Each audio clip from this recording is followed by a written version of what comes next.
I'm muted. Have I been muted this whole time? Gosh almighty. That serves me right for not checking before I went live. Hey, is that better? Can you... Oh, so I was muted. Okay, cool. So you can hear me. All right, excellent. So, all of that start that I said that no one even got, that's excellent, isn't it? Awesome. So, I was saying, welcome one and all to The Void. Thank you all so much for joining us. Of course, it's very important that we try and keep an eye on what's been going on in Rafah at the moment with what the IDF have been doing to the Palestinian people there. And there are a family who are stuck in Rafah right now who we are trying to help evacuate.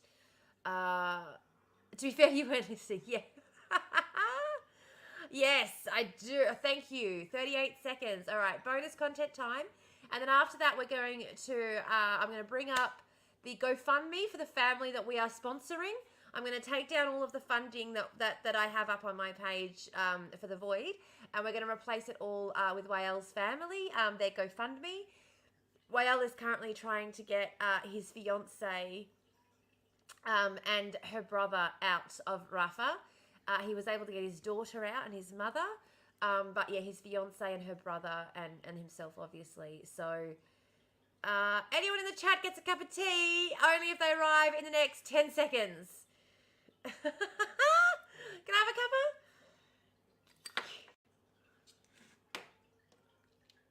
I'll have a cuppa.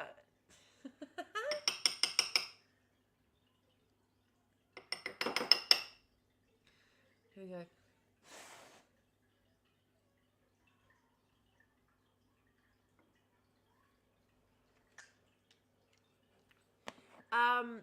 No one knocked. You all failed. We all failed. Maybe just nobody wanted tea, Kim. Did you think of it that way? Did you think of that? Maybe just nobody wanted your fucking tea. Okay? Everyone was like, oh, no thank you. That tastes like pigeon sweat. Tea basically tastes like pigeon sweat. Who would want that? Now, I don't believe that. I don't think that. I would love to come over for a cup of tea. I'm just busy right now. They're heathens. Fuck them. Agreed. Fuck the heathens. I am having a good day today. I'm not having a good day in terms of being productive or anything like that, but I am, or even necessarily feeling particularly positive, because of what's been going on, obviously overseas. But I am having a good day in the sense that I'm never not having a good day. I'm never not having a good day. Even when I'm having a bad day, I'm having a good day. Because all it means is I've got to make some adjustments and I've got to fix some things up because I'm feeling a little bit overwhelmed or things aren't quite gelling right now. So, I know that's a fairly, what do you call it? Maybe that's like, what do you call it? Toxic positivity. But guys, I've lived in a tent with my fucking kids. Things have been worse. And even when things get really bad now, and it's not one of those things where I'm just like, I can't be sad because other people have it worse. It's that things have actively been worse for me. So whenever I feel down, I'm always like, okay, but are you down or are you just feeling a bit glum right now? Like, how bad is it really? I don't think I could ever get, not at all saying that I don't understand, like, depression's a lot more than just feeling sad or whatever. But I don't think I could ever really get depression because of my anxiety. I feel like my anxiety protects me from depression a lot because my anxiety is kind of like, okay, yeah, but if you're going to get depressed about this, you're not going to be able to fix it. So you better not. You better not be sad and have emotions that need dealing with because other people need you off your butt doing shit for them. That's how I deal with my anxiety and depression. Ad break over. Okay. Well, I didn't do my bonus content in time. I always miss it, don't I? I'm very good at that. I'm very good at missing out on my bone cone time. Here we go. That's all right. We'll still do it. Don't worry. I'll still do it. How's that? A bit better with the lighting? Bit better with the lighting? I'm getting ready for Belle to get in here and tell me off as well with my lighting setup, my lighting sitch. There we go. Yeah, exactly. Fuck emotions. No. Definitely not. Definitely not. I think, like, yeah, I get the joke. I get the joke. I do. So I am going to pull up our lovely new. Now, this is also what pisses me off, right? Because if I go live on TikTok and then come over live on here, everyone will jump over, but I can't go live on TikTok now, can I? So, bloody bullshit, I tell ya. It's all bloody bullshit. Oh, Bell's heading home early.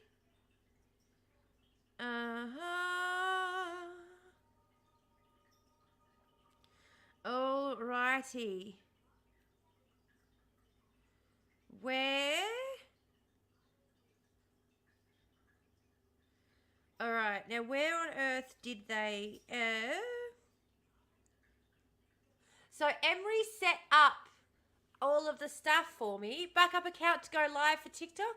I don't think my backup account can go live. Yeah, prior planning prevents piss poor performance. Make sure you are pre-prepped for next time. I'm never prepped. Now I am actually going to just jump on to, fucking hell. Do you know how much I hate TikTok that just will not let you skip the ads sometimes?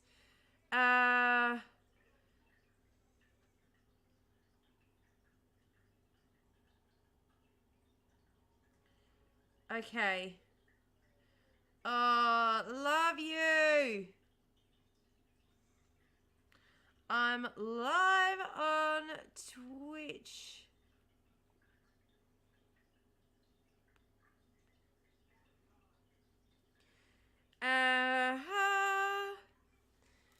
Where are we? Oh, there we are. Okay, cool bananas. Oh God, don't ask me about technology. Oi,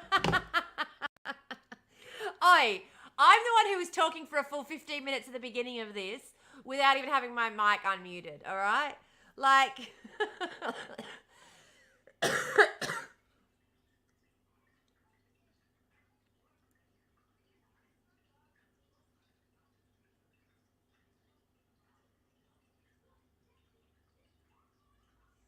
You sound exactly like my ex. That's exactly how he would respond after I would lose my shit and snap at him after I'd told him 30. This is so frustrating. It's so frustrating. Like, I cannot tell you how frustrating it is. You sound exactly like my ex. That's exactly how...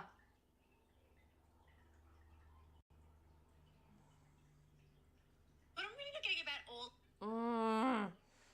It's just frustrating that you're trying to do stuff for these people and the app just doesn't want you to, you know?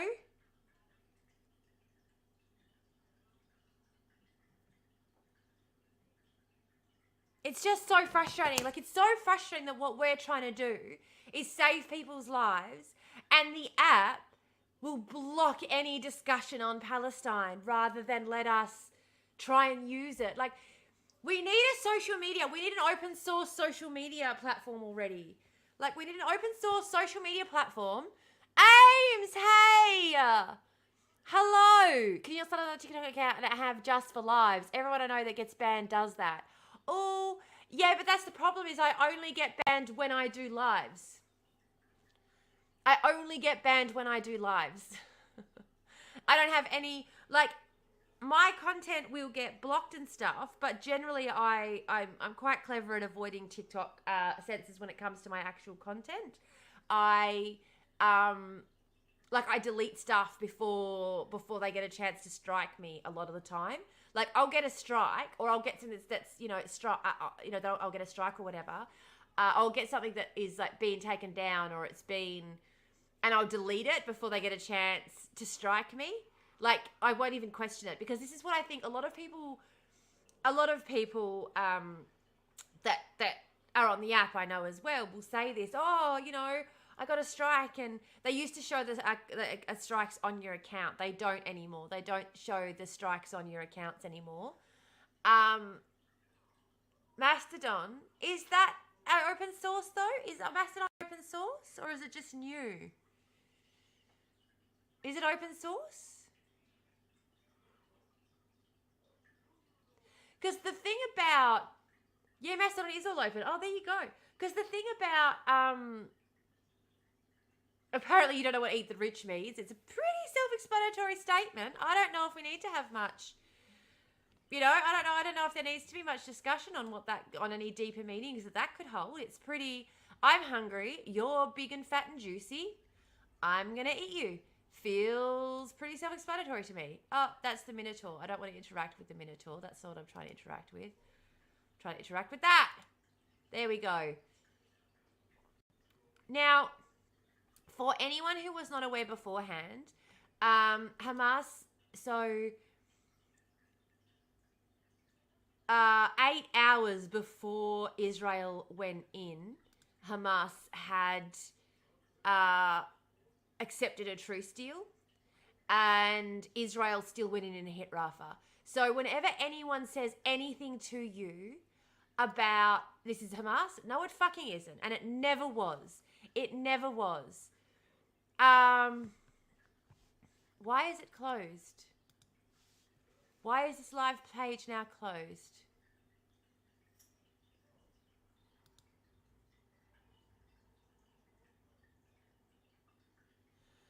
Okay, so a full-scale invasion of Rafah by Israel forces.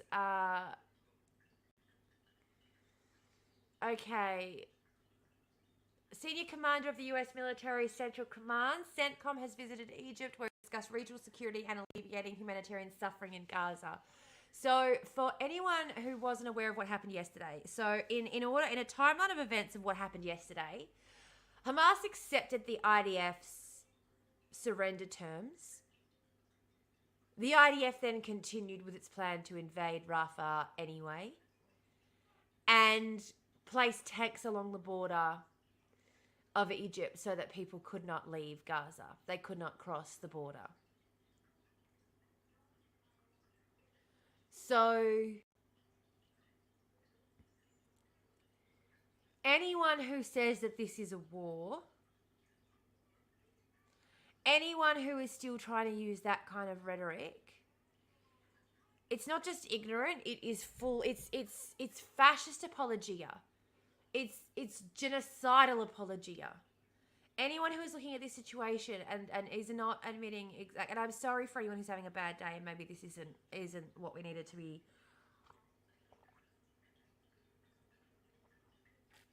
you know. Oh, hey, ads.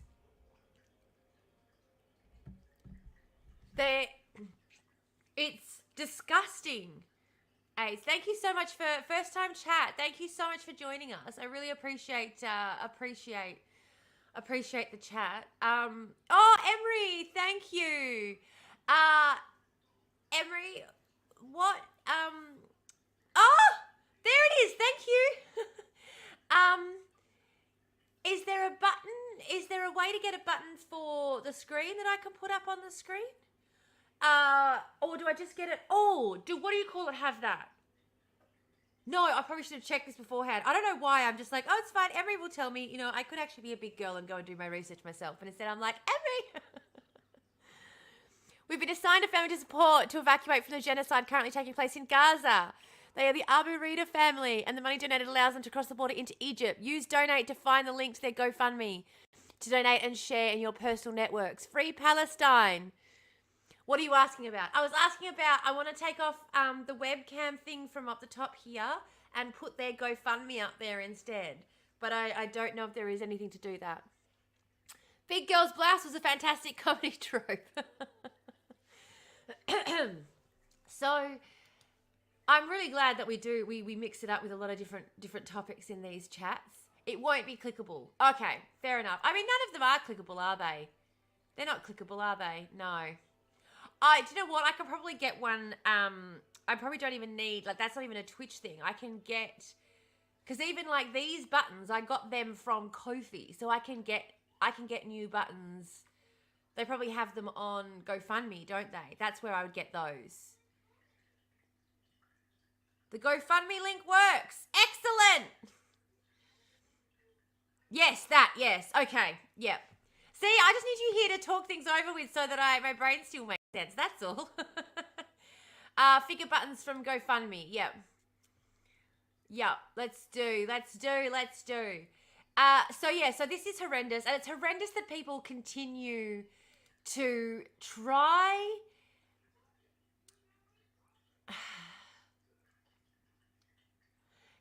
and pretend that what they're doing has any kind of honesty in it at all. Are you kidding me?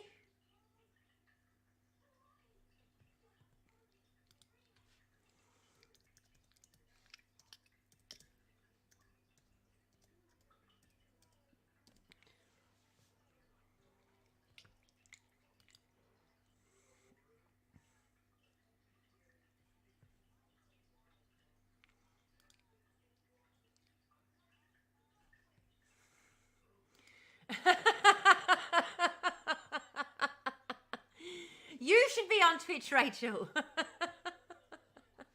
We need to get you on Twitch. Hey, PK. Hello. You need to get over on Twitch, Rachel. We need to get you over on Twitch. We need to get you off TikTok and onto Twitch, where all of the fun is happening.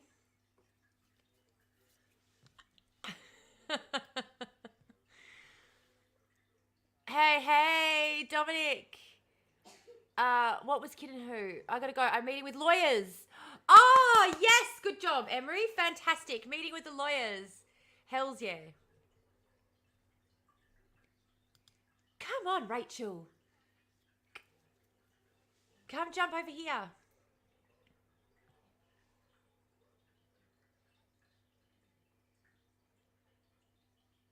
Come,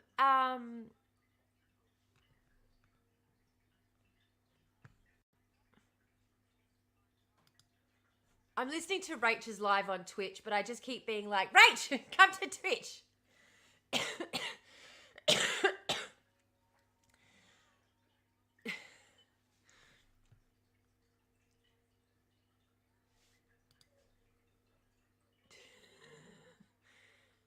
No, come to Twitch.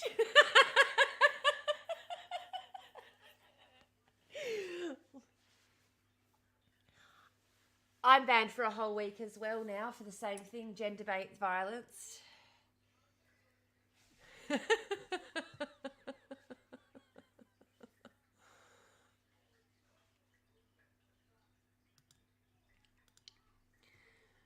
I'm going to have to mute poor Rachel because... Here we go. Where is it? Here we go. So, is buttermilk the leftovers from making butter? No, it's the leftovers. Well, kind of is, I guess, isn't it?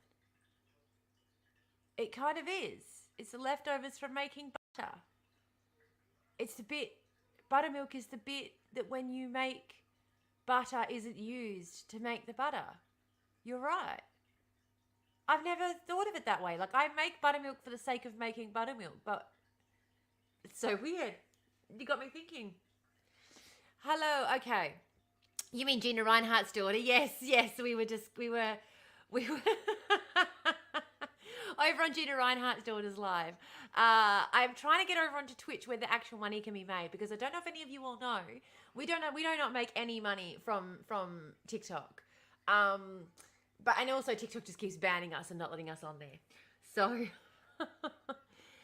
I don't know why I asked. But you know what? It came into your head, and it's an interesting question. How they want to blame it on the sex work industry yet again. What are we blaming on the sex work industry? We're blaming lots of stuff on the sex industry. I know we do that. I have nothing to do with cows except photography of said cows. Okay. I have had some experience with cows, living in that kind of, you know, where are we?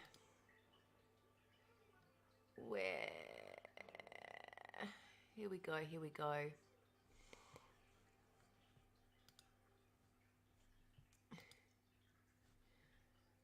Are you trying to get in the live, Rach? I can hear you now. Yeah, I had to mute you for a bit, but now I can hear you, Rach. There's a bit of a delay I'm just having some bone cone time. Okay. I'm going to send you the link. Hang on a sec. Copy the link and I'll send it to you on TikTok. Here we go. Message you.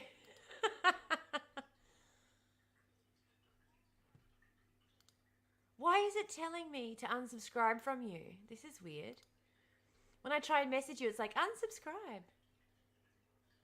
Oh, on Twitch. Yep, I can send it to you on Twitch. How do I find you on Twitch? You're live. I am live. Yes, good job. The crying emoji has also... Do you want it on TikTok or Twitch? Twitch. Yeah, okay.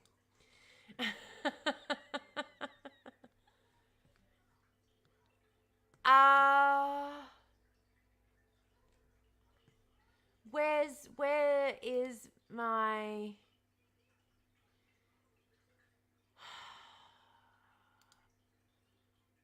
I can't even, honestly, find where my people are.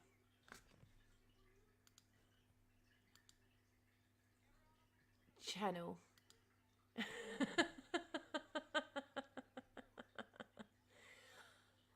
Of course she will. Rach can do anything. Sorry, chat. I'll be right back. I'm just sending Rach a message. Here we go. Chat. Send a message. Command V. There we go. Oh, I put it in your stream chat, right? I don't know. I can't figure out how to... How do I...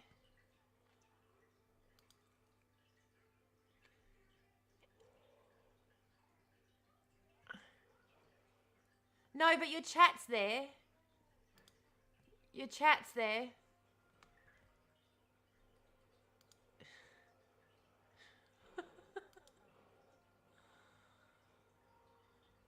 Because I can't figure out how to message it to you. Whispers. Oh, Rach, I can send you a whisper. Here we go.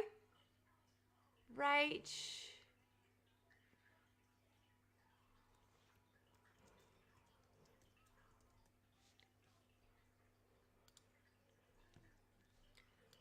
Command V. See, I didn't know how to whisper.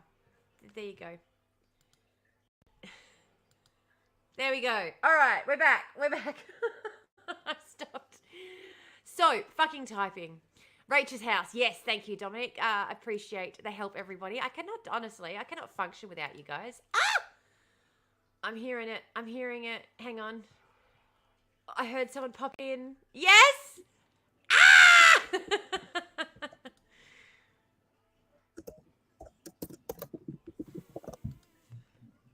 Okay, hang on. I have to... There we go. It's all good. I've muted your other one. You're here. I've just got to put you in front. Ready? Where are we? Edit! This is Boyd After Dark. It's not supposed to be Boyd After Dark.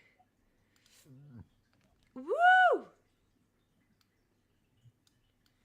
And we're here. I have to do that. Oh, hang on. I got to put my bong down now. You're making me put my implement down. I haven't even been able to do my bone cone time, Rachel. Sorry! Here we go. Oh, options. That's the button I need. Nope, that didn't work. Oh, that's fine. Whatever. Who cares? Move over, stupid thing. I gotta tell ya, my computer is annoying the shit out of me right now with its inability to do what I want it to do. Fucking shit. I know. We're working it out. Yeah. I love you, Kim. Keeping me on task. I'm just gonna save this for a second, just so that you can see Rach while I'm editing it. So now you can all see Rach while I'm editing it and fixing this shit. Wait, can you see me now? Hang on. Oh, hey, I'm there. Hi. Yay! Oh, my washing basket's in the bathroom. Oh, you're fine. Yes, hello. Look, everyone on TikTok will say hi. Hello, yes, everyone. you are. Did you sign into your Twitch at the same time? Yes.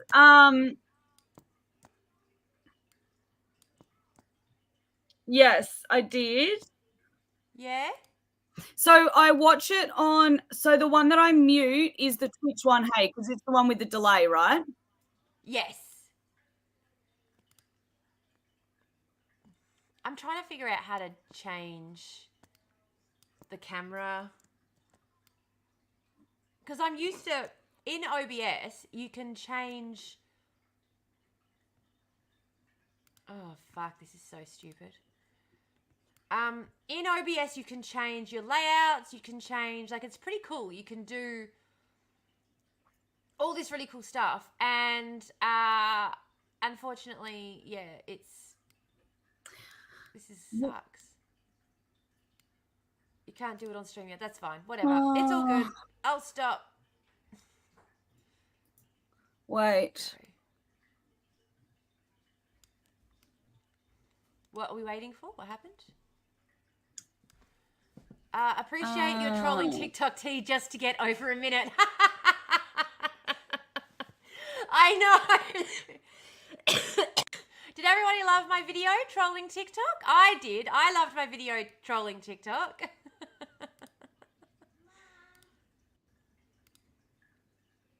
There we go. Yes, I did love those videos. I thought they were quite clever. You know, starting with drama is always a good way to go. Yes, Kai Bear?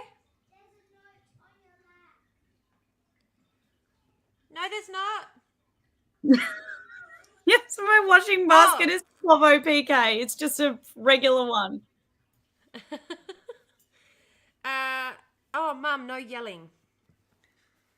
Apparently I've been yelling too much. Okay. Technology queen. Thank you. Thank you very much. I'm very impressed with myself for being able to get these layouts to all work across 2 different systems that do not communicate to each other, to be able to stream in 3 different locations at the same time. I am very impressed. Where else are you streaming? I'm streaming on YouTube, Twitch, and this other location I don't know the name of. What's it called? Is it Live Me? No, it's Chatbot, but I could do Live Me. I can do as many as I want. How many should we do?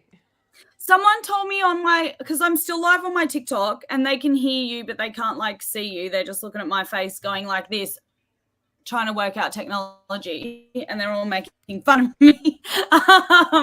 But someone told me that they stream on a platform called Live Me, which is apparently similar to, apparently it's similar to Twitch.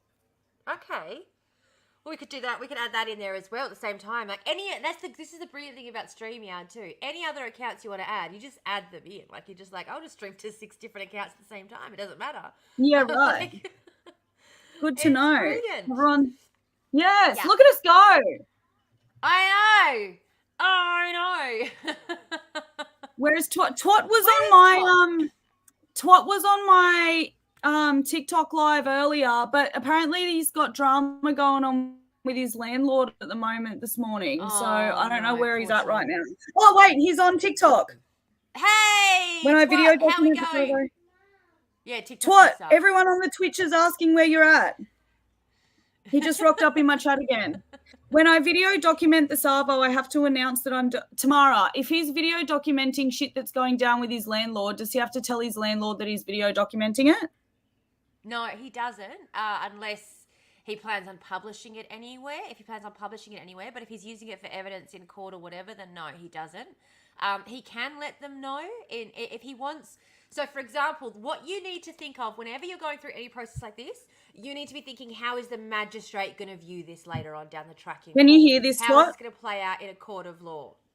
So when this was happening, when I was going through the same sort of process, I had someone recording me, I would literally say things on the record, like, you know, let the court know, like let the record reflect this conversation. This person is purposefully using a name for me that I've told them not to use. They are doing this in an attempt to antagonize me. I'm aware that they're doing it in an attempt to antagonize me. I'm not going to react to it, but, you know, and I would do that out loud knowing that this person was recording me, because I'm thinking about how it's going to be played in court later on. So that's what you need to think as well. So if you are thinking about how it's going to be played in court later on, you might be better off saying, hi guys, yeah, everyone feel free, come on in. I just want to let you all know that I am recording this for my own sake, for my own notes, so I can reflect back on. As you are all aware, I am someone who has ADHD and autism, so it does often make it more difficult for me to keep track of important information in meetings. This is a tool that I am using to help me with that. I hope you can understand and appreciate that, because later on in a court of law, if they try and make a thing about it, or they're trying to be difficult, or they're trying to be like, you're being antagonistic by filming us and recording us, you've got that record there, that proof. I wasn't trying to trick you. I was doing this because we were having issues, and my own disabilities, I believed, were causing were adding to that. So I was trying to find ways to mitigate those situations. I was trying to find ways to prevent this from becoming a bigger issue. And anything that you do like that you can paint in an innocent way, the judge is going to take your side and go, of course he was doing this in an innocent way. Of course someone with ADHD and autism would look for ways to try and simplify this process for themselves, because it's a scary, confusing process for a tenant. Landlords and owners go through it all the fucking time. Tenants have no idea what they're doing. They're in a confusing situation. They're just trying to protect themselves and do the best they can for themselves. And as long as all the information you bring into court backs up that narrative that you're just doing the best you can, and you're doing as well as you can, and you're trying to be cooperative, and they're being difficult, the magistrate's going to look at you favorably. So we had a broken window in my property. I know, sorry, I'm ranting, I know. But we had a broken window in my property. You're not ranting. And also, tenants use a union, yes. Or ad break, sorry, yeah. Twat said easy, so basically just use my tism. Yeah, you abso-fucking-lutely use the tism.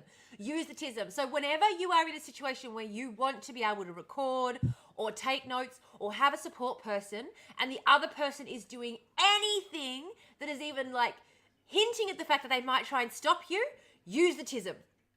I'm asking to have a support person, because you are allowed one under law. You're allowed one under law. They cannot stop you, but they will try and make you feel uncomfortable about taking that option. So use the tism. Look, you know, is it okay if I bring a support person just because I do have autism and it makes things difficult for me sometimes? And use the tism, because then they look like even bigger idiots when they say assholes when they say no. You know, that's they try true. and say no. Yeah. Use the tism, my people. Sorry. Use it or lose it. No. Take adverse possession of the tism. Yeah, take adverse possession of the tism. No, but definitely use it for sure. For sure, use it. Like, Treen you know, on TikTok said new slogan is use the tism. Yeah, use the tism. You've got this disability that makes your life so much more difficult in so many different areas of your life. In the one area, it's gonna fucking make it better. Absolutely. Why not? Oh. Sorry, I've derailed what you were doing on here as well, because I've come and joined. Are we doing? Well, today's not the 24-hour live, but I just saw the GoFundMe go up on the thing as well. Yes. So that's why I was jumping on TikTok originally. I was getting the link to the GoFundMe to put on my page, and I got distracted because it popped up with an alert saying you were live. I just randomly went live earlier today when I was trying to work out technology, and then I've been on here for like 2 hours, and I was about to go, and then we got into a conversation, and then you came on, and so I'm here. So yeah, good. You should be. That's fine. You should be here. 52 out of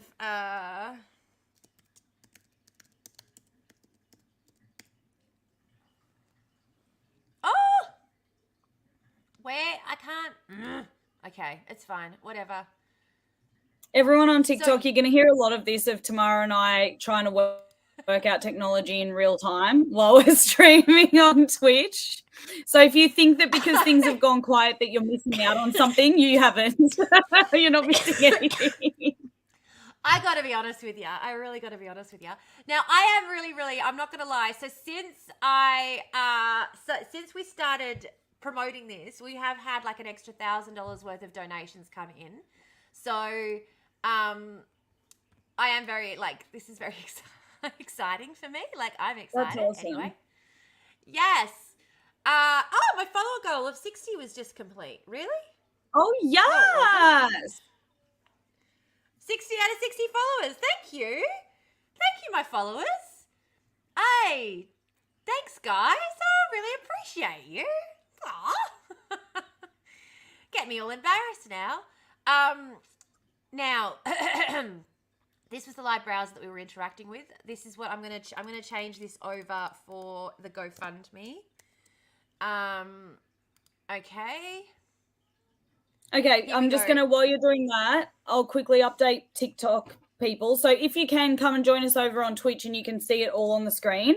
Yeah. But the GoFundMe is for a family who are trying to flee Rafah, I believe is where they're trying to flee from. Is that 90 right? That's correct. Yeah, they are in the Rafah zone. Yes. Yes. So we are currently at, what's the goal and where are we at? The goal is $50,000 and we're currently at 13. Nice. Yes.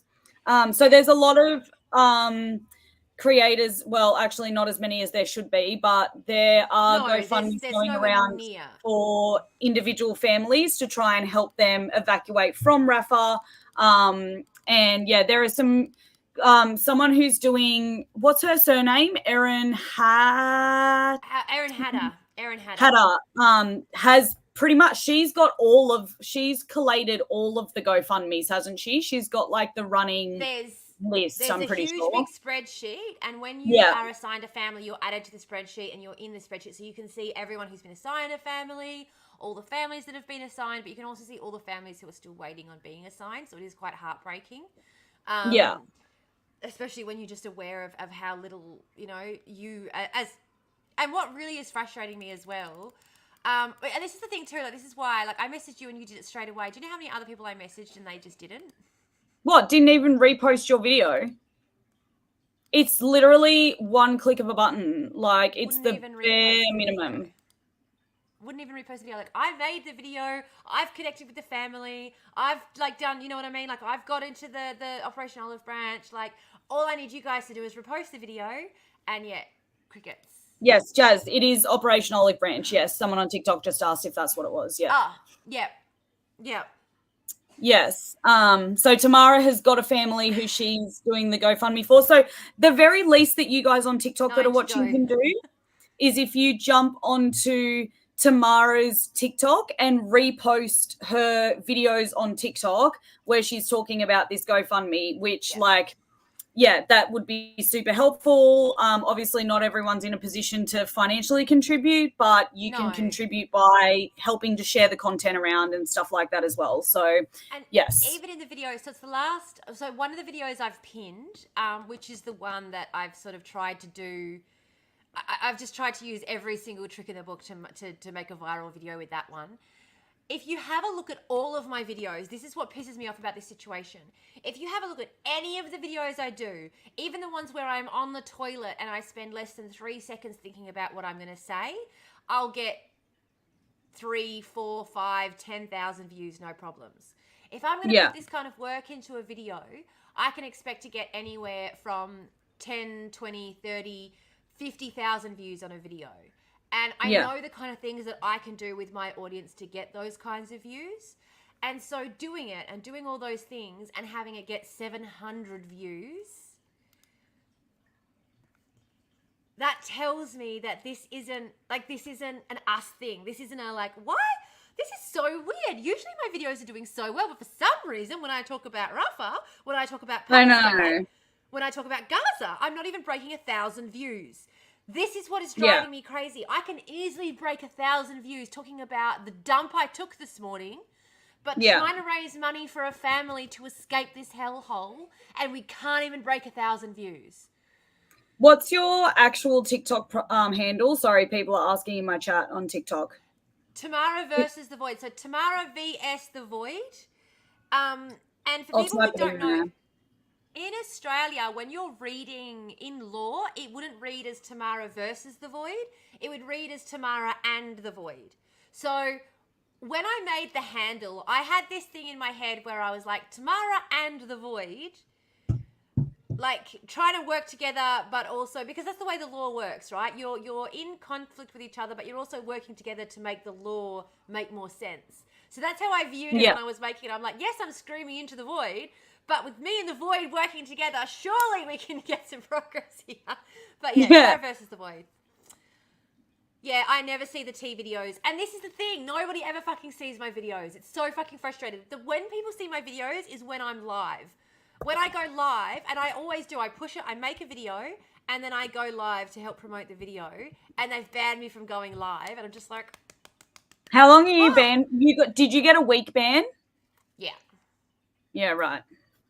Last time it was only 3 days, but this time it was a week. And I appealed I know, that's what happened to me. And I appealed it and nothing. But I was on a live. I told you I was on that live with the racist. Did I tell you about the racist I was on the live with?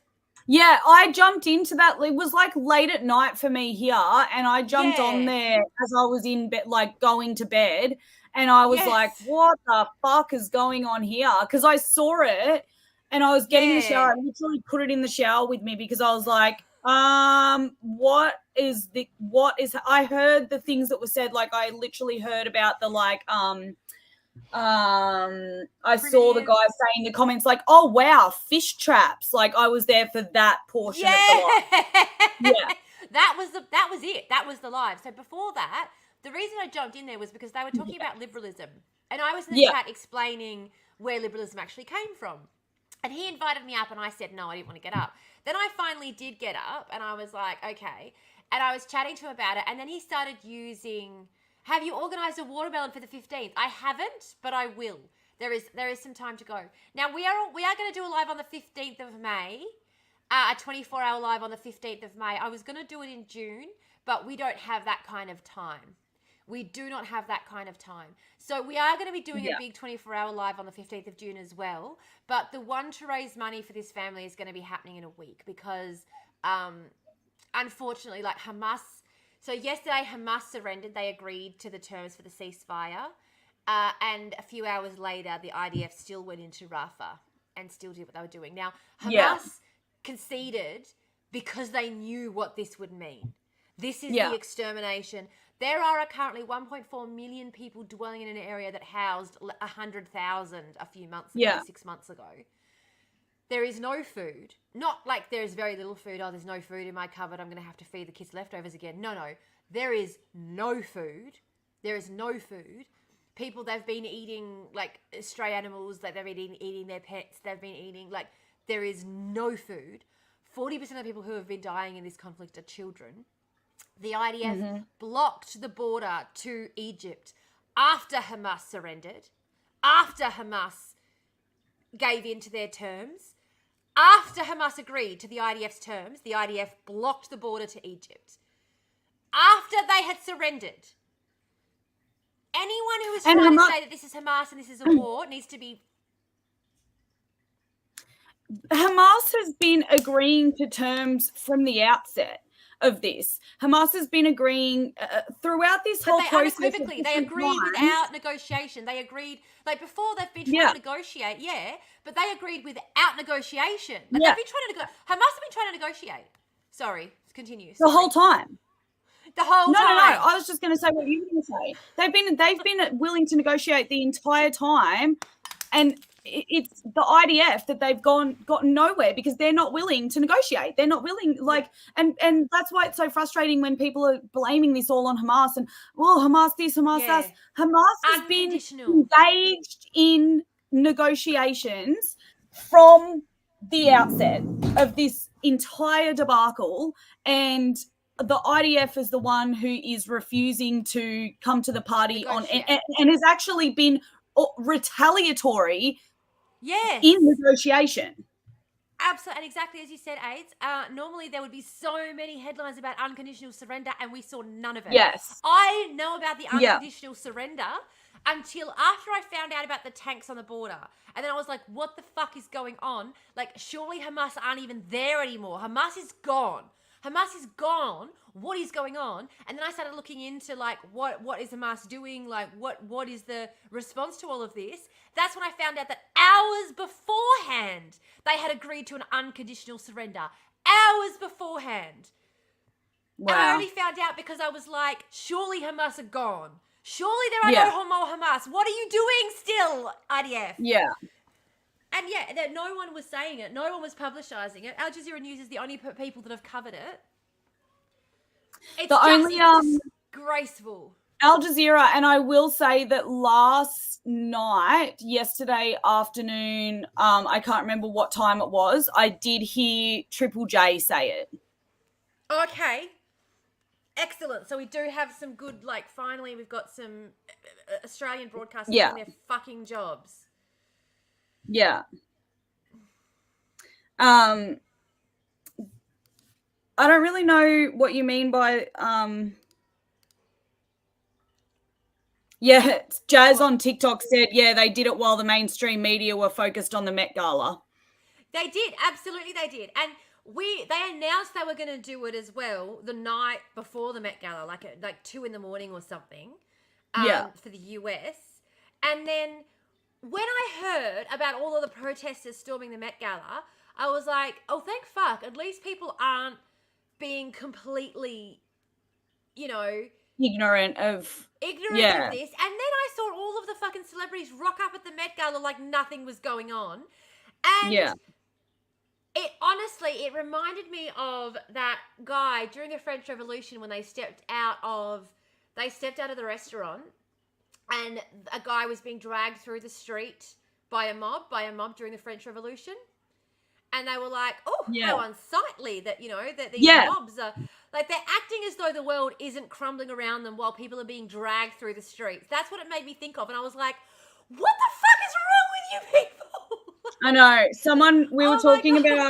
We were talking about the Met Gala earlier on my TikTok, and I was saying, like, in previous years, like French machinery. In previous years, like, I would not care about the Met Gala, but I would be like, oh, I'll have a look for the cute clothes and like just see what everyone's wearing. Do you know what I mean? Like up until probably absolutely. 2-3 years ago, I would watch it. I would look at I'd be like, oh yeah, cool. Like, let's see what's happening at the Met Gala, whatever. It's a bit of a like, horrific display of wealth, but like, it's entertaining, whatever. The last like 3 years, I reckon, the vibe has completely changed in terms of the public reception of things like the Met Gala. And I think yesterday was seeing on social media, obviously it was still being pushed on social media, but it was a very distinctive difference. It was a very, very different vibe. Very, very, very, very different vibe. Yeah. Someone asked on my TikTok, question is, why aren't any other Muslim countries willing to take them on during this carnage? What do you mean by that, person? And they are. So a lot of people don't. That's what I mean. Like, please elaborate. Yeah. What a lot of people don't realize as well is that Hamas are backed by Iran. So in terms of who this battle is really between, this is a proxy war that is being fought between the West and Iran, basically. This is a proxy war that is being fought in this region. So Iran and the US are probably the fear that the US has with regards to Iran is Iran has abilities that Russia and China don't have in terms of who the fuck cares? We do whatever the fuck we want. If we want to bomb you, we'll fucking bomb you. So they are a little bit more tentative with them than they would be with someone like the US and China. I feel like a lot of the bullshit that goes on between the US and China, a lot of it is just, what's it called? It's just fucking,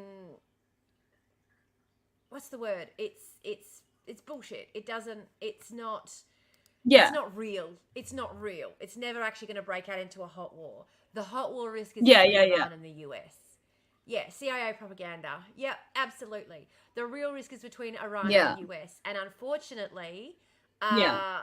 the US are so arrogant and ignorant that they're quite often, the instigator and causing issues and not even fucking realizing. Well, I don't even think they're not 100%. realizing. And also feigning not feigning, feigning's not the right word, but they're almost Yeah, no such thing as a good feeling. Yeah, absolutely. yeah, I was reading the chat too, and I did. Someone in my TikTok earlier mentioned the comparison to the Hunger Games as well, which I thought was very funny. Yeah, And someone very put in my apt. chat here on TikTok, about celebrities in sport are, designed to distract the population and entertain the population, I would also say, and it's been failing in recent years, as we now have our access to what we want to view and we want to follow, which I think is very true, because there's not just free to air news or print media. No.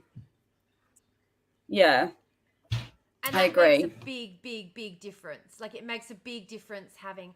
But again, this is why it's so frustrating when you've got bullshit like, these people, like, you know what I mean? Like these fucking breads and circuses. Yes, exactly.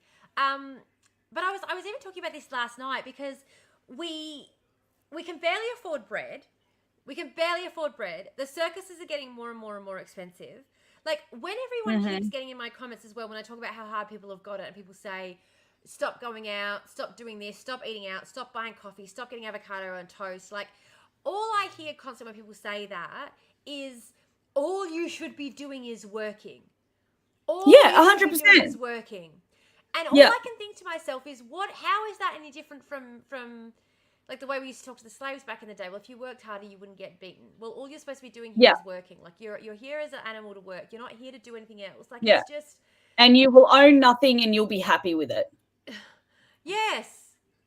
We at least deserve films with bed pizza and garlic bread after all these years. Absolutely. I grew up, and the one treat we had in my house growing up, we were poor growing up. We were fucking dirt poor growing up. We would walk down to the pizza shop on a Friday and pick up a pizza and rent out the latest, not even the latest, like a Star Trek video, VHS from the video shop. We would walk home, we would watch our Star Trek VHS, and we would eat pizza, and that was our treat for the week. I can't even afford to do that with my kids anymore. My kids ask for pizza, and I'm checking the bank balance, and I'm adding up this, and I'm like, oh, I don't think so, guys. Like, we can do homemade pizza. Like, there's no such thing as treats anymore. There's no such thing as downtime. There's no such thing like, and my kids want to stay home so much more often from school than I ever did. And I can't help but think it's got something to do with this work ethic we're trying to teach them, where everything's about work, and they're just like, well, fuck that. I feel like my 8-year-old's already burnt out. It took me 36 years to get burnt out, and I feel like my 8-year-old's already fucking burnt out. Yeah, pizza is so fucking expensive. It's I know, like, why is Domino's? I used to work at Eagle Boys back in the day, and I swear people would be coming in like we would. So I'm going to use this terminology because some people I notice are in the, like, Laurel is in the chat who was on my TikTok live. She's joined Twitch to come and watch us over here tomorrow. Hi. But we were talking earlier about the term povo, and so because we were talking about how, like, in my comment section of my videos, people often call me brokey and say, like, you're just jealous brokey, blah blah blah, all this stuff. And I was like, first of all, like, not that there's anything shameful about being broke in this economy, like, what the fuck, like, but I was like, it's so weird the way that I've got, like, adults coming in my comment section and calling me brokey and telling me that I'm jealous of their investment properties, when povo used to be a term that, like, you would never hear when we were kids an adult call another adult povo in a derogatory sense. Like, never. Something that we would say as kids to be like, oh, that's your povo, like, and it was more in jest. It was more of a, like, it wasn't like a classist derogatory insult that adults use toward each other. And so we were laughing in the chat, like laughing on my TikTok about like things that we used to say were povo back in the day when we were kids and stuff like that. And like one of my followers was saying like, my kid keeps asking me to make him sauce sandwiches for school and I'm scared that people will think we're povo. Like, and we were just laughing about like the random stuff that we would think was povo and everything like that, and how it used to not be such a derogatory thing, and how weird it is that adults are now being so classist by saying things like brokey and whatnot. But when I worked at Eagle Boys, growing up, we were all poor. Yeah, we were POV. Like what? And I grew up in a like regional area. Everyone was POV basically, apart from the people whose families like built the towns. But like when I worked at Eagle Boys, it was the povo people that would come in and get like fucking 6 pizzas and garlic breads and bottles of Coke. Like that was like a povo thing to do, to buy like a bunch of Eagle Boys pizzas for dinner, because the rich families were going and buying fucking, you know, $100 worth of like Chinese. Like pizza was for the povs. Do you know what I mean? Pizza was for the povs. Loved it. Like, absolutely. Yeah. Or the rich families would go to the the rich families would go to like the Italian restaurant to get the pizza, not to like Eagle Boys to get the povo, you know, for however much. You know, and now Domino's is like fucking expensive. So expensive. Like what the fuck? So expensive. Like when did this happen? Why? Yeah, it's ridiculous. It is ridiculous. And especially, I think, because, like, as Kim was saying in the comments, I think it was Kim before, if no one can afford anything, the wheels fall off. Yes. Like, when people who don't have jobs, like people constantly going, you know, go get a fucking job. People who don't have jobs still contribute to our economy in a myriad of ways. Like massive amounts of ways. You know, going to now I'm really pissed off at this because GoFundMe is just making it impossible for me to actually share the link. Like, I'll show you guys what it's doing. Of course it is. You can see their face, but that's it. Like, it won't actually let me. Anyway, the link is in the chat for the GoFundMe. I'm just gonna, I don't know. I'm gonna keep trying to edit this, but anyway. But doing things like going to the doctors, buying your groceries, like. All of these things help contribute to our economy, which is what you all are so fucking, you know, concerned about all the fucking time. Like, it's our economy. Economic growth is the most important thing in all of the world. But at the same time, like you sit there and say to us, go get a job. Like, you know, you should work harder. If I'm working all the fucking time, I don't have time to go and spend money. I don't have time. And if everyone's working, who's got time to go and you know, just put the link and photo in a Word doc and show that. Yeah, the problem is that with the system that I'm using, I'm not that great at showing. So whenever I try and show anything from my computer, so true, it crashes like fuck. It just does not like it. What was so true? Why are we like this? I keep on saying to everyone about the Twitch and about my Patreon and stuff. I'm like, look, it's new, it's a work in progress, but we are putting the time and the effort into it, and you will get to see the growth and the improvement in real time as it happens. Growth and what we're doing, we're catering it, and that's what I said about my Patreon too. I was like, you know, like you get to be part of helping to build what it looks like, because we're relying on you guys for feedback to help us to kind of like build it and grow it. Exactly. Yes. Beck on my TikTok also just said about like going and getting like hot chips and like fish and chips, or like we had like in my town like fish and chips and a charcoal chicken as well, and about how fucking expensive it is. Remember when you used to be like, I'll get $2 worth of chips, and it was a big fucking thing wrapped in paper that was like a pass the parcel sized thing. It's like $5 for a tiny little bucket of chips. Easily. Yeah. Oh, easy. 100%. You could go to Charcoal Chicken. That was another POV place that you went when you were to Charcoal Chicken. Yep.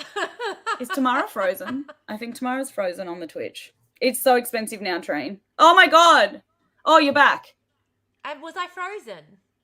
Well, for me, the screen went like black. Everything disappeared. Oh, I was just sitting here chatting like, yeah, like I didn't realize I was frozen. I was Oh my like, God. yeah, $2 worth of chips was like sharing it around serve. Yeah, absolutely. The window is streaming. And you'd buy a loaf of bread and like have your Google barbecue Doc, yes. sauce. Ads, Google Doc, good Oh point. no, Google I'm Doc. frozen. I don't think. Am I frozen, Dominic? We can still hear He said he you can though. still hear. Yeah.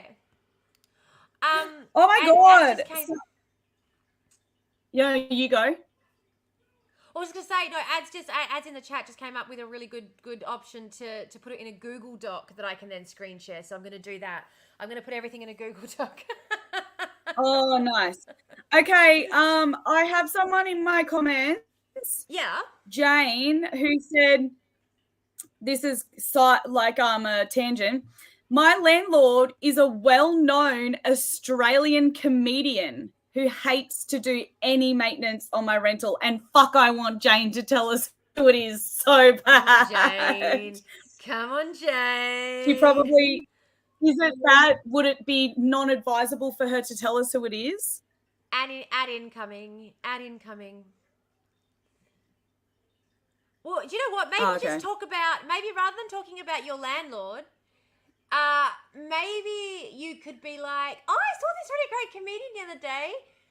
It was talking about this particular topic. I won't mention any names, but it's a comedian who was talking about this particular topic, and they had some really good points on this particular topic, and then we can just do our own research and figure it out.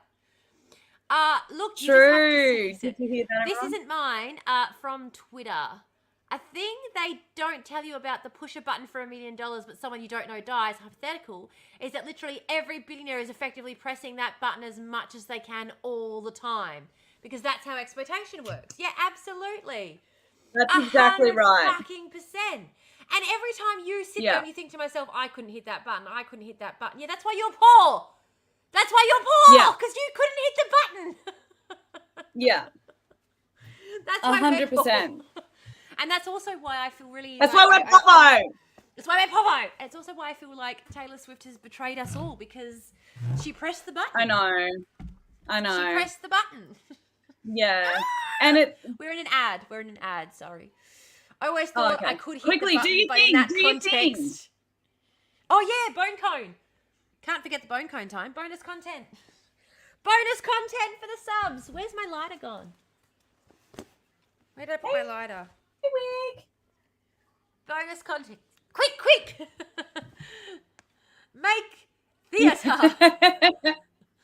And that's what I mean. Like in that context as well, where you're just like I know I could never hit that button. Like I know I could never hit that button because in my mind, and I think this is why I struggle so much with even the idea, it's something that I've been really struggling with in therapy a lot too, because one of my biggest problems is I get taken advantage of a lot by people with less than, quick, I gotta do this first. Yes, hurry up. With less than stellar motives. And part of the reason for that is because I've just got such an innate thing that if I can help someone, I should. And there is nothing that will stop me if I am able to help someone. Like, if I'm able to help someone, there is nothing that will stop me, which is why I'm in so many shit situations so much of the time, because people will take advantage of that. And often the more nefarious people are the ones who can sense this in people and will take advantage of it.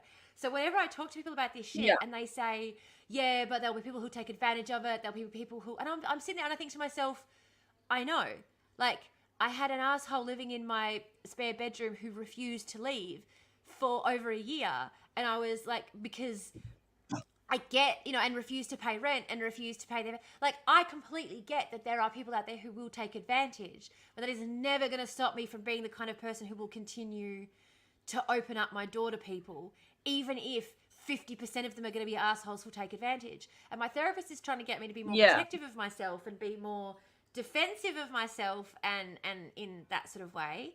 You have definitely mentioned your French solution, but I haven't. I've tried to Frenchy it up in here a couple of times and it hasn't worked. But I feel like this is a good thing about myself that I don't want to change, because I don't feel like if I've got the kind of, inner strength that means I can be taken advantage of 1,000 times and still be willing to open my door to the next person in need of help. That's not something I want to undo about myself. You know, like it might get to the point where every decade I'm burnt out and I need to take 6 months off, but I would rather be the person that in those 10 years helped 2,000 people, even if 1,000 of them were assholes who took advantage. Which is why I can never understand when it comes to government money, when it comes to the money that the government is making up, when it comes to fake money that isn't even yours, and we say to the government, just give it to those people who need it, please. There are people arguing out there that we shouldn't because some people might just take advantage. That's what I cannot wrap my fucking head around. Like, I cannot wrap my fucking head around it. It doesn't make any fucking sense. Who fucking cares? They're not taking advantage of you. They're taking advantage of me. They're taking advantage of a government program. Who fucking cares?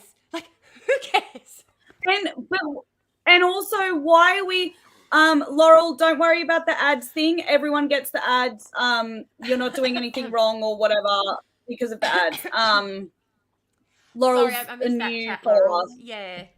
So, Laurel, no, that's all right. So we just...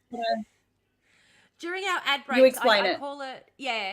So we have an ad break every half an hour, and we generally do stop talking during that time. We usually don't continue the conversation because we don't want people to miss out on the combo. I refer to it as my bonus content time, bone cone time. That's when we do some bonus content. But I got distracted that time and started talking about other stuff, so I do apologize. Usually an ad will pop up, and then the conversation will continue as though nothing happened and you won't even notice that there was an ad. We do try and make sure that the ads don't affect the viewers' experiences around here. But you won't have another ad for half an hour. Yeah. Yeah. You can subscribe to the channel to avoid ads, but that's, you don't have to do that. Don't. Oh, I'm going to put the link to the Discord in. Anyone who hasn't joined the Discord, join the Discord. So if they're a subscriber to our Twitch, which is free, correct me if I'm wrong, they don't get the ads, is that right? No. So if they're following us, they will get the ad. Yeah. If they're following you, they will get the ad. If they are subscribed, they won't get the ad. A subscription does cost $8 a month or something. Oh, I don't even think I have that set up on my channel. Have to have but I don't think it matters yet because I haven't got the affiliate thing. Yeah. So once you've got 50 subscribers, then you become an affiliate, and that's when you start with all that. But that's why we're doing this, so we can get you the followers, so we can get you affiliate, so you can start $8.99 a month to become a subscriber. Okay, gotcha. So Laurel, don't worry about it. Yeah. Usually, like Tamara said, you don't miss anything during the ads, so it's fine. What was I going to say? What I'm also going to do, though, is I'm going to start streaming through my Ko-fi so that people can be a member of the Ko-fi, because you can be a member of the Ko-fi for $1. So I might start streaming over through Ko-fi so people can subscribe on Ko-fi for $1 so they can see what's happening during the ads and save themselves $8 doing it through Amazon. Because I don't get that $9. Amazon gets the $9. I get... Right. 3, I think, of that. So what I can do too with my Patreon is when I get it set up to have my streaming go through YouTube as well, I can do YouTube live, and then for my Patreon viewers, I can do the live like exclusively through Patreon too. So then it's like if you're a Patreon member, then you get to watch it. Then you can watch it through the YouTube live, where I don't think you would have any of the ads or anything like that as well. Exactly. Yeah, which I have a free option on my Patreon as well as the paid tiers too. So like, if I stream it to everyone, whether they're free or paid subscribers, they'll get it through the YouTube with no ads and stuff. And I am streaming for free on YouTube right now, so you can watch on YouTube. And if you watch in the chat, you'll see there are people who are actually watching on YouTube, and you can see their comments coming through as well. And it is free to watch it on YouTube with no ads. So we're not trying to prevent anybody from being able to see anything at all. It is just a matter of trying to do what we can. Yeah. and That's also what I we was have to. saying We're trying to earlier. make money from these systems. We got to try and do what we Yeah. got to try and do to survive in this world too. You know. And that's what I was saying earlier is like a lot of people, like I've even had some people in the last few days go back to like old videos of mine and be like, oh, subscribe to my Patreon. What are you going to do merch next? Like what's going now? You're just trying to scam money. And I was like, actually, no. And I said this on my TikTok live. Huh? I am doing merch next. Great idea. Thanks. Yeah. Well, I did say to, I said too, like and I said on my TikTok live, the concept of getting paid fairly for your labor is socialist, communist. That's what it's based in. Yeah. People being fairly remunerated for their work.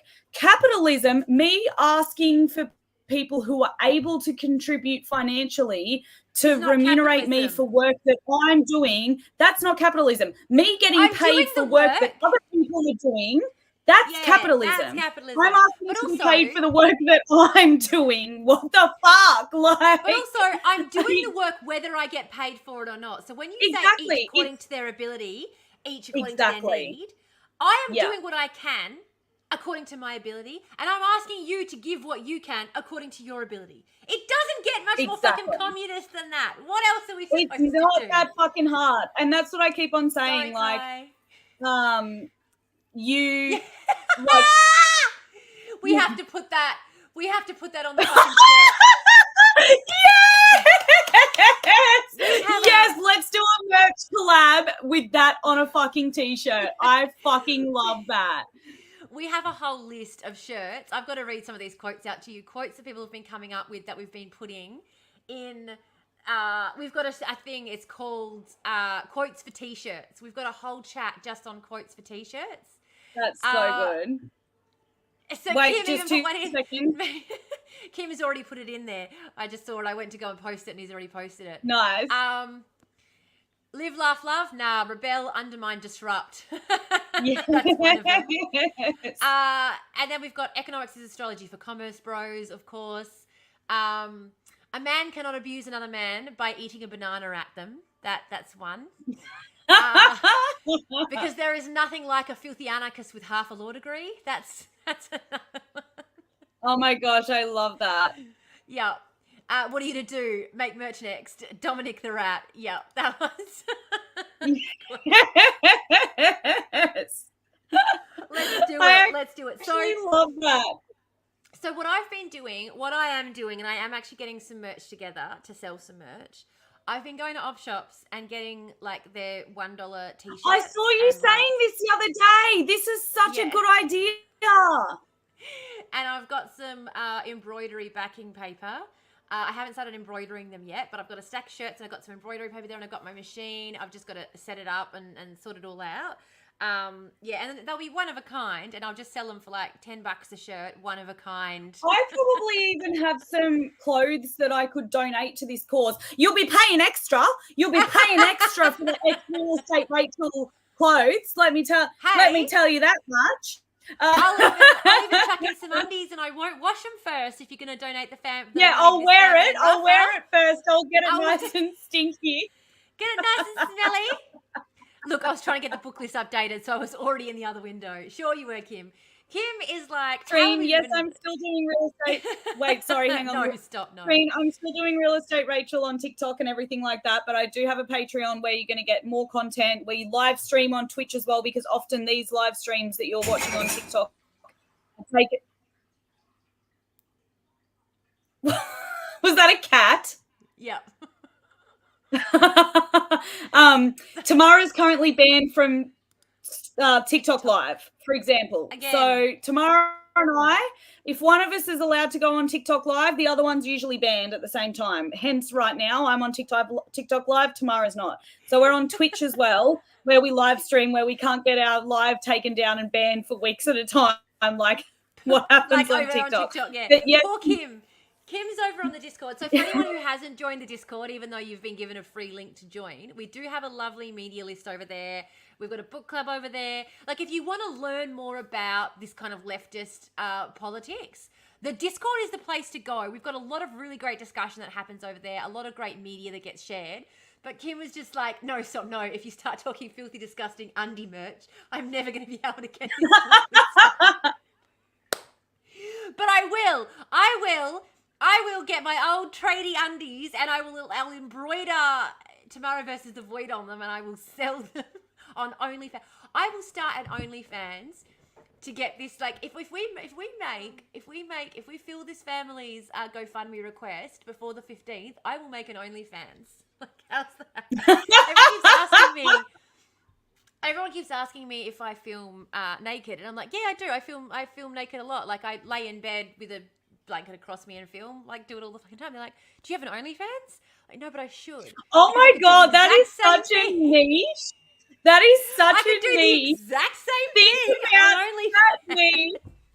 Think about the kind of men or women that would, it'd be women probably, more women, who would want to watch an unhinged leftist crazy person ranting No, about it's fine. They can't see. communist ideals naked in bed.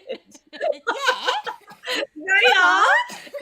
If I could exclusively only contact those people on OnlyFans, I'd make an OnlyFans tomorrow.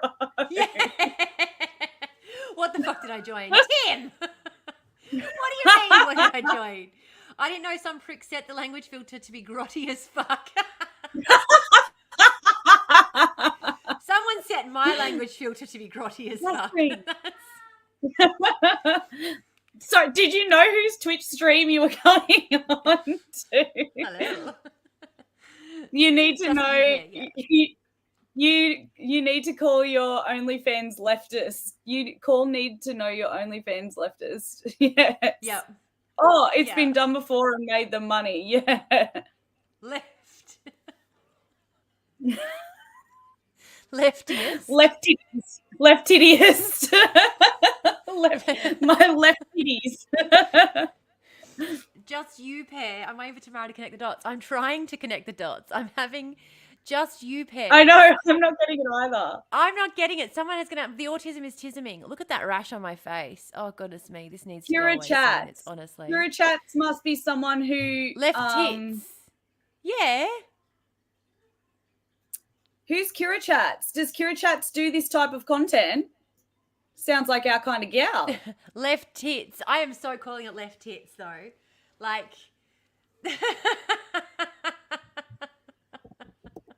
You're waiting for Tamara to connect what dots, Tim? I can't figure out what dots you're waiting for me to connect. You have to explain it. Twat. Just you pair. Twat. Are you talking about my twat? My filthy twat? Is that what we're talking about? Oh, I just Googled Kira Chats. Oh, and she also has the filthy channel. Yeah, she's a leftist streamer. And she does, yeah, she's got all the YouTube and all of that. And then it looks like, yeah, she does a like OF as well. Excellent. Well, I've been on, honestly, and especially lately, I've been getting inundated with people asking me if I've got an OnlyFans. So I'm like, you know what? In order to, I didn't know if you. What are they asking you for specifically? Do they just want you to? Do they just want you to yell at them like you do normally, but just do it naked? Topless, yeah. They just want you to yell communist manifesto at them. I might actually start like for I don't know, how much should I charge people for it? I'm going to read out all the chapters of the Communist Manifesto topless. But all the money's got to go to Rafa. We need all the money to go to Rafa. That's the only reason I'll do it. I wouldn't do it. For like an introductory for an introductory for those who, you know, are being introduced to leftist ideals. For a more elementary level, you could yell Animal Farm at them. You could an introduction to class politics. Do you think the yelling is what really does it for them? You think I don't even need to be topless. I just need to just sew some shoulder and start yelling. Just be like, you're all scum. Yeah. That's what they really want. $1,000 a chapter. Yeah, $1,000 a chapter. That'll get this family. That'll get this family out. That's what we want. Filthy capitalist. Where was I? 100%. I can't remember if I was on live or who was I talking to. What was I on? I was on something and I was talking to someone and they were basically I think I was in the comments of their live stream or no, they posted it on their Instagram story.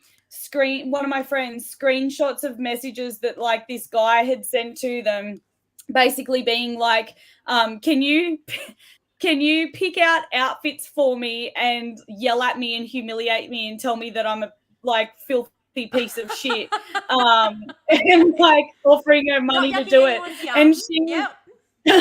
and she was in the comments being like, and she was like saying like, stop DMing me, and I was like, send me their number, I'll do it. Yeah, 100%. Honestly, this is so funny. this is what I'm thinking with this whole GoFundMe thing. I'm like, I can't think of any other way to make 50 grand without showing my tits. So, that's what I'm gonna fucking do. Like, whatever. Well, someone on my TikTok is saying there's a market for everything they've recently found out. Seriously, they'll pay for that shit. Well, yeah. Maybe we're on the wrong fucking platform. Absolutely. Wasting our time making nickel and dimes on here when we could be on OnlyFans. Oh, I cannot cheer in my own channel. Well, that's disappointing, isn't it? I was trying to cheer then. I wanted to do some cheers, but no, can't cheer in my own channel. What a shame. I'll go to Rachel's channel and cheer instead. How's that? What's a cheer? I don't know. I've been clicking stuff and seeing what it comes up with. Oh. Oh, no, you can't cheer yet because you're not. That's annoying. Oh, I'm not cool enough yet. No. That's okay. Nothing sus. I'll What are get your there. feet like? Good market. Unfortunately, no. My feet are horrendous. I've been told I have good-looking feet. There you go. I'll do my tits. You do your feet. Sold. I got good tits. There we go. I know I got good tits. Even after having what do you call it? Children. Even after having kids, What do you call it? going nuts on them for all that fucking time, they're still put. They're still They're not down by your knees. They're not down by my knees. I'd pay to see them. I'd pay to see them. That's just me. Sorry, I'm just killing an ant. Where are these ants coming from? Tamara, you're killing me.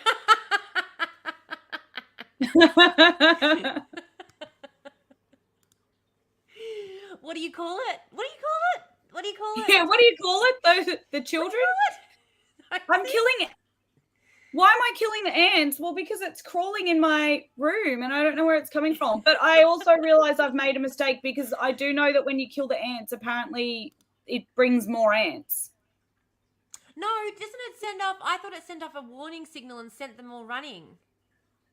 Oh, well, it's one or the other and they're two very different extremes. So someone needs to clarify the story.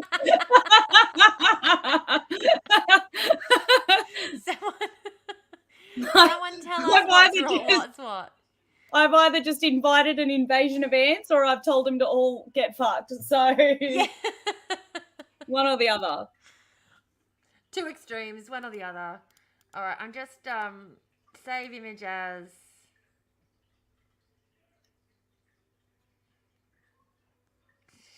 far out. I'm putting a QR code up on the screen. If you send me the link to the GoFundMe as well, I'll put it in my link tree on my TikTok profile. Oh, yes. Thank you. Here we go. Here we go. Copy link. Some species of ants will recover the body and return it to the colony. Hang on, I'm gonna post the link in the chat. There we go. So everyone can see it there as well. Oh yeah, nice. There's a link. I might have to send it to you. Can you copy that? Or do I have to send it to you on... Nah, just send it to me on TikTok. Yeah. Because then I can just copy it straight out of there and put it in my... Easy. Oh, well, I Oh haven't wait, missed maybe him. if Oh, lovely. How is he going? I know he was really stressed out last night. He was really stressing out last night. Um, obviously, like, are you no longer live on? Are you live? TikTok. Yeah. Yeah. I can't see Am I you. not showing up live for you? Thank God you're here. Fuck with Save that. me. Sorry, Belle. I was talking about starting an OnlyFans, and I think I've freaked all the boys out a little bit. The boys are like, this is not. The boys are going, Tamara, stop it. We can't handle this. This is not. This isn't fair. Yeah, no. He was stressed as fuck last night, and obviously with good reason. Obviously, we're not saying that there's no way that he shouldn't have been fucking stressed. Where are we? Here we go. What's I just sent happening? it to you. Can you For tell the us? invasion. With the invasion. Yeah. Oh, okay. I just didn't know who we're talking about here and what was happening. Yeah, no, so And Wael is the gentleman whose family I'm supporting in Rafah. So he's now trying to get his fiance out at the moment. His daughter is out now, thank God. But I think this is the really difficult thing that families are faced with, and this is one of the things that people really struggle with, is because you've got two decisions. You make all of this, you get all this money together, like you manage to scramble this money together to get one visa. Whose visa do you get? Do you get your elderly mother's visa or your yeah, young daughter's visa? Who do you get out first? And yeah, a lot of the people are sending the elderly out first because they think that people are going to be more likely to donate if there are still kids to get out of the country. So that's so they're, fucked to even have to be thinking that way. this is what they're trying to do. And Wael didn't do that. He sent his daughter out first with his sister, I believe. They got out. But his fiance and her brother and him are all still trapped there. His mother is still trapped there. But like, this is the thing, they had to make the decision, is who do we send out? Who do we... And obviously, you know, how can you make that choice? How you... It's like literally like Sophie's Choice, but with like your entire family. You've got to pick Yeah. who, and a lot of these families, I think, previously were sending the elderly members out, thinking that there's gonna be aid coming, we're gonna be able to get the kids out. Like we've got to get the elderly out first because they're the ones who are most at risk. And now, as this war's gone on, people are becoming a lot more aware of the fact that we've got to get the kids out because they are targeting children. Their aim is to destroy our entire culture and a way of life. They're targeting our kids. Yeah, global revolution. Well, that's the way that fucking lootly. that's the way that, and I'm still live on TikTok. I'll probably get it taken down, but we can say it on Twitch. But like, that's the way that you genocide a race of people, as you go for the children. It happened when Australia was colonized. It happened. That's because the easiest way to start is to wipe out the future generation. Like, and so of course they're targeting, and the whole time we're not targeting the children, when we all know that that's exactly what is happening. Targeting the children. Yeah, that's the thing. People who arrive on our shores in colanders disguised as boats. Oh, I know. And what's really horrifying is that the treatment, our government, this is what a lot of people don't really get about our offshore detention processing as well, and Australia in particular, our view of asylum seekers and refugees. Yeah. We've taken the approach that we want it to be so awful for them when they get here that they warn their families in the country back home that's trying to genocide them not to come to Australia. Yeah, that it's worse here than it would be if they stayed there. Our government's plan was to treat refugees and asylum seekers worse than their home countries that they were fleeing from. And both Labor and the Libs were both on board with this plan. So don't anyone ever fucking tell me that either side are better than the other, because both were on board with treating people so fucking inhumanely that they would rather stay in the country where they were being actively genocided than try and come here. There is a new condition. Yeah. There is a new medical condition affecting children that has come out as a result of the offshore detention processing facilities that is being seen in refugees and asylum seeker children around the world. It's locked-in syndrome. It's called something else. It's like a locked-in syndrome, but it's called something in particular. Look into it. It's fucking terrifying. And it's basically their entire body just shuts down. Like, not their body, like they're still alive, but they're asleep 100% of the time. And it's the nervous system just going, we aren't safe. I was about to say their nervous system is just shut down. Yeah. Yeah. We can't get safe. We're not safe. Because, like, for people, when you go through heightened periods of trauma and stress and, like, with complex PTSD, this is kind of where it can lead to in these situations. So I've been diagnosed with complex post-traumatic stress disorder as a result of growing up in a difficult environment. Yeah. Yeah. You know exactly what I'm talking about, right? Absolutely. Yeah. And so it's really hard to emotionally regulate, and you do get emotionally dysregulated, and you have to really work really hard to maintain that emotional regulation. Like, people go, my God, you know, you lose your shit at the weirdest stuff. Yes, because I have complex trauma and I have a hard time emotionally regulating because of that. And I've been in therapy for many, many years. And it's not a mental now than I used to be. Yeah, it's not a mental emotional thing. It's a physical response that your nervous system is having to the stimuli. You don't have mental control over it. It's not mind over matter. It's physically regulating your nervous system. But when it's happened, Belinda says basically comatose. It's a catatonic state that these people go into because their nervous system is like, we're never going to be able to regulate. The only way to survive is to literally shut down, disassociate completely, physically and mentally. All right, we got ads starting in 45 seconds, so we will pause the conversation. I'm going to do some bonus content time finally, because I've been live for an hour and a half and I still haven't. I'd be full anyway. The news media is so screwed, absolutely. But this is exactly it. So what people don't realize as well about this is I can appear perfectly, like I can present, and this is the autism as well, I can present a mask to you. I had this happen when I left work on September 5th, and I went to go check myself into the mental ward, the mental institution in town. My boss came out and said, can you pop in please, I want to have a chat with you. And I had just gotten this really abusive email from her. I just got this really, like, literally tipped me off the edge. Like, I was like shaking, like, and she walked out and I said to her, I'm really sorry, I have to duck out and go see a client who's in crisis. But yeah, I'll pop in tomorrow and we'll make some time to have a meeting, because I definitely think it's important we have some face-to-face time. And she was like, yep, cool, no worries. And she went in and, stop talking. Stop talking, we're in ads. Quickly, I'll finish that story when we get back. I'll finish that story when we come back. Yeah, I've seen tomorrow. Hurry up, do it. Verbal. I know.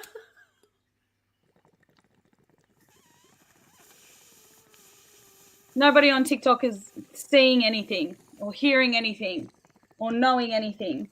Everyone shush. There's only a few of you here now, though, so that's okay. Boat code. I'll still never forget that day. Yeah. I'll still never forget that day that happened, and then you messaged me and you were like, hey, I'm going for a Grippy Socks holiday. I'm just packing my stuff.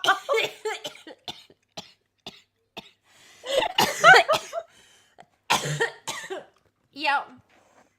And us being us, we just joked about it for half an hour while you packed your shit to get ready to leave. Yep. Literally. And that's what you need. That's why you need friends around who get it as well, who understand. Like, it's like, you know, I need to go and do this right now. We'll wait till the ad comes. Grippy Socks holiday. Sorry. We'll wait till the ads. There's a place called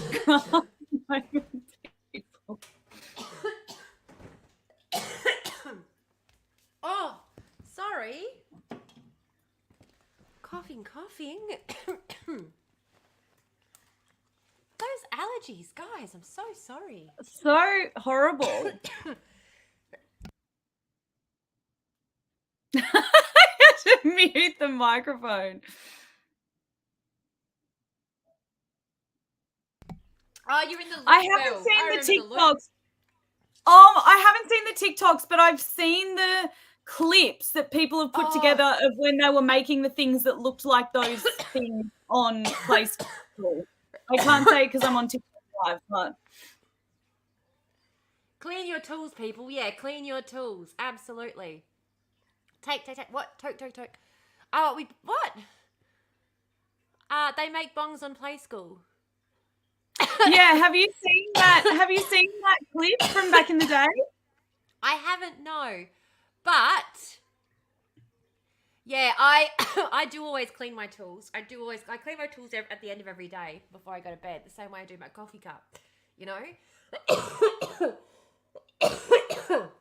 But I actually do need to take a break because both of my kids have been sick and I have got a bit of a cough from one of my children. And I keep just pushing through and smoking regardless. And I need to stop doing that. Yes. Okay, I'm gonna stop coughing. But back to the story I was telling before. What was I telling the story before the ad break? About going to your groupie sex holiday. Being so emotionally dysregulated. That's right. And try to explain to people that your body, it's like when you know you've got a migraine coming on, or you know you're about to faint, or you know you're about to vomit, or like you've got an itch somewhere that you're you know when you're laying in bed at night and your body twitches involuntarily. That's what it's like. Your body is just doing stuff, and you are doing your best to try and remain in control when you are not in fucking control at all.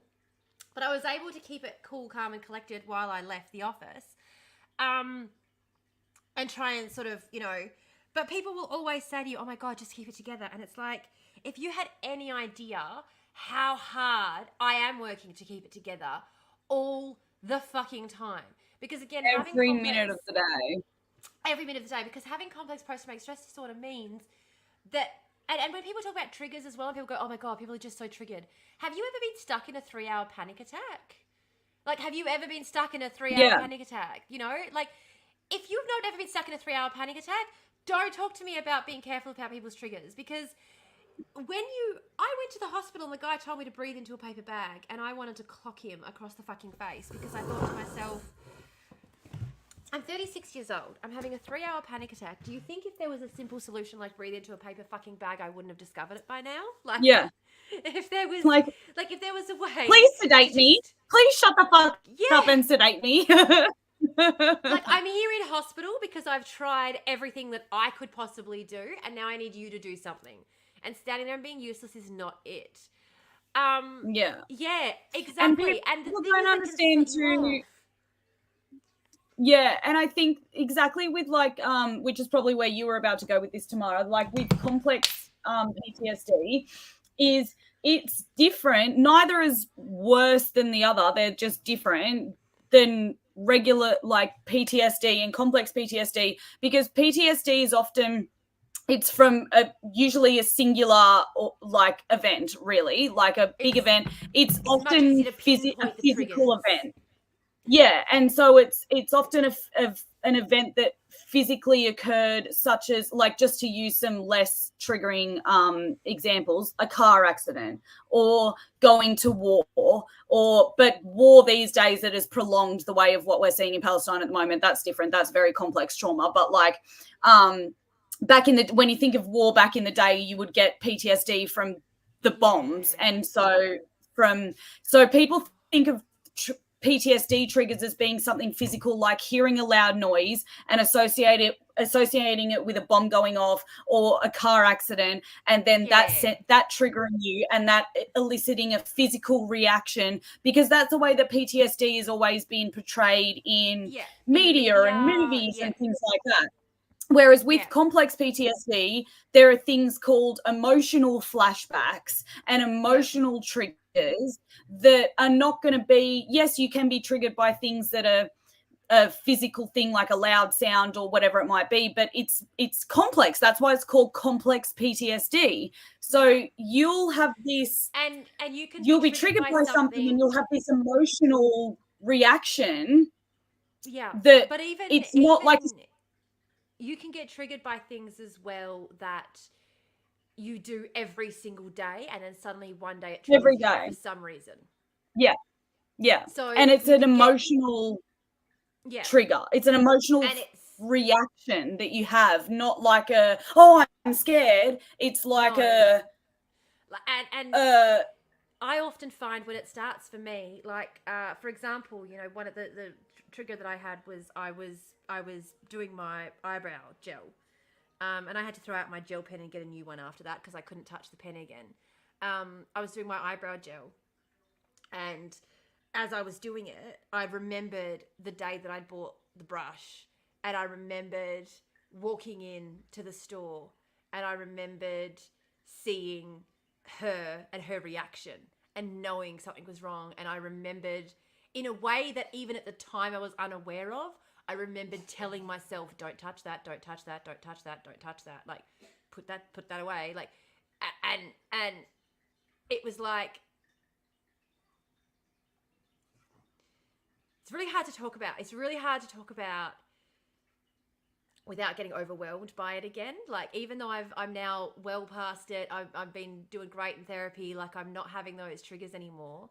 It's still quite hard to talk about being triggered without being triggered, because it's that feeling that the comes emotion comes back. Yeah. And the emotion is the trigger, and the emotion can pop up at any time. And for me, the emotion really is about that.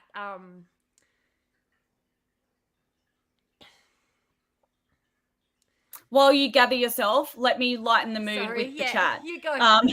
What is eyebrow gel, chat? Why is anyone putting gel on their eyebrows? Thought I'd break the mood, shift the energy by addressing that comment. So because I have curly as fuck eyebrows, bitches. Yes.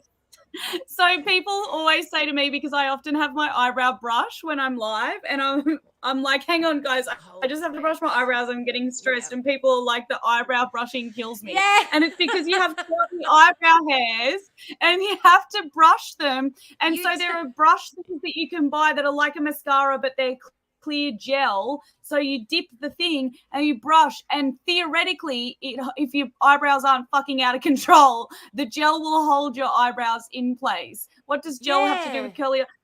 Oh, because you have to. If I don't gel my eyebrows down, they stick forward like little curly spindles. John Howard like eyebrows. Honest like to John God. Howard eyebrows. So, have you guys seen what my hair looks like when it gets really humid and I haven't washed / set it? Because, like, I wash my hair and I put it in a bonnet. I set it and put it in a bonnet when I go to bed at night, which is why it's always just flat and boring and never has anything going on. If I forget to do that, it gets bouncy. And if I get really lazy, it gets very big, especially in summer. Like, this summer wasn't too bad, but it did get big a couple of times there. My eyebrows are just like that all the fucking time. It's like Velcro. My eyebrows are so bad. My eyebrows are like Velcro. They look like little Velcro curls. Like pubes on your eyes. My dad's got the John Howard. Yes, they are. Like, if you were to look really, TikTok can see it, but it's not close enough. Mine are so, like, wiry, thick, like John Howard eyebrows. Like, if you pluck one of my eyebrows out, it looks like a fucking pube. It is fucking fucked. I hate it. Like, pube eyebrows. You can sell our pube eyebrows on OnlyFans. I used to dye my hair red, like a fire engine red. Oh no, you've dyed your eyebrows red to match. No. No. Oh no. Bart Cummings eyebrows. Hey, we're here to educate, Kim. We're here to educate. We are. Bart Cummings. That's what they're like. They are. They're terrible. They're terrible. Like, I have some brows too. Like, I've got some that are so curly and so wild. Like, I've got one. I've got one in this brow that even when I managed to get it to not curl, so, like, say this is the skin, the eyebrow comes out of the skin, right? Like, that's my face. That's my face. I'm lying down on my bed.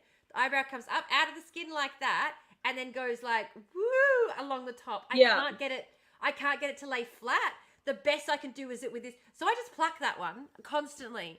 Same. Constantly. Every fucking and time. I get my eyebrows I get my eyebrows laminated. But I don't do it very often. Like the last time I got it done was like February, and I'm about to get it done again because my bloody eyebrow lady is stopping doing eyebrows, and I truly don't know what I'm going to do. And I only see her every 6 months at the moment, but I don't want to go to anyone else. But anyway, writing my arch is where they get really out of control. And she'll laminate them and trim them down and do everything, and they'll last like a week. Whereas for normal people, the brow lamination will last for like weeks. Like mine lasts for like a week, and then I get to the point I'm like, sorry, babe, like, and I just fucking pluck the whole thing out because I'm like, it can't be tamed. It can't be tamed. It's got to go. It's got to go. Yeah. Laminated eyebrows. I have the image of you popping off to Officeworks to laminate your eyebrows. I actually, can I tell you? So back before laminated eyebrows were a thing, I was laminating my eyebrows. Not because I am up with the things or the times or anything like that, right? I'm not at all. But because my sister was a beautician. I have never been to anybody else for any other treatments. I've never been to anybody else for my hair other than my other sister, right? So my sister she was like learning about all this stuff, and she'd been reading about this new lamination process, and she wanted to try it. So she used you know how they lash lift stuff, the lash lift solution? She used lash lift solution on my brows to test it out. But that stuff's a lot stronger than the stuff they use for your eyebrows, to laminate your eyebrows. So they were like so stiff and hard. Like I could not move them at all. They would literally snap like if I tried to move them. But all the girls at uni were like, holy shit, your brows look fantastic. Like one of my best mates immediately started being like, what's that called? Like I need to start getting that done. That's amazing. Like, are you kidding me? Yeah, like it's a perm solution. She used a perm solution on my brows. Like it was fucking hardcore because it wasn't being done here, but she'd been learning about it and reading about it, and she was just desperate to try it. But then I started being like, well, no one does it except my sister yet, and so I started giving out her name and stuff, and so yeah, she started getting all of this business. Yes, they were near my uni, and and she was the only one in Perth doing it because it wasn't a thing that was being done really yet. But then, of course, like 12 months later, it was everywhere. But, you know, also people weren't being using perm solution. Yes.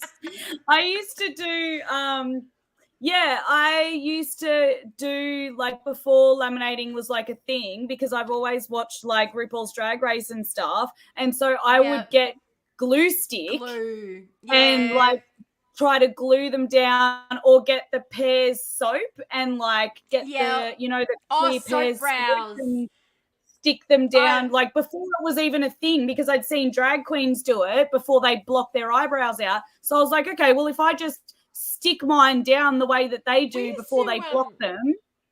We used to do that in high school. Don't you remember with the bad makeup with the really boxy eyebrows that you had to like soap brow them in place first. Yeah. Otherwise, so that then you could trace your brows around.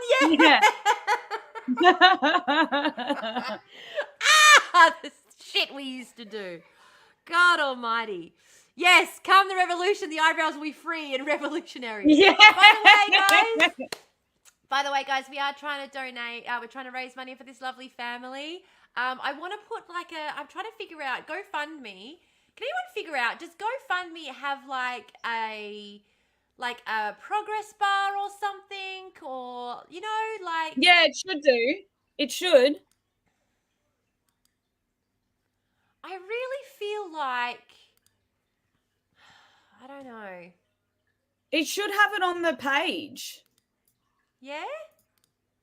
Yeah, wait. I need to... What's the name of the GoFundMe? I sent it to you. I have sent it to you, and the link is also in the chat. Yeah, but I can't. How do you copy out of the chat? So if you open it up on your, so I've also got my chat opened up. Have you got so you've got StreamYard open? Have you also got Twitch open? Yeah, but I only have my chat. And if I Oh, go to your okay. Yep. No, that's okay. No worries. Yeah, of course, I forgot. Like, we got two different chats going on. You press the button. Yeah, thanks, Kim. What is a microbrow? I'm going to go to your page and post it in your chat. Hang on a sec. Like, I just realized. I'm like, Oh yeah, yeah, here I've got it. just I've go got to it. Oh, you've got it. Okay, cool. Yeah, $13,183 raise of our Yeah, there we $50,000 go. Yeah. goal. Yeah. So I want that's the current amount. Yeah. So there's been another $100 donated since we've been live. So that's fantastic. That's fantastic.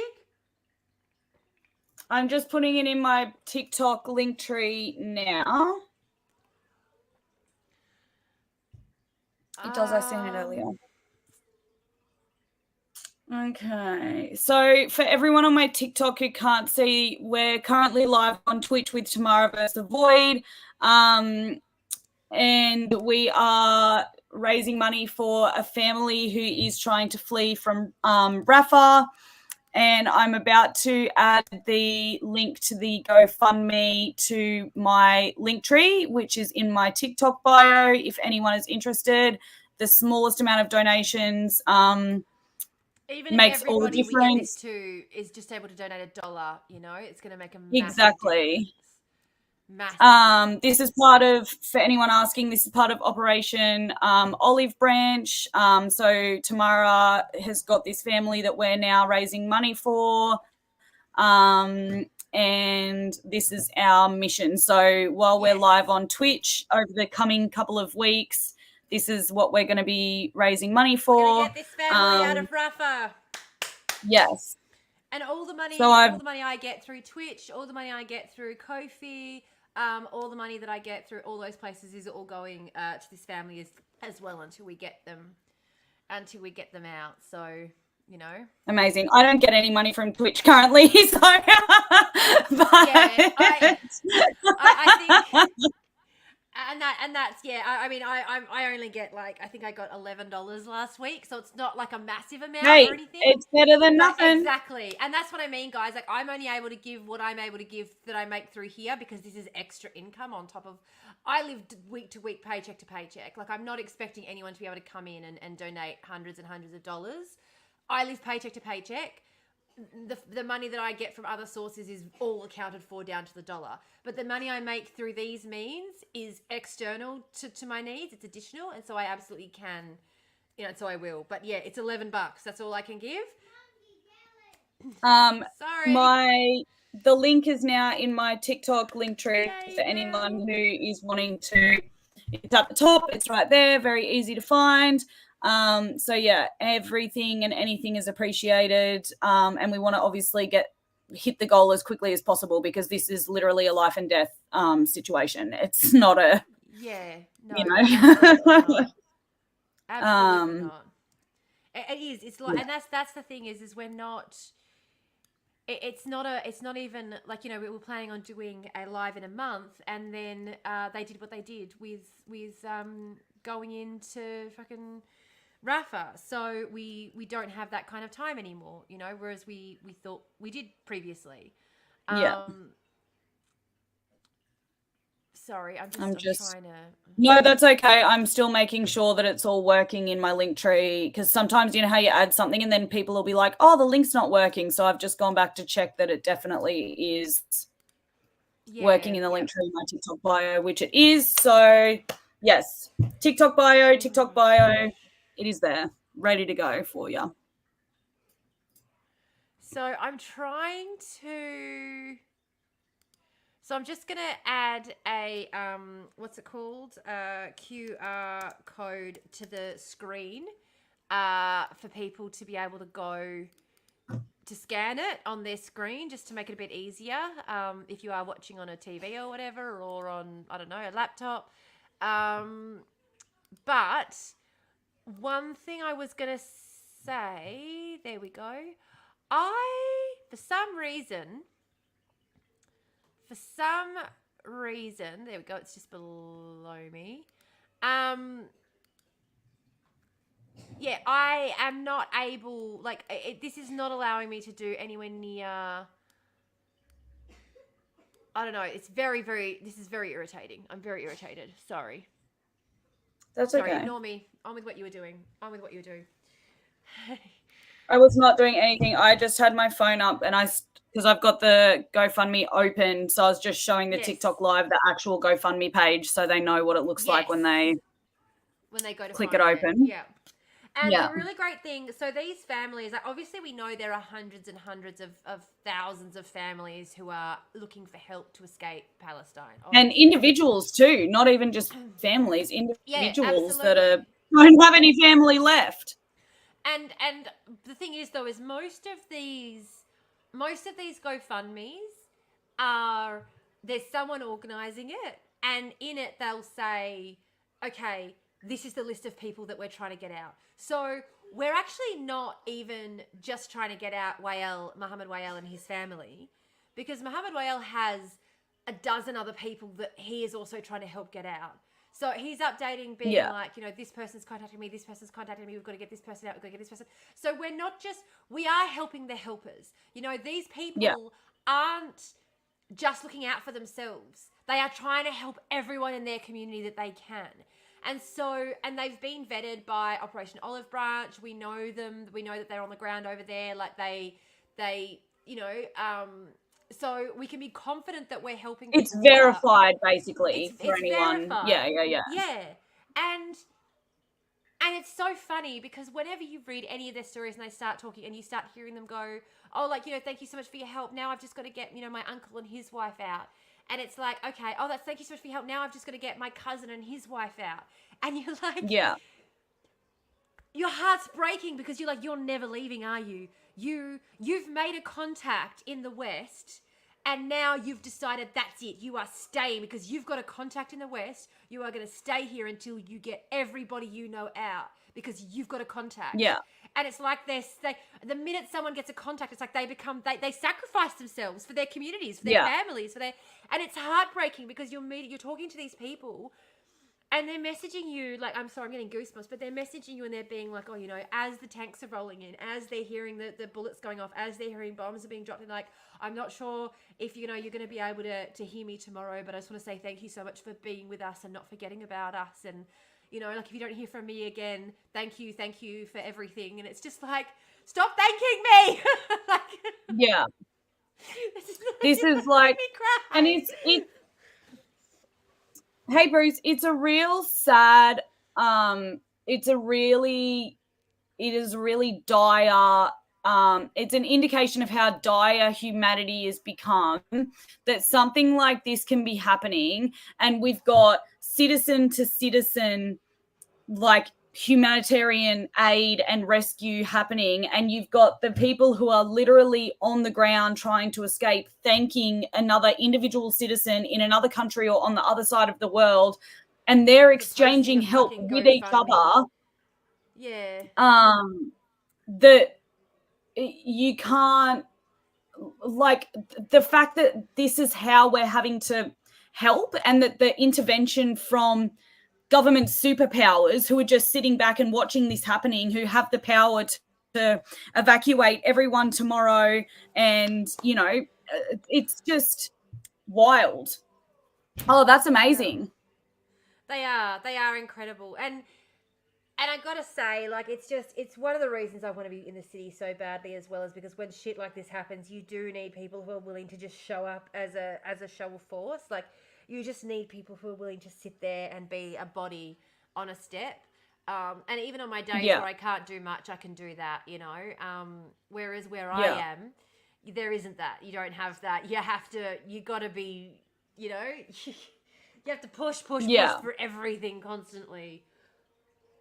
And that's the thing too, like, people saying in the chats and whatnot on, like, all the different places saying, you know, like, oh, I can donate next week and blah, blah, blah. And, like, that's amazing. And if you're able to, like, that's great. Everyone according to their, you know, to their means. But according to their ability, again, to their need.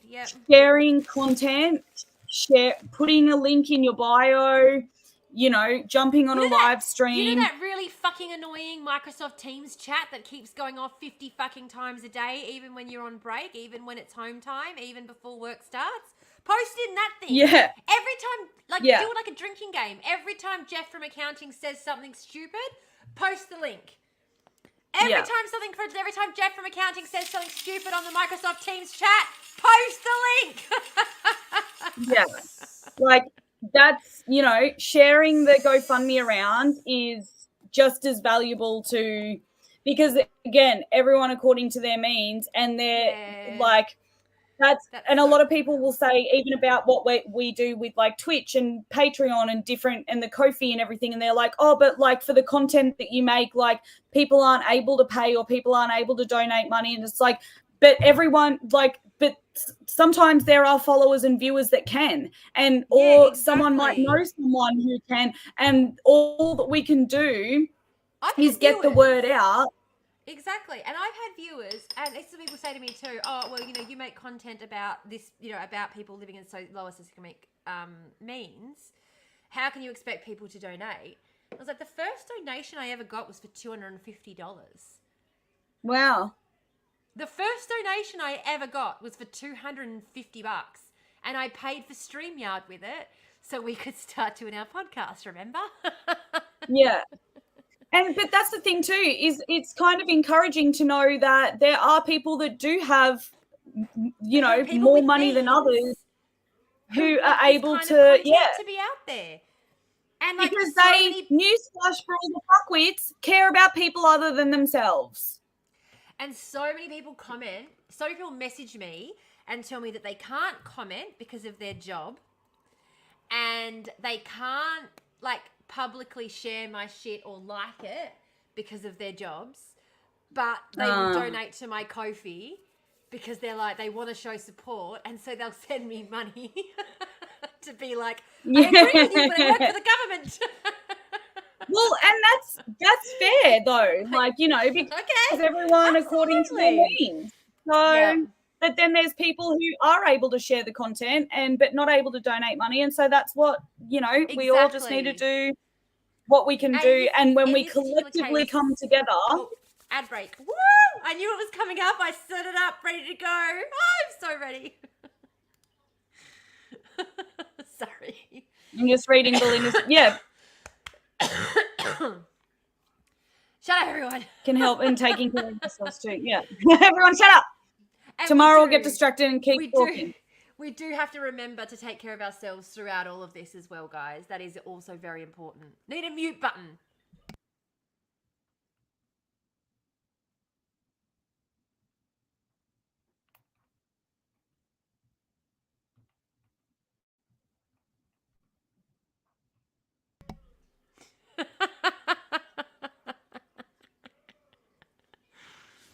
I don't know if Rachel's paused or not, or if...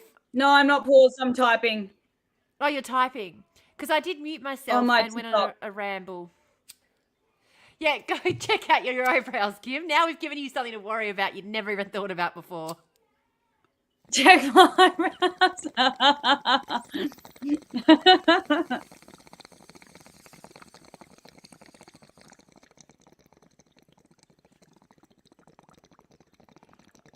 Yep.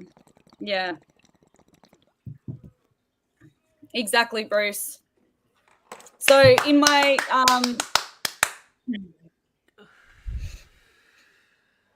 link in my bio, Bruce, I've just put up a GoFundMe that Tamara and I, Tamara has, I am assisting her to raise funds on this GoFundMe to get this family out of Rafah. If you are unable to donate, you can share the link in the places where you're able to share the link, and that's just as helpful as donating. Anything that we can do. This is part of Operation Olive Branch. If you haven't heard of that, look it up. It's basically what that means is this is on the ground. This is going directly to a family in need. So yeah, check it out. The link is in my link tree, my TikTok profile. It's the first link at the top. If you can't donate, just share the link. That would be very appreciated. And the funds go directly to the families. specifically for Yeah. things like covering the costs of visas and transport and passports to be able To to get get out, out of yeah. Palestine. Yeah. The Void is helping the family. Thanks, yeah. Hannah. The Void. So I absolutely, I don't want it to be like Tamara's helping this family. Like, the Void is helping this family. The Void, and I did say that to the group when I signed up. I said, I've signed us up to support a family in getting out of Gaza. I did use my account because they ask you to sign up and then put in your follow account and all that kind of stuff. And they try and hook you up with a family whose goal you should be able to reach with the kind of views you usually get. But just watching the way the views plummet the minute you're talking about this shit is just, oh my God, it's horrendous. Yes, the ad is over. Yeah. We're allowed to talk again now. We are allowed to talk again now. Yes. Yeah, collective support. Yeah, the Void is helping this family. So, yeah, absolutely. And when you talk about it, Rach, you can say, yeah, I'm trying to help this family. I'm trying to... Because I feel like as well, that personalized language, like if you say to your followers, guys, I'm trying to help this family, you're going to have a much better... It's going to have a bigger impact on your audience. Do you know what I mean? Yeah, I get what you're saying, I suppose. Yeah. I get what you mean. So, yeah. So for the sake of the family, it's probably better if you're just like, hey, guys, I'm trying to help me, Rachel, the person you love and follow. And I'm willing to Yes, support my devoted followees. my devoted followers. Well, we need a Void TikTok account. We should, like the problem, like the Troublemakers one used to be, where we can all post stupid shit on there and only share it though, like, you know. No worries, Laurel. Thank you so much for joining us today. We appreciate you so, Thanks, so Laurel. much. It was good to have you over here. Thanks for joining the Twitch. So good. And thank you as well, like everybody, for following Rach. Make sure we give Rach a follow. Make sure we watch Rachel's live as well so that we can get her to that number 50. We're going to get you there in no time. Don't worry. It took me a whole fucking month. How many am I even at now? You're at 9. You're a fifth of the way there. Oh. I know. Well, I like thinking of it that way, a fifth of the way there. Yeah. And I mean, like I said to you, it took me like 8 weeks, 6 weeks, 8 weeks to get that far. Like, you've been hustling. You've been grafting. I have been going live 3 days a week. Yeah, that's for 6 commitment. weeks. I need to get better at it.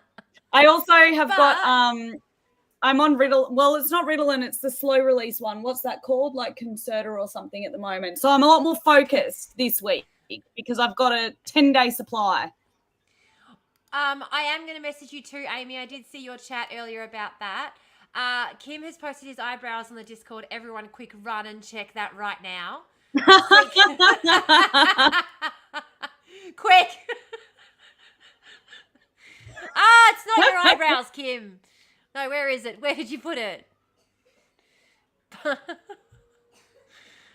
Sorry. Why am I viewing? I can hear you kids coughing in the background. Yeah, that's Kai Bear. That's Kai. Whoops. That's my kid. General. It's under general, isn't it? Your eyebrow is under general. There it is. It's an eyebrow. Look at them brows. It's just a one brow, though. I also pulled one stray hair out because it was going gangbusters. See, I told you. Sometimes you just got to pluck a bugger, you know? Now you understand where we're coming from. So someone joined the Discord today from the link that I posted. Thank you all so much. Love it. Love it. That's where all the cool stuff happens, the Discord. That's my next one that I'll get set up is the Discord. But I'm trying to work in increments that I know my ADHD won't turn around and go, actually, we're doing none of this anymore. So I'm doing it step by step. Look at Belle go, putting your Twitch and Patreon in my bio. I need to do a link tree so I can do the same thing. I can support my peeps. I got to put Rachel's Twitch up on my link tree. I need to get a fucking link tree. Wait, what did she do? Belle's what did Belle do? And she added your Twitch and your Patreon links to her link tree on TikTok. Belle, thank you. I know. People do not realise what a big deal it is to have your links and stuff posted places.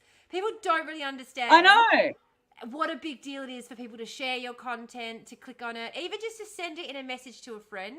You have no idea what a big deal it is for you guys to do that for our content. It makes especially such a big difference. for mentally ill neurodivergent people like Tamara and I who have major imposter syndrome of putting ourselves out there. It's actually so encouraging and like it makes you feel like you know that you're not like just screaming into the void. I'm not allowed the repost button. It's been taken off of me. What? Yeah, I didn't realize. I thought it was a follower count thing. Like, I thought once you got over a certain follower count, they took it off you, because that's what I'd been told. Like, after you got over 30,000 followers, you lost the repost button. But then I've spoken to other people who've got more followers than I do who still have the repost button. But yeah, I just logged in one day and it was, I don't. Repost button's been gone for a year now. Mine, because I've got a few TikTok accounts for like different things and work that I do, and sometimes it's like there's a glitch in the app, and when I log into, like when I switch to a different account, like that account won't have the repost button, and then I'll go back to my account and then my account won't have it either. And sometimes, because I don't usually keep a lot of drafts in my TikTok, so it doesn't really matter anyway, I'll have to delete the app and re-download it to get all of the proper features back on the proper accounts. Maybe as long as you don't have a bunch of drafts, because remember you lose your drafts when you. I've got so many fucking drafts. It'd probably be really good if I just delete them all. So I don't even have to. I probably need to delete them all for the sake of the memory on my fucking phone. Yeah. Yes, Kim, put it in the Discords. So, no whacking furries. So should we do an OnlyFans for Palestine? I don't bloody know. It takes, if you're going to do it. It takes a lot of work, I know.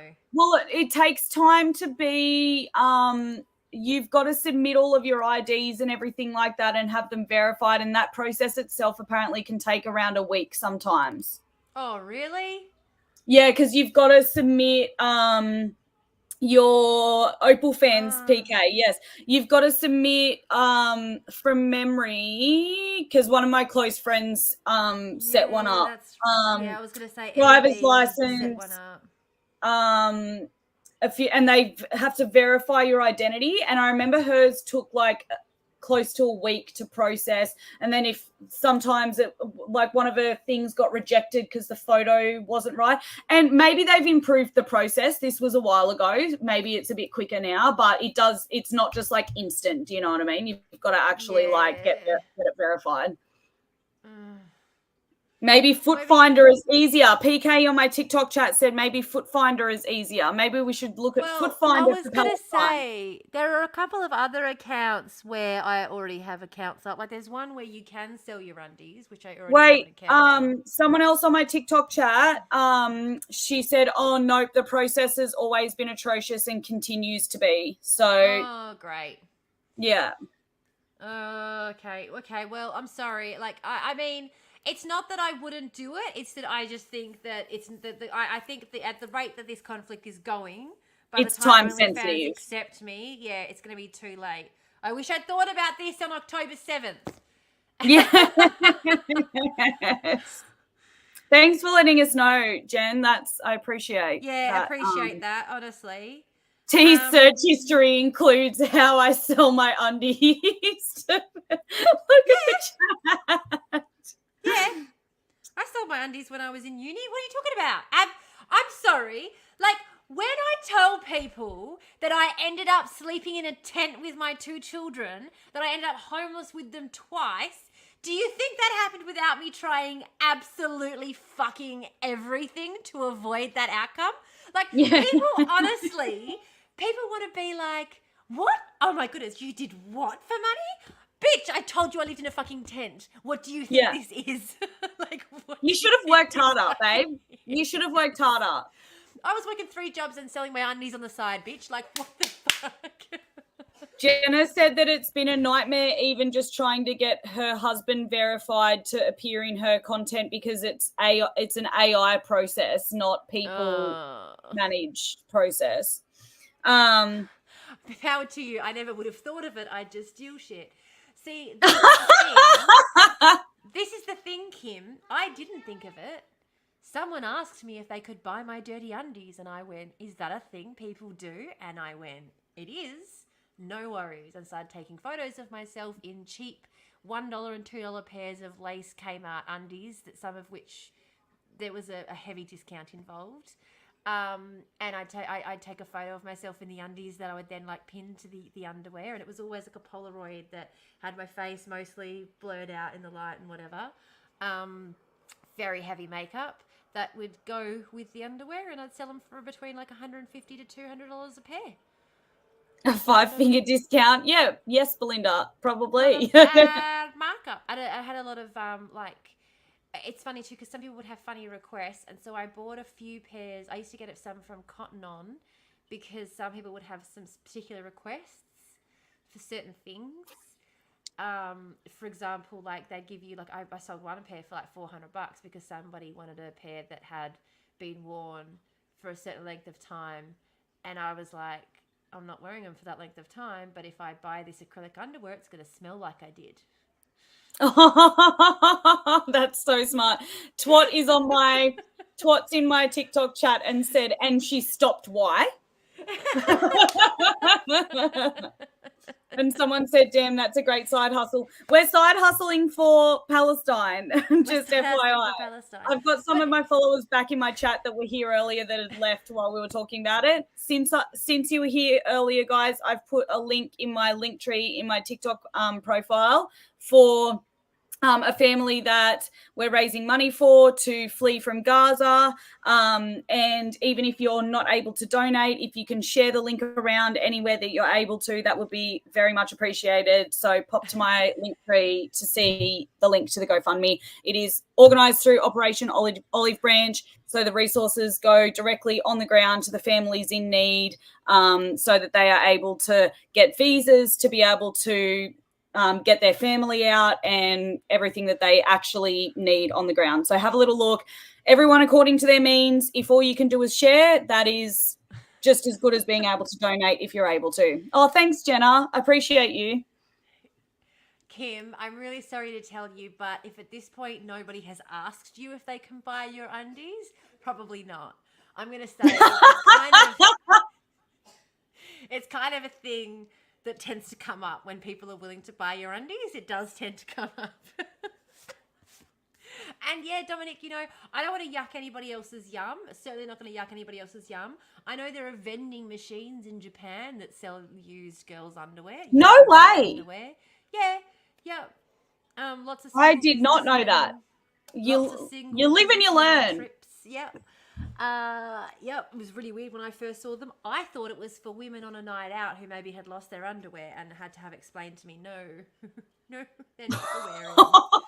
You're there like after being at the bar. You're like, oh, wow, look at this cheap pair of undies in this vending machine. No, someone explained to me, no, they don't have that kind of culture over here. No one would ever even dream of needing to buy underpants out in public to wear. That would be humiliating. No, these ones are for sniffing while you wank. Oh, okay. No way. Those are fine. Blatt said weird point to come in on. Yeah. Make sure you hit that subscribe button so you can learn more strange cultural facts. But yeah, no, like look, I got to be honest with you. It's one of those things as well that even people who are like, my gosh, that's weird. That's like, oh my goodness, like I could never imagine doing that. There's still this part of people that they go, but they're curious. Do you know what I mean? Like it's this, do you know what? It's this, I'm not going to say ick, but it's this taboo that's kind of less out there, and so it's a little bit more, it piques people's curiosity a little bit more. Yeah, people are still like, people want to know about it. People are like, really? Yeah. Like, people find it really intriguing. It's not one of those taboos that people are like, oh no, quick, let's not talk about that. It's one of those taboos that people are like, so really, so tell me more. Like, wait, what? Yeah, look, used Twat undies ain't my said thing, but $150 is $150. $150, I agree. And And Twat said, has 150. Tamara never seen Orange is the New Black? Hey? Have you never seen Orange is the New Black? Twat said. Not all the way through. No, I started watching it and I got really bored. Yeah, someone was selling their undies in that show, weren't they? Oh, see? And look, it's very common. There are websites set up for it. I didn't set up a personal website. I did it through a website. Like, it's a very, very, very common thing. That's the only Very place I common remembered thing. it from. Oh, there you go. Yeah, season 2. That's why you didn't see it probably, Tamara. But in saying that, like, that would be a really good business idea because you got the whole, like, prison lady thing going on. Yeah. But like Yeah, true. $1, $2 cotton on undies are basically just made of like little strips of lace. They're very, very cheap. And when I worked out too how they were made, I started like just whipping up a few pairs of my own too. Oh my And they God, started you selling need through to teach me Etsy. to sew. I really want to learn how to sew. I was going to do a sewing live stream. Like one of my days, I was going to make it like a how-to day and we were going to sit and have cozy chats, tea times and sewing together. So like a politics day, a Christian bullshit day, and then just like a cozy tea time day. I just feel like I need, we need to have a bit of a different vibe sometimes. Yeah. Well, Revolution funded. Yes. Sorry, mate. I got to be honest with you. If we're serious about doing this and it's for the revolution, I'll sell my undies again, guys. Like the account's still there.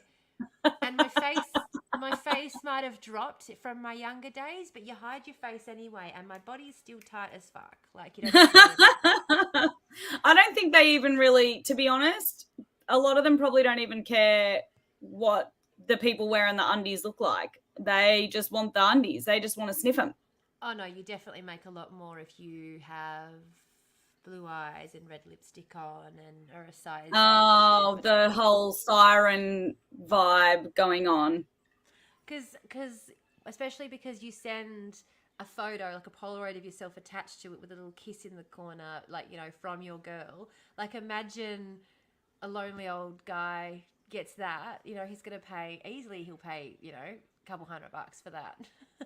I actually, do you know what else I've heard of people doing this with socks as well? Because I remember get your eyebrows sorted and get some red lippy. Yeah.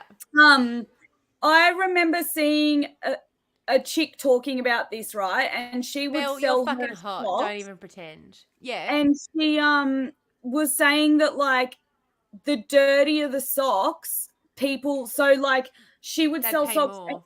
that she had worn to go work like a shift in the bar where she bartended, where like, you know what it's like working in a bar, like I sold the undies that I wore when I did bar work. Like I'd attach a photo of myself at the sink with the undies sticking out of the top of my pants. no way. And people would pay more for the ones that I'd worked my shift in, that I'd like, yeah. Got on all sweaty and gross in. Yeah, I started going to the gym when I was at uni. I signed up for the gym at uni and I started going to the gym because people would pay more for undies that I'd worked out in. Not the fact that you only signed up for the gym. Yeah. Just.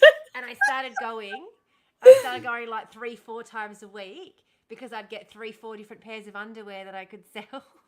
Oh my gosh, Tamara's at the gym, goes and does like one set of weights, goes into the toilets, changes into a new pair of undies, comes back out, walks on the treadmill for 10 minutes, goes and changes her undies. And people are probably like, oh, this girl's got IBS or something. She's going to the toilet every 10 minutes and then leaves after half an hour.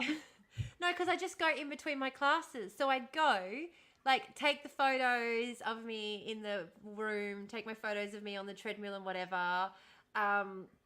Always, like, never my face in the photo, always just my ass with the undies just sticking out the top of the pants in all the photos. And then, like, I'd go to class and then I'd get changed and I'd come back and I'd do it again and then I'd go to class. So I could do 2 or 3 pairs in a day. But I wouldn't really be working out the whole time I was in the gym. I was mainly like setting up camera shots and like, and I did actually get my legs really, really toned while there because I was doing a lot of those leg machine workouts because I worked out I could get really good angles on those machines. True. So my legs got so good a workout. Like the whole... What?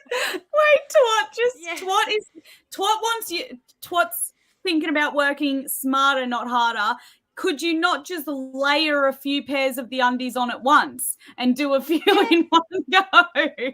Yeah, but the important thing was you'd have to send a photo of you wearing the undies. So, Yes. like, there were definitely times where you could do that, but because you have to take a photo of you wearing the undies, it's generally it's just easier to just wear one. How did you get so toned? Don't worry about it. Don't worry about it. Don't ask any questions. Yeah, For everyone and the on other my thing is TikTok, too. this is I what we're rode doing my actually on bike. Twitch right now. I rode my bike everywhere at the time too. So what the great thing was is I'd get to work, I'd be in my workout gear, I'd get to work, get changed, put on a fresh... So I'd have the pair of undies that I'd worn to work, I'd have the pair of undies that I'd worn while at work, and then I'd have the pair of undies that I'd wear for the ride home. So... Well, all the different requests, the bike requests, the work requests. And when I was having issues with my knee because of how much I was working out my leg. Like I was having issues with my legs because I was doing them a bit uneven and I was having some issues because it's easier to set up certain camera angles than others. So I was having some leg issues, some hip issues because I was unevenly working out. This is very technical. Workplace victory. Combo. I was literally getting what's it called? The pins. What's it called with the pins? From the physio. The physio was doing dry needling on my leg. Acupuncture to try and loosen it up because it was so tight. Because that angle was just such a good one. It would always, your ass just looks so pert when you're pushing that. What did you learn today, chat? Lots. This was a very educational day on the Twitch. How much undie money do you have? I do not have any undie money anymore. It all went into buying this house. I was about to say, you bought a house. I bought a house. And this and is half why a law degree. And half a law degree. Yeah. Yeah. A lot of work does go into selling undies. And it wasn't, and the thing is too, was I was working 2 jobs at the same time. Like I wasn't like living a life of luxury while I was making this money either. Like I was working my fucking ass off just to scrape literally working the undies off your ass. Working my undies off. Sometimes every now and then I pull a pair of undies out of my drawer and I'm like, why the fuck did I buy these? Like, who wants a pair of lace up? Oh, that's right. A pair of the unsold. So you pulled yourself up by your jock strap to get a house. Exactly. Absolutely. Just like the bootlickers would tell you to. But anyone wants to turn around and say, oh, you got to work harder. I'm sorry. Nobody in their right mind, everybody who says, oh, fucking work harder, stop complaining. When I turn around and tell them I sold my undies to make ends meet, are disgusted. And I'm like, of course they are. In the same way that these fucking bootlickers, you'll be scrolling through social media or you'll see something and then it'll be, oh, blah, blah, blah. People should work harder, scrimp and save to do this, to do that. Oh, people need to just like get whatever job that they can take, blah, blah, blah. And then the very next like breath, it's shaming sex workers or saying that minimum wage retail workers need to get better jobs or, that people who work night shifts jobs don't need to go home to their kids and see like it's so fucking hypocritical to say work harder, do whatever you need to do to make money. But then when people do whatever they need to do to make money, work is work. Like selling undies is work, sex work is work, retail work is work. But you're not selling your labor and your body the same way anyone else is. It's no exactly different from being down at a fucking smelting factory. The only difference is I get to choose my fucking hours. And the other thing is as well is that it was all, this is what I talk about when I talk about to people. I can't openly, I'm saying this on Twitch because I'm going to delete it off YouTube later. Don't worry. Sorry, my good friend Raymond, who likes to watch these back later because you're not going to get to watch this one. But yeah, like this is all money that's earned tax free. This is all money that's sort of like, because my pay would go into my bank and I'd pay my rent from it and then like put all this money in savings, and then the cash that I was making I'd go in and pay my bills with. Yeah. So like as far as my bank account was concerned, everything was hunky dory. Yeah. But it did make it very, very hard when I went to go get a mortgage, because they wouldn't use because all of my accounts showed that I was very, very frugal, because of course I fucking was. Like I've always been very, very frugal. My mum used to joke that I'm the only person she knows who can somehow squeeze a penny until it screams. She's just like, never heard a penny scream until I met you. And we know some pretty frugal people, and my mum looks down upon it. So, you know, she's she's not trying to compliment me when she says it. Yeah. And, you know, I could save with the best of them, but it doesn't matter, because when you go get a mortgage, they have their template about how much it costs you to live based on your children and your income.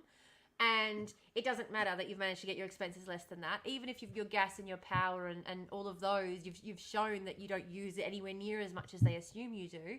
Doesn't matter. They go off their assumption of what your of how much your household or whatever should be paying for those things. Yeah. Yeah. And even if your expense sheet shows that, like, for example, you know, I sew. So I'd say to them, they'd go to me, well, how much do you spend in a year on clothes?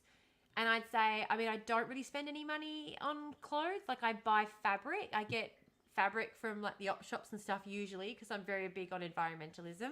But I get, like, fabric and stuff from op shops or from closing down estate sales and stuff. And so, like, I might buy a couple of meters of fabric, you know, a couple of different bolts of fabric for $100 in a year. So I'd say maybe like $150 a year that I'd spend, because I then have to also buy other bits and pieces like socks and undies and those sorts of things, and for the kids and that, and they just turn around and go, no, minimum of $2,000 a year on clothing for a family of your size. What the fuck?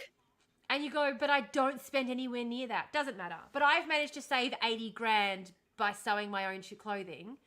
Yeah. Doesn't matter. Which is in direct contradiction. Which is in the direct. Oh, nice. Yeah. Which is in direct contradiction to the fucking bootlickers who tell you that you need to scrimp and save more to be able to fucking buy a house. But then you do scrimp and save and it doesn't matter anyway, because they don't believe you that you've scrimped and saved. No. And they don't use your savings. They go on their assumptions. Yeah. It's all about income. It's all about diversity of income. And it's all about increasing your income. It doesn't matter how clever you are. If you don't have $120,000 on paper, you're fucked. Yeah. Because I had enough income, but it wasn't on paper. And I had to keep it off paper. But because it wasn't on paper, it fucked me when it came to get a mortgage. Even though I had 2 jobs. I was working full fucking time and studying full time. And I had this side hustle going on. And I had 2 kids. So I had a pension as well, because I had two children. I was a single mum. Yeah. None of it fucking mattered. No. Our broker asked us about our expenses like this, and I was like, I make food from scratch. They also have to, and I had this argument too from them, because we also get a stipend, a grocery bill stipend, because of one of my children's health needs. It's not a lot, but it's like $100 a month that we get because of the increased cost associated with their particular health needs with groceries. They won't account for that in the expenses, income and expenses, but they will account for the fact that his medical condition means that we have to pay more money. What the fuck? Yeah. It ad break doesn't even make any sense. Oh, ad breakage. Okay, cool.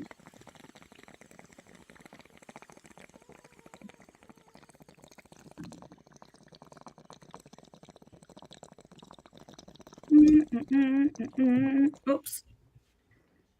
Whoopsie. BRB.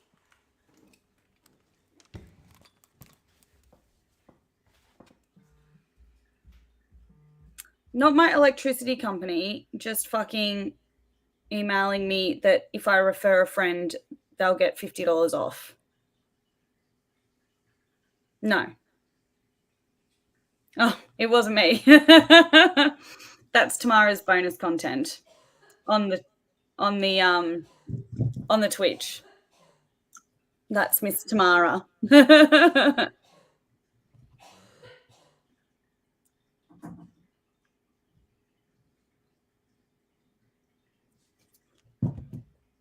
And now she's taken off somewhere.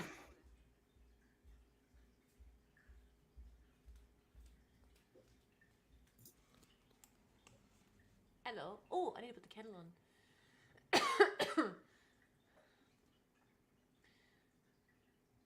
Oh. God, don't you hate it though with that in Victoria? I fucking hate that, the way they do that shit. Oh, wait, I clicked off. Hang on, what is it?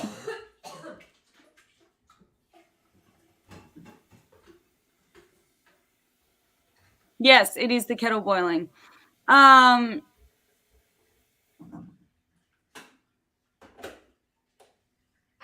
Oh, true, yeah. I do have to probably...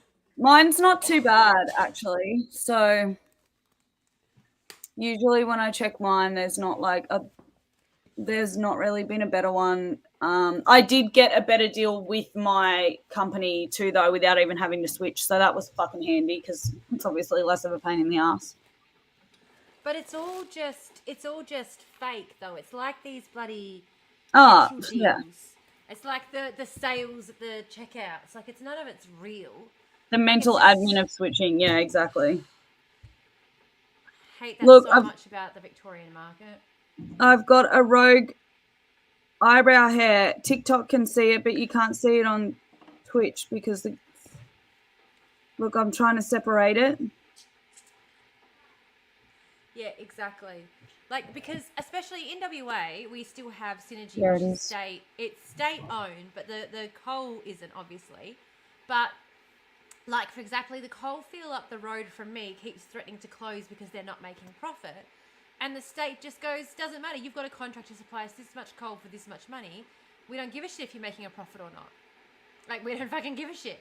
Now, why the fuck can't we transition to renewable? Oh, because our energy grid is fucked. Like, that's the reason that WA can't switch to renewable, because we already own the energy market. It would be so easy. Yeah. I mean, and there's also the fact that Gina Reinhardt and Twiggy put millions of fucking dollars in the Labor Party's pocket. So, of course, they're not going to fucking do anything to jeopardize that. But anyway. My mum, Gina Reinhardt. Yeah. That's what... Did you see those jokes earlier? You probably didn't know what they were talking about. Because someone... No. I can't remember what we were talking about on my TikTok live, and someone was like, oh, imagine if Rachel's just like undercover this whole time, and Rachel's actually a landlord. And I was like, yeah, actually I am. Actually, my mum's Gina Reinhardt, and I actually own, however many properties and blah, blah, blah. And then the joke just went on and on and on. But honestly, like, it's one of those things that annoys me as well when people talk about Bernie Sanders. I'm like, so what if he owns 3 houses? He's out here saying that millionaires should pay and billionaires should pay their fair share of tax. If he's a millionaire and he's saying that, I don't care. Like, if he's saying, like, pay more tax, me included, cool, no worries. Like, that's fine. Yeah. I don't know why it's such a big deal to be like, like, for example, just for a tiny example, I am going to be in a situation where I'm stuck owning 2 houses because of the way my separation, my divorce is going to work with this house and the property that I'm looking at moving to. I'm not going to be making any money from either of these houses. Like, I'm not going to be a landlord in any real sense of the word, but I'm going to still own 2 properties. Like, does that, by the circumstances and the fact that I'm stuck in this situation because of a relationship breakdown, now mean that I'm not allowed to talk about the fact that everyone should only be allowed to own 1 house? Because yes, I own 2 properties, but so does the other person on both titles, and we don't live together. Yeah. Do you know what I mean? Like, yeah. But someone people turn around and say, yeah, but you own 2 houses. Yeah. So should we allow that kind of thing to be able to preclude us from having a say? I don't think so.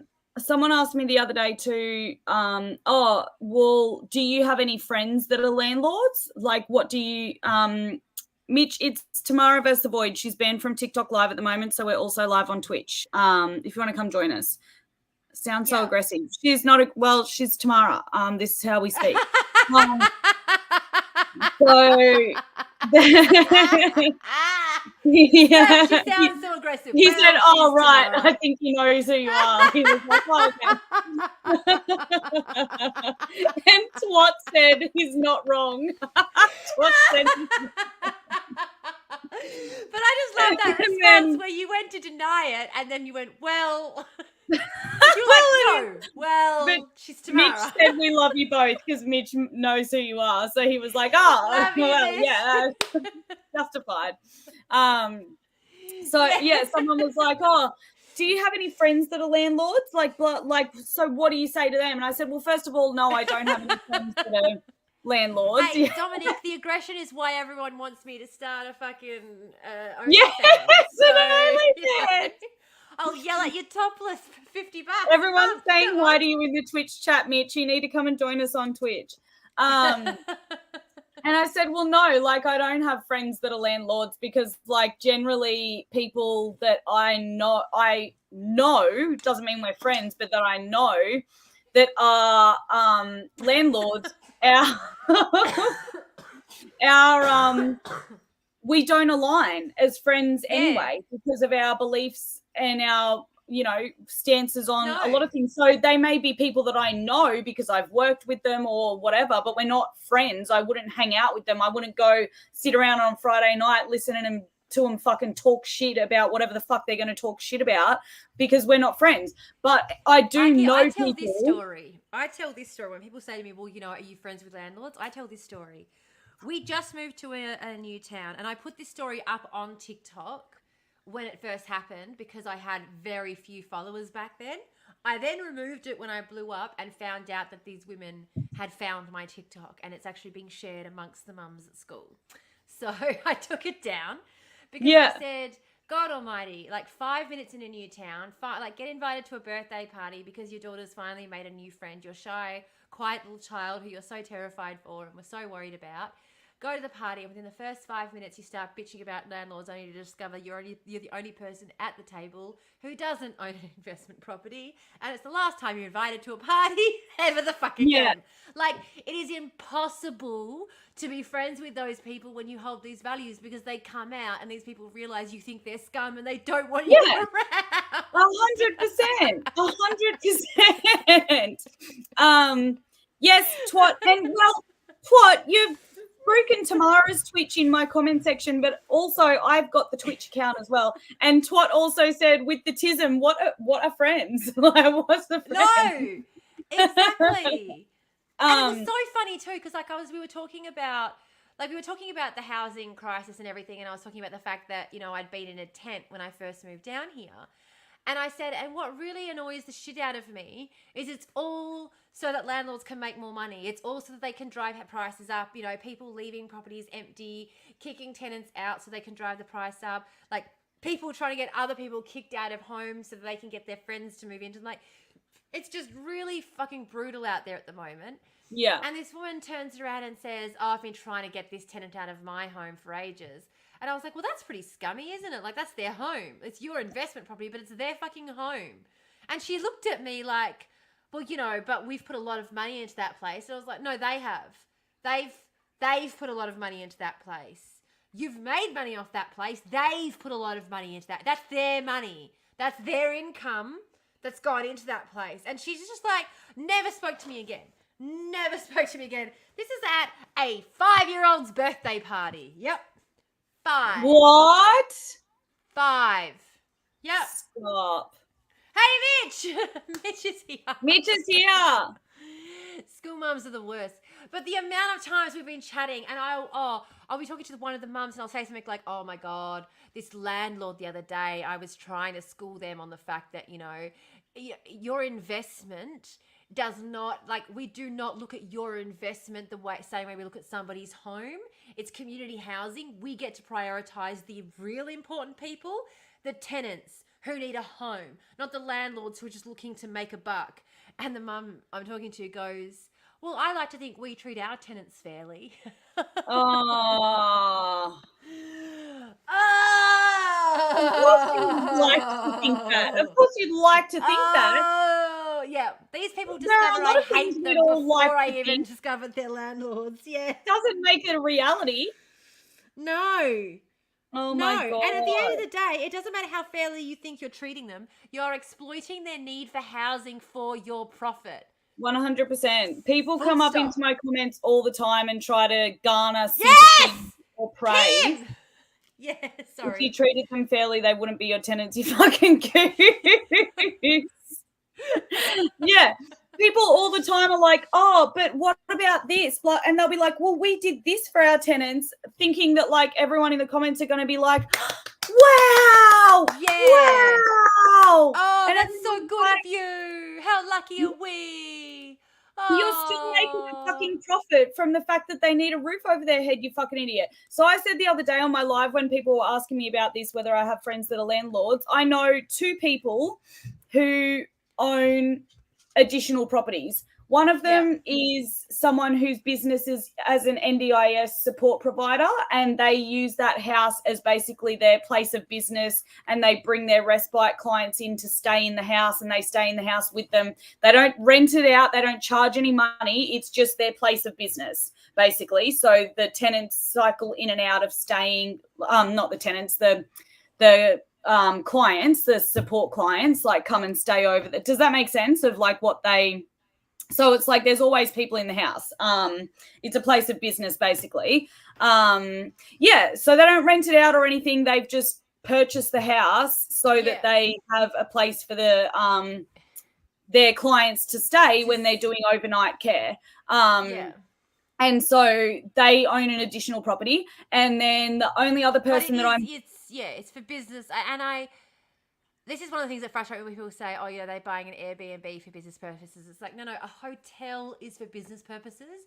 Yes. Respite care is also for business purposes. And respite care is something that's very different to, you don't want a hotel with respite care. You want a home. You want a lounge room. You want a television. You want a backyard. You want to be able to sit in the garden. Like respite care requires something very different. You want a kitchen so that you can make meals together with the clients and things like that. Yeah. But we need a far fewer respite care homes in the community than we do have Airbnbs. So when we say yes to respite care, it's not suddenly that Airbnbs are okay. It's like, no. Yeah.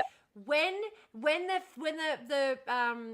what do you call it? The council in Cottesloe were talking about building respite care housing on the beach for dying cancerous children, the NIMBYs in the area tried to get the proposal blocked, and they tried to use the fact that these were basically going to be Airbnbs to try and get the us on side, basically, the ones who were advocating for sustainable development. And like I remember rocking up to one of these housing things when they were in the park, and there was like 1,000 people there, and I got the microphone and I said, you guys realize that this is holiday homes for kids who are dying of cancer.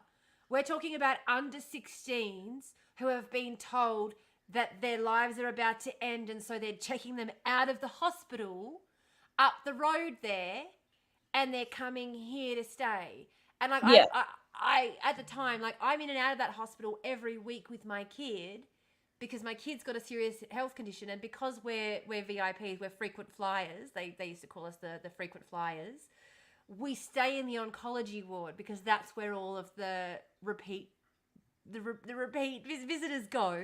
Yeah. So we knew these kids, and I said, like, we're talking about, I'm going to make up a random name here, but we're talking about Chelsea, who Chelsea is 9, and Chelsea has a 6-year-old brother and a 12-year-old sister who visit every single day after school.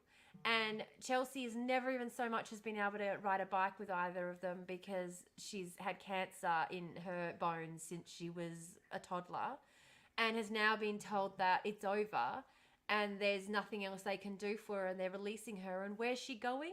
She's going home so that her parents can struggle to go to work every day and come home and watch their daughter die in slow motion? Or could we maybe send the family to a nice holiday cottage on the beach where they could be cared for the last months of Chelsea's life, where they could spend some quality time together, where they could spend that time? Like, this is a real family I'm talking about. And the homes are built. They are built now. And it's because of exactly this, like protesters who were showing up and sharing these family stories with the family's permission. But saying, this is who you're saying no to. Yeah. This family who want to be able to spend the final months of their daughter's life together as a family, so that they have that to hold on to for the rest of their lives without their child. And you're saying no, and you're trying to drum up some fear about Airbnb. You know what I mean? Like, yeah. It's the only time that any of these motherfuckers would have ever protested Airbnbs is in this actual fucking situation. If it was an actual Airbnb that them and all of their NIMBY mates wanted to own and make a profit from, they would have been fine with it. No, and exactly, Dominic's like, you think they want to be there? Absolutely fucking not.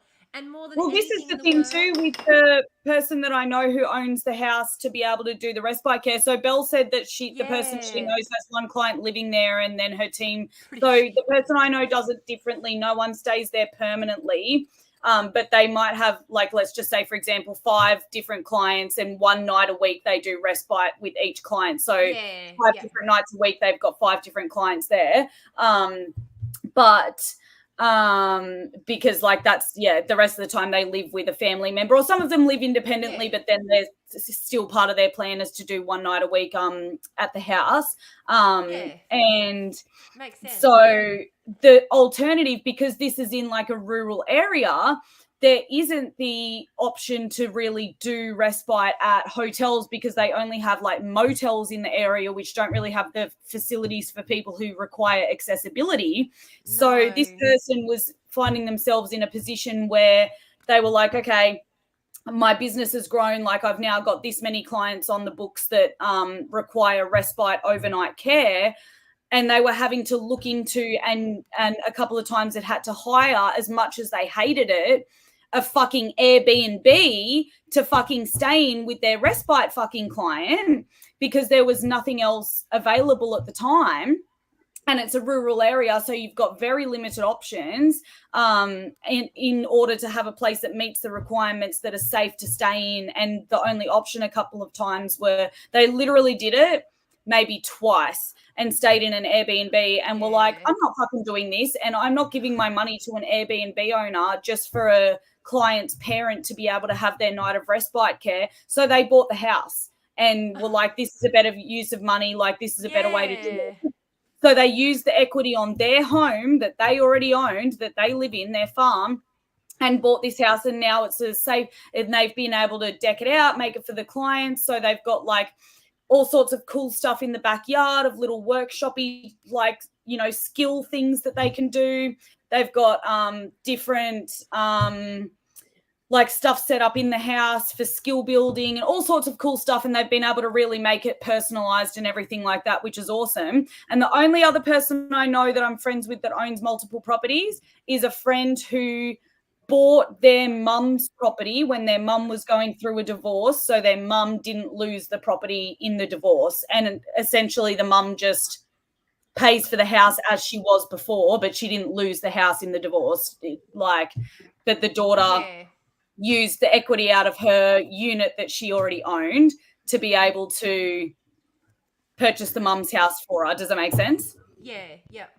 She doesn't make any money. Actually, she covers the shortfall of the cost between what her mum can afford to pay and the mortgage. So this is what I was arguing. This is what I was arguing with my ex about the other day as well. This is what people don't understand. Like, my ex keeps trying to, Arshat keeps trying to say that, you know, they bring it up constantly. Just, you know, that they're paying X amount into the mortgage every week, and you know.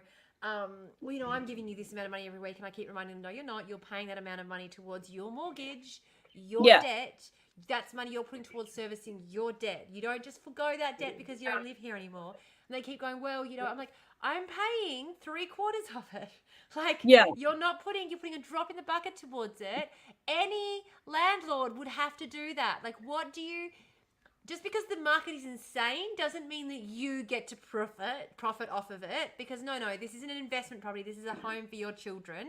You're not going to profit off it. You are going to do what should be happening in the market, and I'm going to pay the interest, and then as co-owners, we're going to pay half of the balance, half of the what do you call it each? Yeah. Principal. Thank you. Yeah, exactly, Belle. Sorry, how you going, Tim? Yeah. Good. I won, if that's what you're asking. You won. Excellent. I already won. It's already done. The fence is down. Oh, nice. So, okay. Recap was, they're still here, so I've got to be quiet too. Beginning of the week, the granny fight's been going on in the yard since October last year. I'm a tenant. That's fine. Can't do shit about that. That's completely fine. Two things I wanted in a property was a secure yard for my dog and a lockup for my tools. So, granny flat going in where the yard was, all right, well, I just got to walk the dog more. That's fine. So I just had access to the garage. I could live with that. The beginning of the week,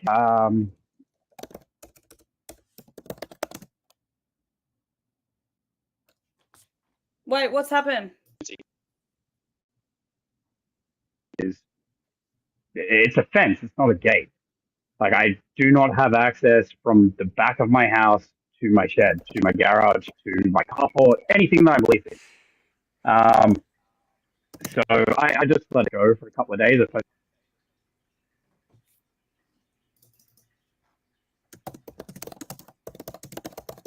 Yeah, okay. So it wasn't my fault.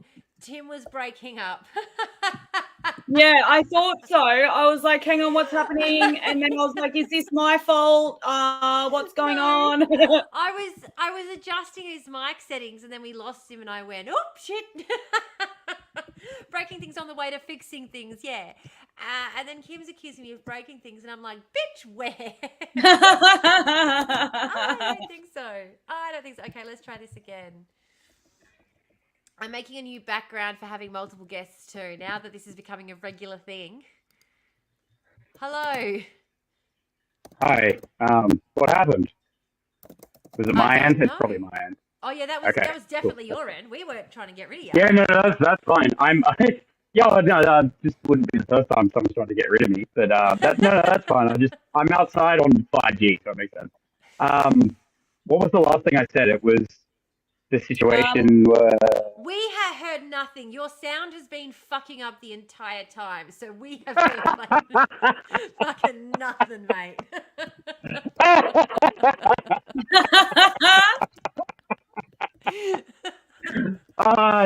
Shit.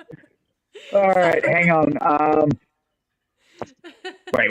Let's try this.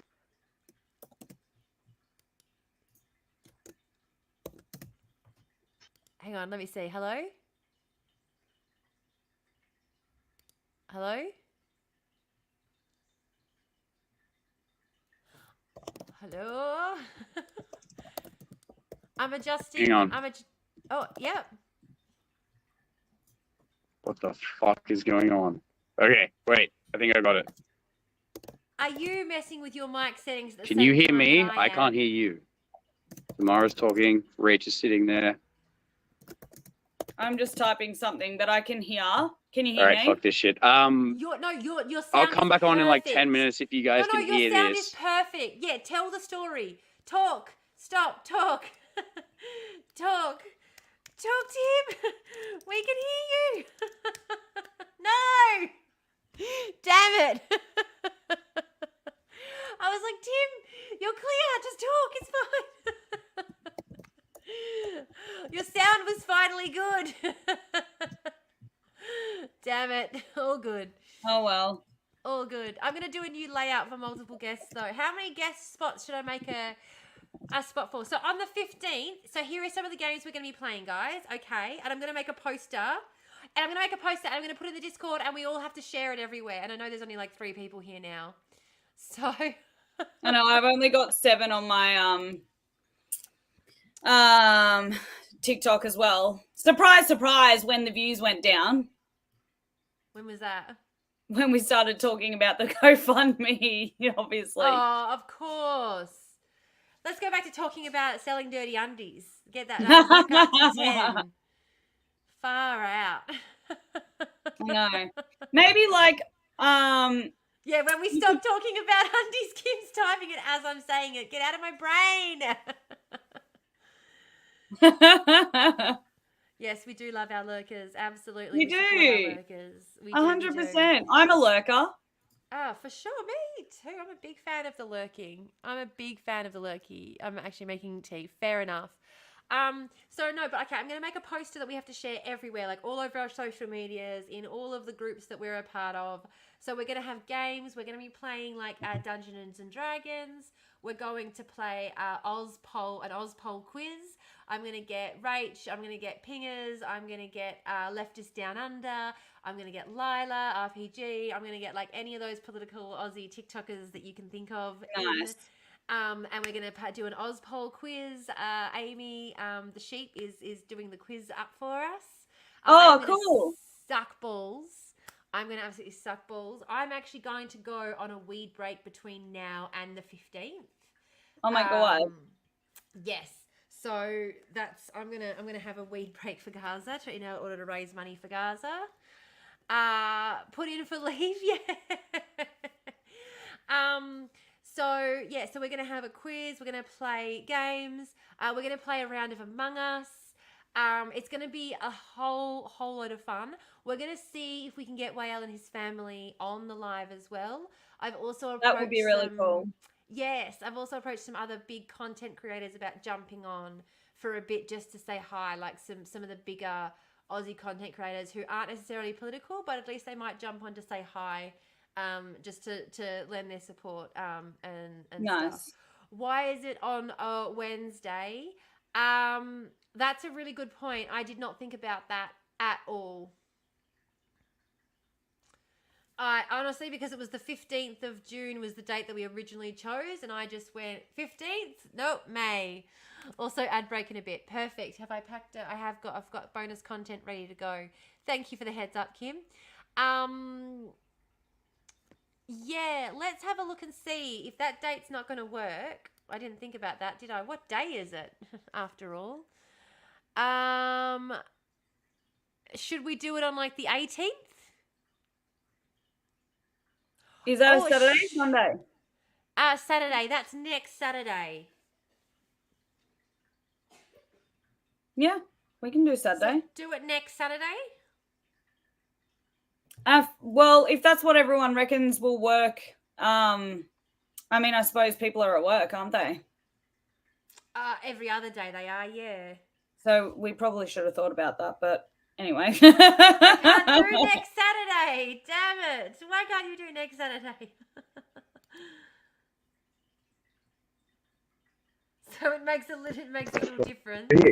I mean, I feel like that's the thing. We are on a Wednesday, and I've got more people than ever in this live stream. So I sort of feel like Wednesday's a pretty good day, right? Like, I don't know.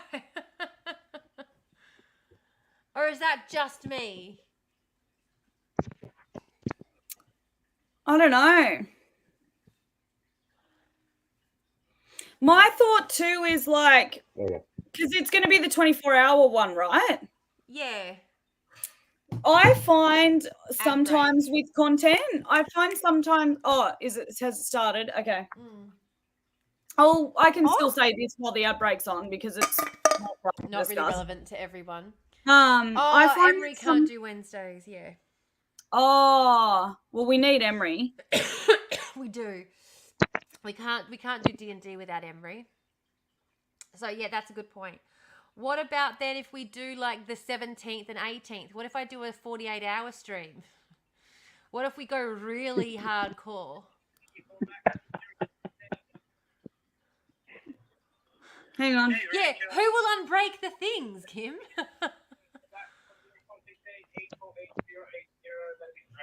Who the fuck is this cunt that's left me a voicemail? I can't understand them. Hang on.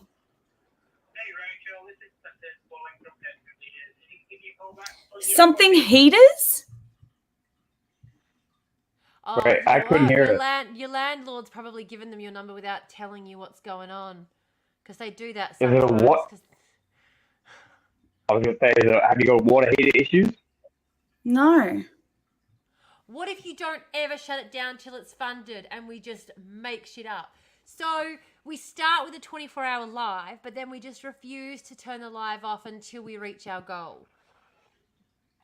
Oh, that's actually kind of a fucking smart idea. What if we do? Wait, what's your goal? 50K, isn't it? Oh, it's my bloody pet food delivery. Hang on, I've got to go and call these guys back. I'll be back. Okay, no worries. Yeah. Oh, Jeez, hang on, I'll just Lee. remove you. Okay, wait. Hang on. You're all right. Rach, don't stress. I've removed you from the stage. Just chill. You're good. There we go. Yeah. You're fine. Okay, so the goal is 50K. What are you at the moment? It's like 12 and a bit, isn't it? 13 and a bit. 13. Oh, nice. Okay, so it's gone up since I last looked at it. That's good. Yes, Well done. it has. We've gone up by Well- about $1,000. So yes. That's great. Because I know. I swear I only looked at it yesterday, the day before. It was either yesterday morning or the evening before. So that's 48 hours grand. That's awesome. Yeah, it has, and it has certainly started going up since we started posting about it. So thank you guys all Yeah. so much. I cannot tell you, how, yeah. Well, what I was saying was the reality is you need 50 grand for your goal, so we're at $37,000 away from there. $1,000 an hour, that's only a 37-hour stream.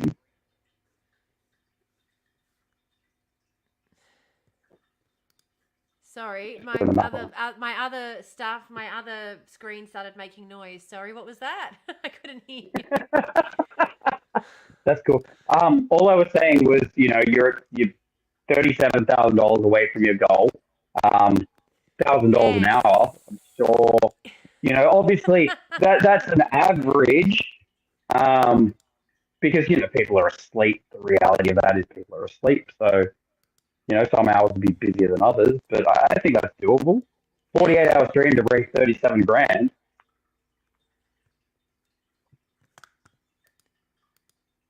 I've lost your sound again. Seriously? Hello, there you are. You're back. Hi. Wait, I'm back?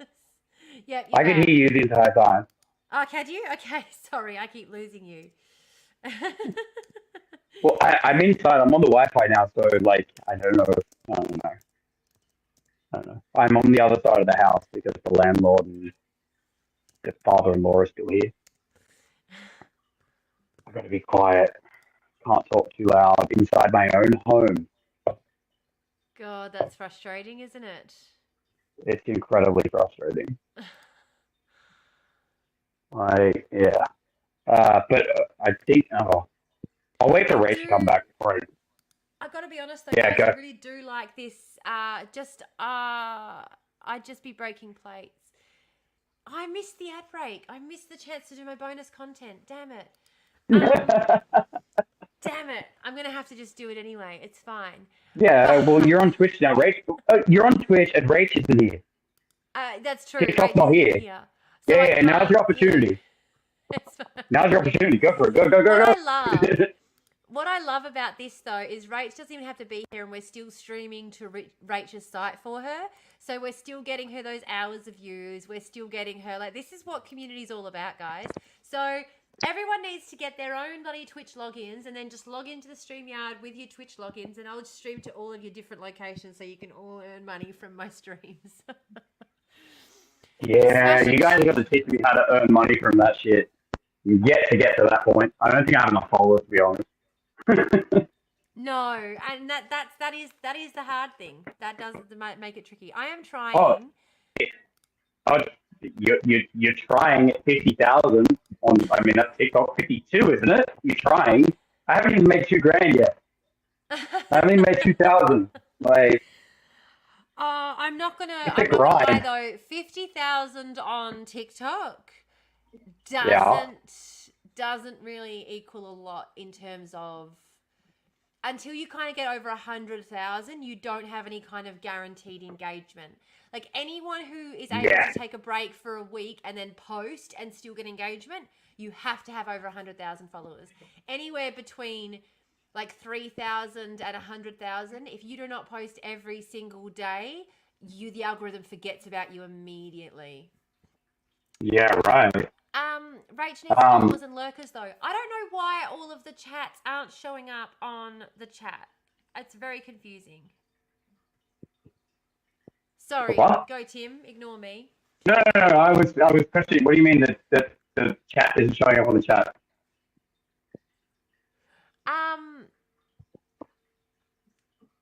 What the chat? I'm trying to think of what it's called. The chat. You know, the chat. It only your goes chat to your in Twitch? chat.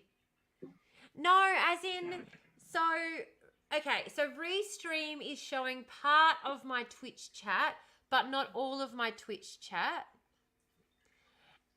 And some of the messages that are showing up on Restream are not showing up in my Discord chat. I don't know. It's confusing. Sometimes I have to have 3 chats open because sometimes a message will go to one place but not any of the other places. Yeah. Dominic's No, I understand. messages at the moment. Yeah, it missed your message, Dominic. Yeah. The Restream missed your message, but StreamYard picked up on it, and so did Discord. So it's like, okay, that's fine. But then there will also be times where Discord will miss a message. Yeah, anyway, it's just confusing. We need M. We can't do anything without fucking M. M watches these streams back, I'm sure, and just goes, fuck's sake. What the fuck, you people? Wait, M is a person, right? We're talking about a person called M, right? Emery. Emery. Yeah, okay, yeah. Savory. Yeah, okay, my brain just went elsewhere. I was like, how the fuck is Molly going to help this situation? But okay. No, Emery the person, Emery our Lord and Savoury, Emery who manages our little, like, if anyone who joins the Discord, or anytime anyone joins, sorry, not the Discord, anyone who joins the Ko-fi, or, like, signs up to join the chat, there's a little Minotaur who jumps up and cheers on the screen. That's all Emery's doing, all that business. Yeah, nice. Yeah. Shout out to Emery. Yeah, Emery is the bomb. Emery's the boss. Wait. Tomorrow, is it bonus content before Rachel gets back? That's where we were going before. Yes! Fuck! Bonus content time! Guys! Yeah. Yeah. Facts. Molly helps all situations, thanks. Yeah. Emery is more than tech support. Emery is tech support, but I also feel like more than tech support, Emery is also, what's the word? I mean, of course, we're a religion, so there's a spiritual element to it. We're a cult. Quit chat. Star Jumps time. Emery's tech support, your marketing. Yep. Oh. Well, it's good to have tech support, I think. I think, put it this way, with your stream, I've seen it's like early days, so you basically problem solving through the use of community. So like, I wouldn't think twice about it. We're just working out the kinks so you get a better stream at the end of it. Woo! Absolutely. Absolutely. I also think everyone naturally, when you sort of, because I think one of the problems is that people or creators, when they get to this kind of position, start trying to build a fandom. You know what I mean? Yeah. They want loyal followers rather than a community. Yeah, a community a community might spring up around them, but it's very much a fandom. And yeah, I don't have the following base to warrant that. B, I don't have the means to proliferate that. Like, what the fuck is that? But also, C, what the fuck is the point of that? Like, what the fuck is the point of that? Like, so you can sell people shit in this capitalist hellscape? Like, that's what it feels like. So instead, I'd rather build a community And it's so much easier. Like, it's so much quicker to build a community when you're trying to build a community than it is to build a fan base. So I might not necessarily have the TikTok followers to warrant having a Discord, but because the Discord is based on a community coming together, sharing ideas, having a book club, sharing media, everyone jumps in and has their thing. There's a lot of in-jokes. Everyone is sort of important to the functioning of the group. It's a lot bigger than it should be, like if you're talking in terms of numbers and whatever, because it's not about, like, it's about creating a community where everyone, like, people can reach out and have connections with other people. It's not built around an idea that's, you know... It's about creating community. Yeah, it's about creating community. Exactly. Like, that's exactly what it is. Yes. Yeah. No, I get you. I feel you. It's all good. Kim wants to use this hellscape to sell their undies now, though. So, okay, I don't know who you're going to get to buy your sweaty ball undies. As I said, Kim, if you've gotten to this point in your life and no one's offered, I'm guessing that the market might be oversaturated already. Kim? Like, look, there's... well, I mean, not that I know, but... Kim's a he, yep. Yeah, depending on, you know, your looks, I'm sure that there's a market for it as a dude. There has to be a market. As I said, oh, yeah, 100% there is. Guys are creeps. I found out there's a market for my undies because... Exactly. Guys are creeps. I got to keep an eye on Rach to make sure she doesn't pop back either, and I just miss her.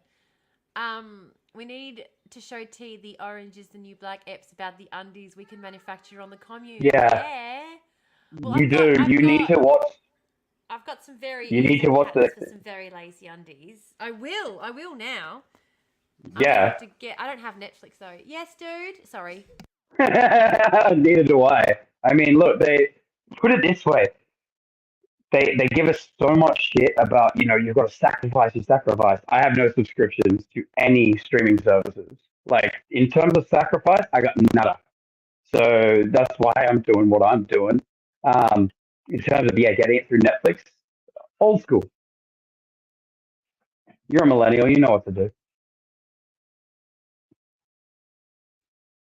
Audio's gone. I can't hear anything. Is that me? Netflix people, I keep giving you free streaming sites. You ain't paying for shit. If we get industrial sewing machines, I am all for mass production.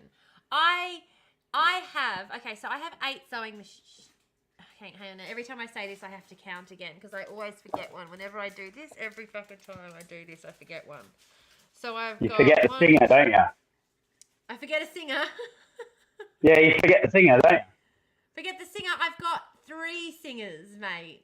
Oh, really? Wow. 4 singers. Are any of them like... Wait. Okay, have you got like old school, like I'm talking motion rock activated one? Have you got one of them ones? I was about to say. So my 1880s singer that it uses foot treadle motions, there's no power to the machine at all, is an industrial machine because they all were. And it's like it's quite heavy, like it's all built into the table. Heavy, so it is industrial machine, but now I'm trying to think. Awesome. So I've got, Bro, even selling that, you might get a bit of coin. I'm sure that's a collector's selling my machine? I'm not selling my sewing machine. What are you talking about? The 1800s dated one, yeah. You're talking about making money from selling undies. I'm just saying, sell your ancient sewing machine. No fucking way I'm selling my sewing machine. What are you talking about? I'm just saying. Look, the fact that I know what you're talking about means that I know where there's another one. Yeah, I know, so do I. Like, but that's not the point. Well. Didn't you hear how many sewing machines I have, mate? Like, you said 9, didn't you? I'm pretty sure you said 9. You said 8 or 9, didn't you? Hey, 8 or 9, yeah. But that's what I mean. If I hear there's another one somewhere, I'm not thinking, oh, good, a replacement. I'm thinking, oh, good, another one to add to the collection. I understand that. That's fine. Each to their own. Like, I get it. So I've got the old treadle machine. I've got the 1975 knee treadle machine. I've got the Ooh. 1950s arm turn machine. I've got the embroidery machine. I've got the overlocker. I've Yep. got I've got I call it the blanket stitch machine, but it's the one that does all the complicated fancy stitches. That's what I use it for. Yeah.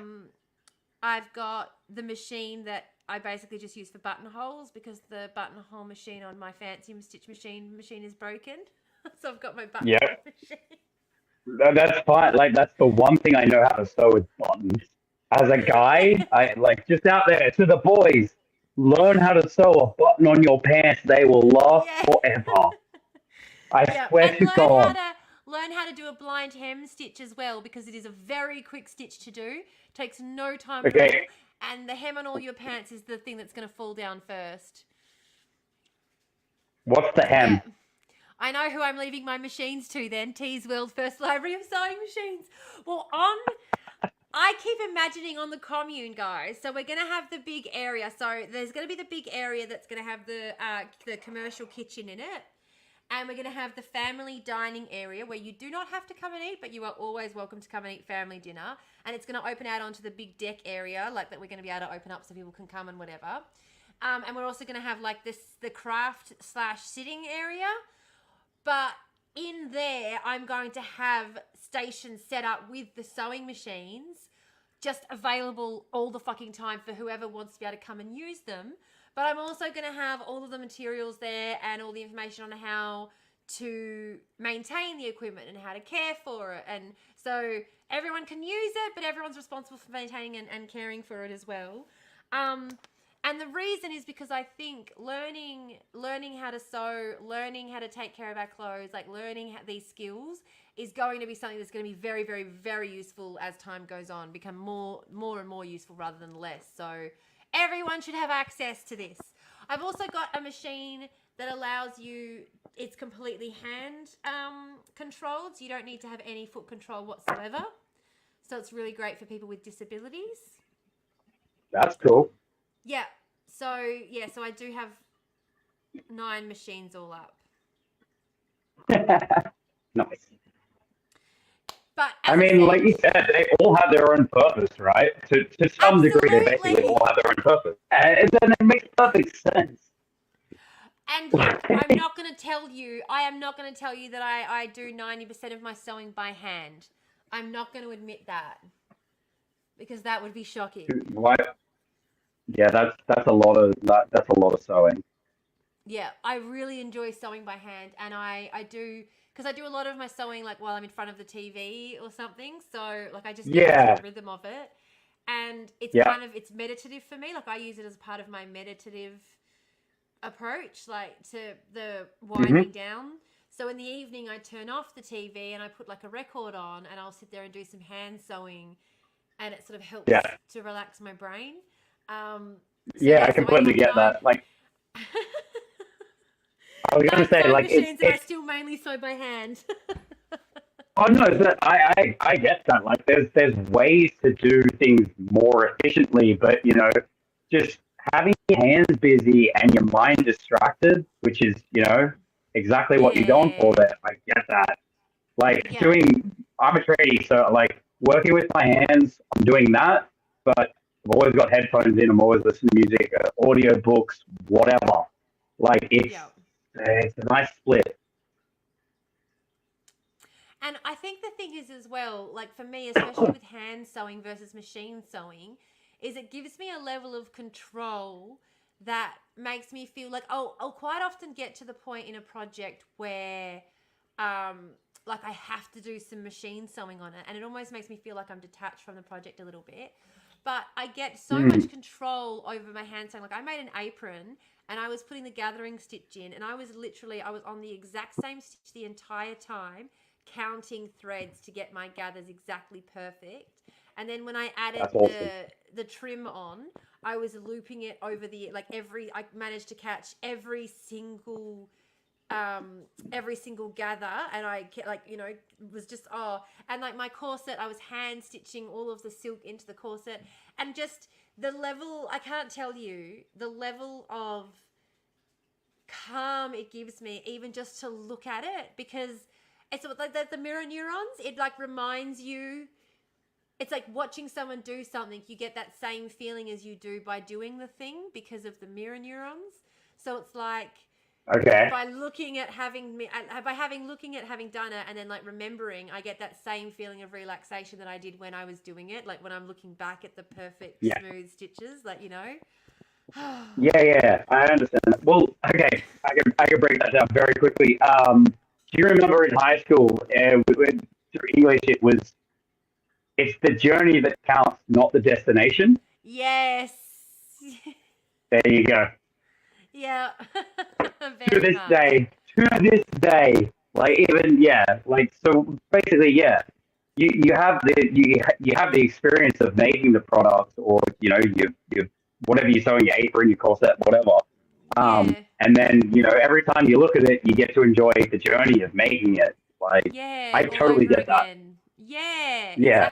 And I feel like it's one of those real lost arts, and they've separated us from so many of these practices so they could commodify them. Because you can't, like, even with the sewing machine, it was hard to sell people the sewing machine because they were so proficient at hand sewing when sewing machines first came out. Like hand sewing and neatly like, why would you go and set up the big bulky sewing machine if you were able to get such neat perfect stitches just as quickly as a machine because you'd been sewing since you were 8? So they kind of needed the generation who had those skills to die out, like to get older, and they needed the younger generation to go, well, why would I need to develop those skills when a sewing machine can do it for me?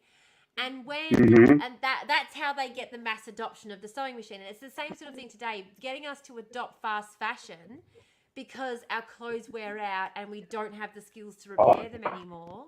You know, like separating us from our community and our skills. And this is what frustrated me too with this dickhead the other night, this racist I was arguing about, who kept going on about language and about how much more the Indigenous population could have proliferated if they had developed a written language. When I kept trying to point out like the lost skills that we have lost today, despite the fact that we have free access to the Keystone Dressmaker's Tailor's Guide to Dress Cutting, freely available, that will teach you everything you need to know about tailoring your own clothes from start to finish, making your own clothes direct to your size, freely available in the written word of our day for us all to access. How many people will pick up sewing from that versus how many more people will pick it up from their grandmother or their mother teaching them or their father teaching them? Do you know what I mean? Like, you are so much more likely to develop a skill from you've picked up from your community, a skill that's prized within your community, rather than something that's written down in a book. Anyway, sorry, that's just yeah, ramble. 100%. Yeah, show us the fence. No, I can't, because if I go outside too far, I'll drop out of Wi-Fi. I'll deal with it later. But I think they're gone. That's what I was sort of sussing up while you were talking. So I'm just like creeping around my own house. God, I love it. Sussing up in the window. No, they got it. It's all good. What I saw was that they moved the fence from where I complained, and I just went, the fence is completely gone now. What I didn't realize until you were just talking then, I went outside and was like, I'm pretty sure they're going to have a quick squeeze. I mean, look, they've moved the fence so I have access to the yard, but still. Fucking landlords. Oh, God. Yeah, banish the landlord, don't we wish? Don't we fucking wish we could? It would be so fucking easy if we had a government who had the will as well. That's what really frustrates me. It would be so fucking easy if we had a government that had the will. Yeah. This is one of the things I've been saying, is that the government needs a generational shift. Like, the reality is with that is, when starting from the time of when Australia was settled till now, there's mean, what, 3 generations on the board, well, 4, including the silent generation, but they're pretty much gone. So you got the boomers, the Gen X, and the millennials. Very quickly, the game changed where, what is it, Gen Z was in. And in 4 or 5 years' time, the first of Gen Alpha will be able to vote. Yeah, So absolutely, what used to be, exactly. what was literally 20 years ago was 2 generations making decisions on behalf of everyone has now changed, instead of 20 years later to 25 years later, because we're going to Gen Alpha, 5 generations on the board. Yeah, They're thinking about themselves. Every generation is thinking about themselves. I mean, that's just yeah. the reality of humanity. How can the average age of a politician at the moment is 50, 50 and a half, 51, I think. How the fuck are they going to, know what an 18-year-old Gen Alpha wants in a couple of years' time? They have no And clue. it's They not, have don't get no me clue wrong. right Yeah, now. yeah, exactly. They have no clue right now. So fast forward 5 years when we throw another generation in the mix, what the fuck's going to happen then? Exactly. Exactly. And it's really telling as well when you see places like again, we talked about this the other day, the fact that capitalism can abide fascism, whereas it can never abide by leftism. And so you'll see them trying to crush leftist movements, while fascist ones, despite being quite a lot more openly violent, are allowed to thrive. And there's a reason for that, because leftism is a threat to capitalism, whereas fascism is not. It quite often exists to support a nationalist sort of version of capitalism, by Australian, by German, whatever it might be. And we are obviously seeing a very scary rise in fascism. We were watching the video the other day, which is sort of how the topic even came up. And now I've forgotten what I was even talking about, because that's how that goes. Oh, that's right. What? Sorry. With the youth. No, well, and the fact is that,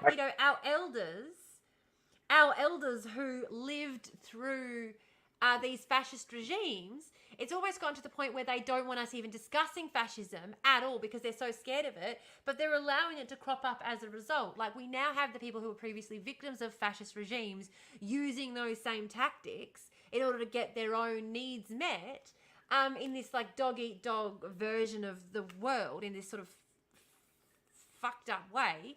But yeah, very soon we are going to have multiple versions in the Geist having a discussion, who have grown up being taught to identify fascism and fascist rhetoric, and being taught, add in a minute, yeah, perfect. At least I hope so. That is what I hope.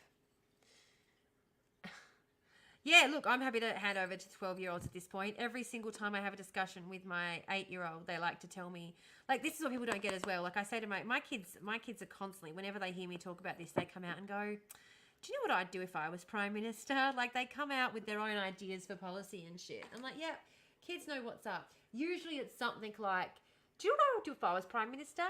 I'd just make sure that there were enough houses so that if someone needed somewhere safe to go, they could just call a number and be like, is there somewhere safe? And they'll be like, yep.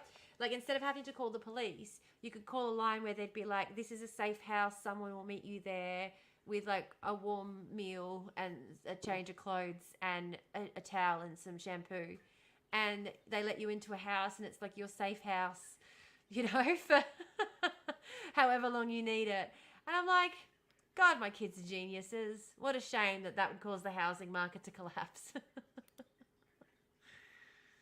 Ad in progress. Stop talking.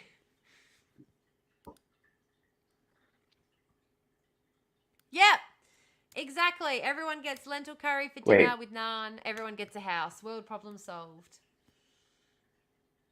We got an ad.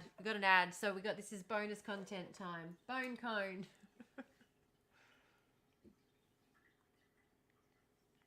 And this will be my last one for the week, I think, guys. Because I haven't... Hey?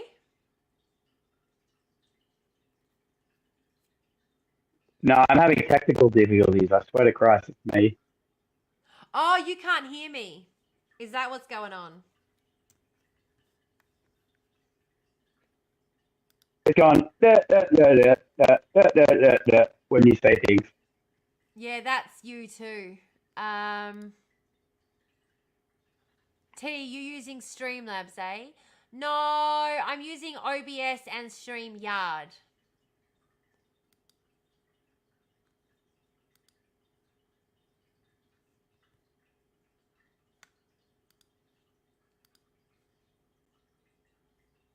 Ah! Shit, we've lost him again. What happened? Are we in an ad? It's okay, we're in an ad. It's fine. It's fine. No, we're not in an ad. We're back. Ah, I missed it. It's all right. Everyone gets to enjoy the bonus content time. It's fine. It's fine. It's fine. I'm gonna change these layouts though, so we can fit more guests in here. So yeah. So on the 18th, we're doing it. I don't know. I block ads. Fair cop. Fair cop. Ad break's not long enough. It is long enough for all the poor people who have to sit through it. Hey, Tim. How's that? That's better. I don't know. I just figured a reset would fix it, and it seems to have done that. There you go. Wonderful. Wonderful. What did I miss while I was gone? Ad I break. don't know how long you were gone for. Yeah, the ad break, I think, mostly was it. And I haven't even, I look. missed it.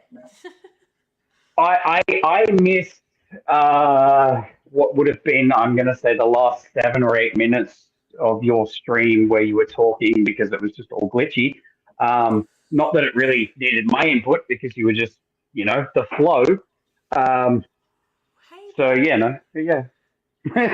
Well, We are where we are now. I was basically rambling about how our elders lived through the rise in fascism, and yet here they are allowing it to happen again. And I am thankful and hopeful for the youth vote because we are going to get to a point very, very soon, hopefully, where the majority of voters will be people who have been taught to identify fascism very early on and how terrifying it is, rather than, these ignorant white men who keep doing the same fucking thing over and over and over again. Yes, Belle, good luck. Let us know how it goes. I'm about to do my own speaking. Yeah. It's fucking definition of insanity. Oh, yeah. Chocolate, banging your head against the wall, expecting different results. I get it. That's pretty much the reason why I started a TikTok, was because I just saw this, for lack of a better word, stupidity that is going on. I'm like, I have no education. I swear to Christ, I can still do better. If these guys are, masters in their field, well, as a tradesman, I claim to be jack of all trades. So I was going to say the quote with that is, what is it? Yeah. Jack of all trades is a master of none, but oftentimes better than master of one. Yeah. Better be master of And better to be jack of all trades than master of none. Well, put it this way. I would prefer to be, 85%, 90% at everything across the board than 100% at one thing. Joke. Well, I'm dying. It's okay. Yeah. So people constantly say shit to me like, you think you know better than these politicians. And I'm getting so frustrated. That's because you do. Sorry. Yeah. Like, exactly. And the thing is most people in the chat do too. Yes, I agree. Most of it is just, it's basic shit. Exactly. And you were talking about people whose main claim, the main reason they get the jobs they do is because they know the people, they glad had the people, they know the people in the places. It's because of connections. It's not because of knowledge. Yes. Like, people keep thinking that, shut up, these people must know something you don't. They know people I don't. No. I know so much. And to sit down in meeting after meeting after meeting with people talking about this stuff, with all of this research that's been done, as I said in these videos, people keep going, oh, don't worry, no one would confuse you for an academic. I'm just like, you obviously haven't met any fucking academics then, because trust me, like, let them let them underestimate you. I was I going to love say, it. It's this great. is what we're all fucking like. We're all half mad, half deranged. We come crawling out of our books to tell you thoughts and things that we found that only half make sense because we're halfway through writing a thesis and you've walked in halfway through and we're all excited to share this point with you and you're going, are you speaking English? Like, what is going on? That is what academia is. And so people are like, my God, you sound deranged. And I'm like, and you don't think I sound like an academic? Like, what? Yeah. What's wrong with you people? But anyway, not the point. I feel like put it this way, the way I look back, through the past is that innovation is it's no longer relevant unless you've basically got the credentials to back up what you're saying. No one gives a shit, which is completely stupid because I can gain, like we were saying before with the jack of all trades thing, I can gain 90% in everything. I can be pretty good at everything, just not the best. But and that's what shits me about society nowadays too. I think what's really important to remember about this conversation, and particularly when we're talking about society these days, because even in discussions where I've been in these rooms having these discussions, it's not my credentials. My credentials get me in the room, but that's not what we talk about. When we're in the room, we're talking about my lived experience. We're talking about the lived experiences of other women. I'm in that room talking about the lived experiences of people who've been through this housing crisis and what's been going on, and the research we have to talk about what could help them, the options that we have on the table, the fully costed options that we have on the table.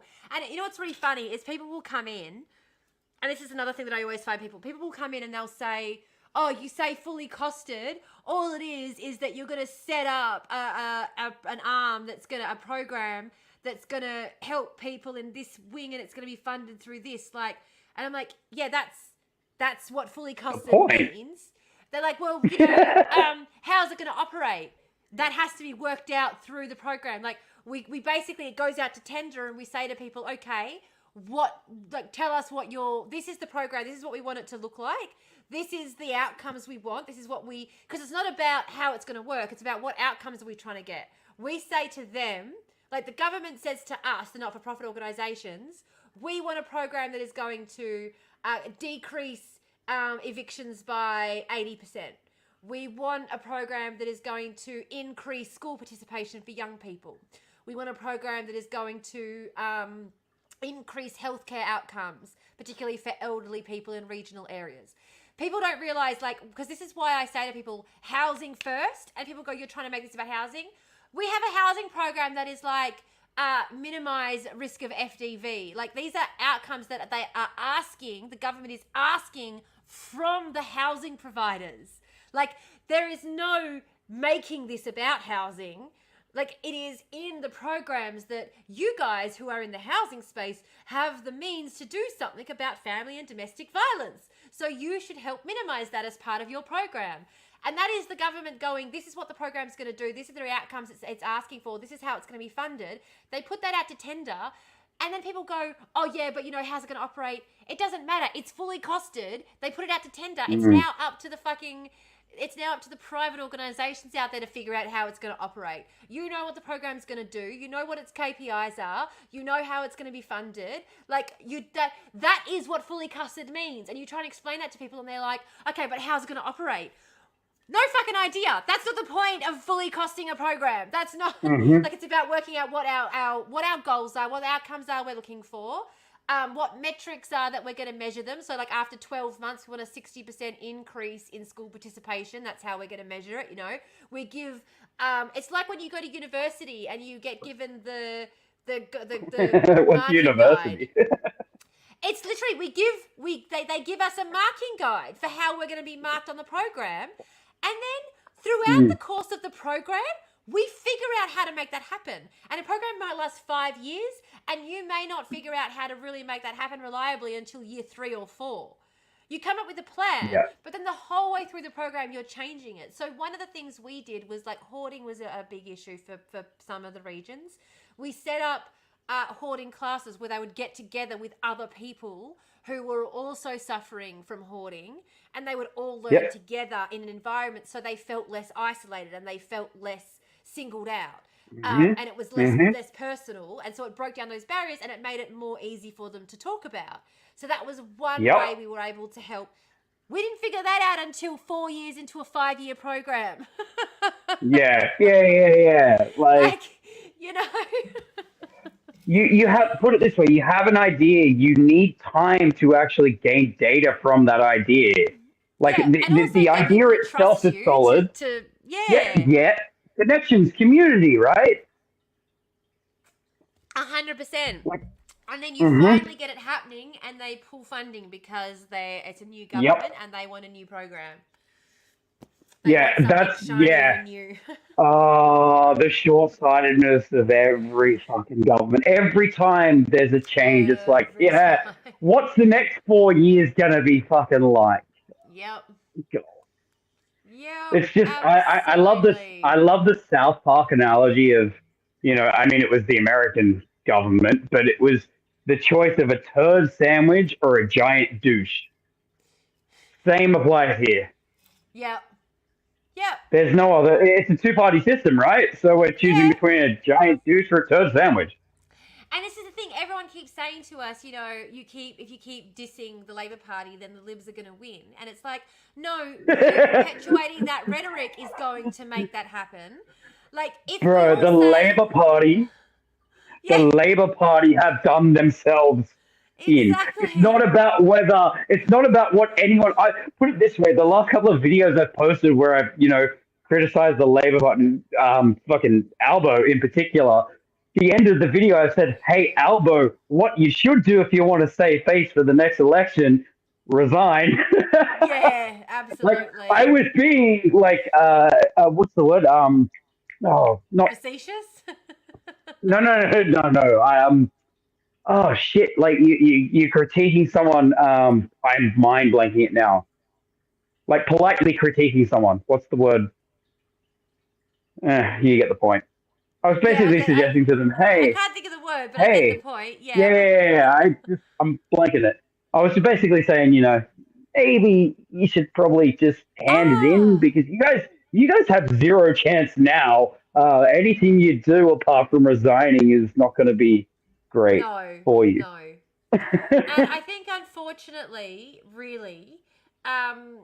the problem is that Labor are far too. And Albo is annoyed. Albo is annoyed at how right-leaning his party is. I don't doubt that for a second. But he is a member of that party. He has signed himself up to that party. And it's one of the things I really even struggle with the Greens, because while I agree with a lot of their stances on things in terms of, we have to try and get what we can get when we can get it, like whatever that is, I disagree so often about their tactics, and I disagree so often about what it is they prioritize. Mm. But at the same time, it's like I want to, like, you have to be able to criticize them, and we have to be able to criticize the left openly. But at the same time, it's like, but if I completely withdraw support from them, like I'm going to criticize them no matter what anyone fucking says. Like, I don't give a shit about that. But Yeah, do of I course. also withdraw support from them completely, or do I instead decide, like, to run for them while being critical of them? Like, how far do I take Yeah. that withdrawal of support because of the things I'm Mm. critical of? I get that. Yeah. It's yeah. My friend isn't speaking to me at the moment because I made a TikTok explaining to people how to not vote. And I'm just like, I just don't understand it Oh, because, yeah. okay. Could you explain more about how to not vote? Like, I haven't seen that TikTok, to be honest. Is there Oh, anyone on stream that so, needs to know about this? yeah. So if you want to withhold your vote for out of political protest, you can do that. Oh, Rach is back. Do you want to come back on the screen, Rach? Hold up a thumbs up if you want to come back on the screen.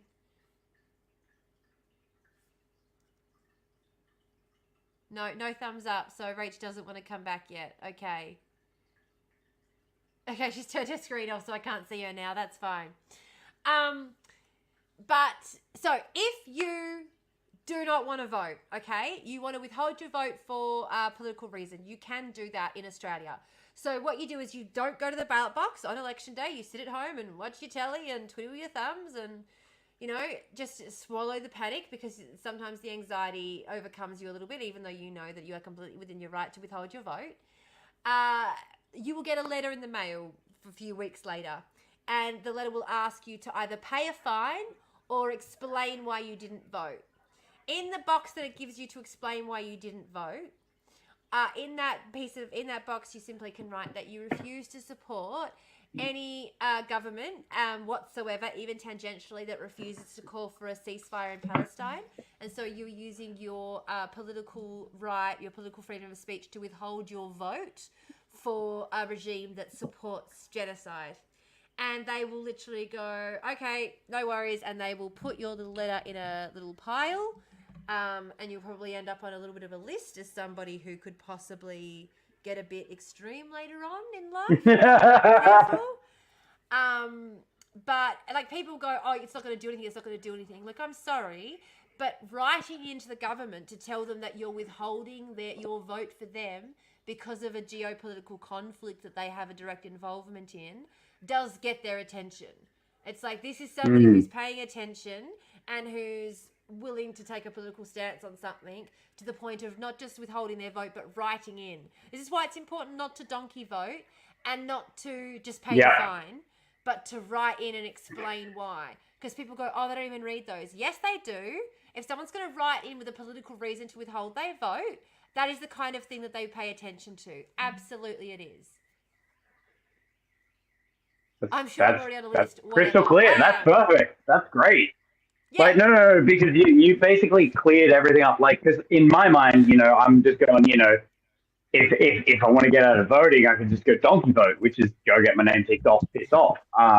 You could take it as far as a friend of mine who decided it would be appropriate to write his own name on the ballot and tick that, and then he got a visit from the police. So, yeah, don't do that. Don't write. Yes, true story.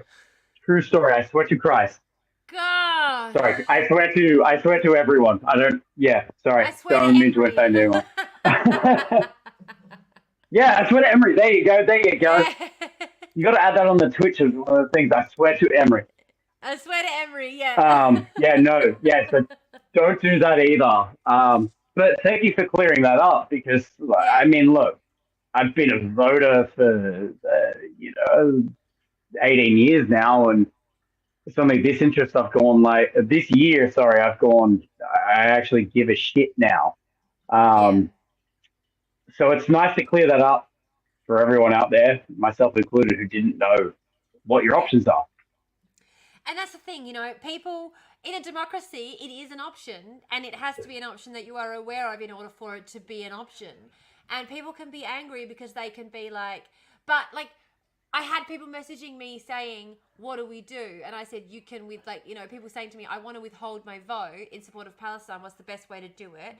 And I was like, well, this is a thing that you can do. And I think you might actually have some real luck with this, because like, writing in is something that they will pay attention to. And I know that is angering for people, but it's like,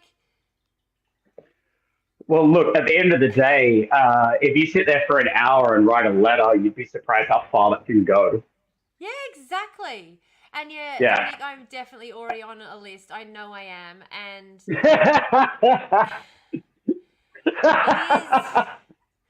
it is. Look, This is why I don't understand why you have a Discord. Why do you not have like Signal or Telegram or something that? Like, you're on a list.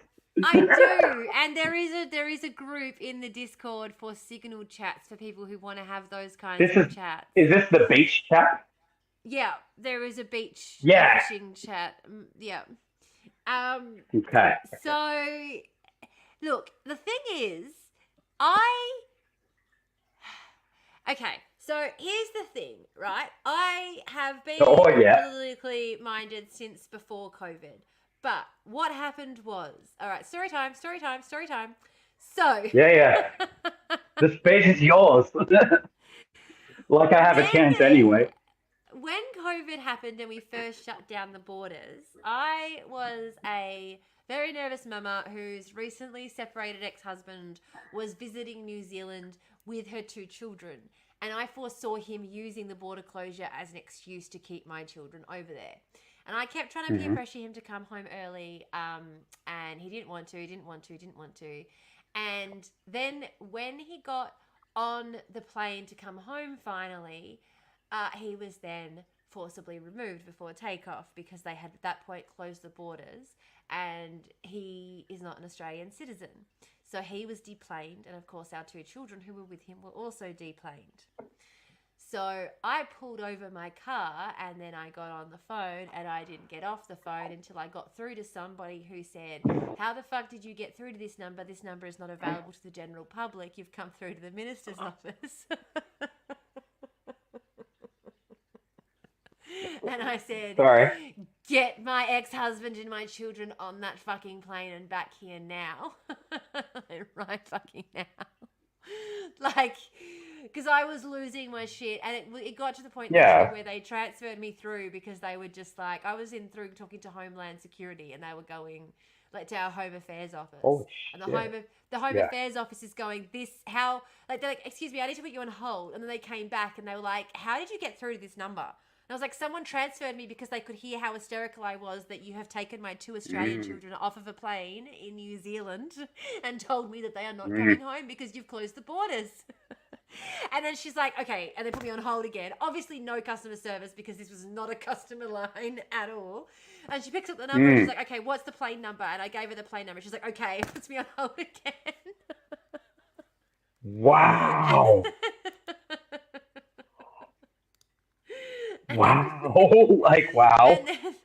And then she's like, okay, what are their passport numbers? And I gave her the kids' passport numbers. Didn't bother with his, just gave her theirs. Yeah. And she figured out what his was because he was traveling with them, obviously. And then she's like, okay, they're back on the plane. And I was like, okay, thank you. And then she hung up. And I was like, I am definitely on a list after that. Because I've only become more political since then. I've only become a lot more political since then. And I've been involved in arrestable protest actions. Like I've been arrested several times during protest actions, and you know, my life is just going to change knowing you people. Yeah, probably for the better though. But you know what? Metal spoons to parliamentarians. That is sinister. That is quite sinister. Wait. Sorry? Metal spoons? Metal No. spoons. What metal spoons? What? Why? What's the relevance of metal spoons? I don't think there is any relevance. I think that's why it's so sinister. Imagine just getting random metal spoons. Well, if you're gonna do something, it feels sinister. If you're gonna do something, you know, there's a website called glitteryourenemy.com. It's like $30 for the basic package that you send to them, and it's a spring-loaded glitter thing. That's all I'm gonna say. I mean, spring-loaded glitter thing. It doesn't sound so bad. That's like one of those. Yeah, no, it's spring-loaded. It's all. Yeah. It's like those hexes though that like I like to make hexes on people. Like I hope you step on a Lego at 2 a.m. on your way to the toilet. That's like my favorite hex. There's nothing better than that. What are you talking about? That is my favorite hex of all time. It was to do with nuclear waste. Okay, here's the thing. My reference when you said spoon, my reference was Robin Hood, Alan Rickman. The most painful way to die would be to be gutted with a spoon. And he guts his mate with a sword and then goes, at least I didn't use a spoon. That's where my brain went. So sending someone a spoon felt very sinister. Because I was thinking of Alan Rickman threatening to gut me with a spoon. I was thinking, who has that kind of money to like send silverware in the mail? Silverware's quite cheap. Mine came from the reject shop. It was like $12 for a pack. So yeah, I'm aware of how cheap things can be in that sense.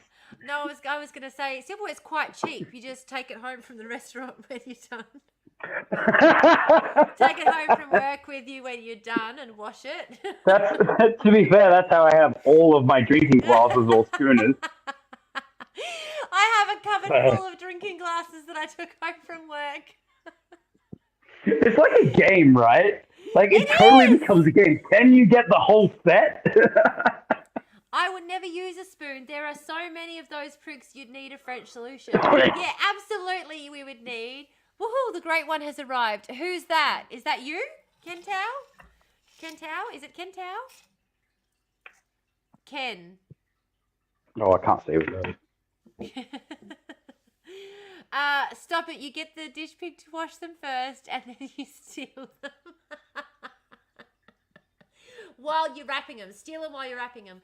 No, because what I used to do, this is how it would be okay in my brain, is I would get my meal and I would go outside and I would find Michelle, my friend, who was unhoused, and I would find her and I would give her my dinner meal with the cutlery, and I would say to her, just leave the cutlery on my bike, on the back of my bike, when you're finished, like with the plate. And then when she would do it, the guys would always see the plate and grab it and bring it in, but the cutlery would always be underneath and they wouldn't see it, so they would leave it in the back of my basket in my bike. So I would hear it rattling as I was riding home, but we'd already shut up.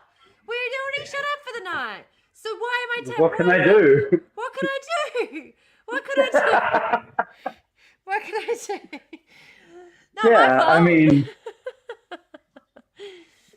no, I get that. Like I said, I've got a collection of glasses, schooners, if you will. The way I never worked at a pub or anything. I was a patron, always a patron. I don't know, like if you remember, like well, I mean, you would. Like 2010s fashion, I was wearing like a blazer for a lot of it. So it was just a jacket, a big oversized jacket with internal pockets that you could take 2 scooters home at a time in.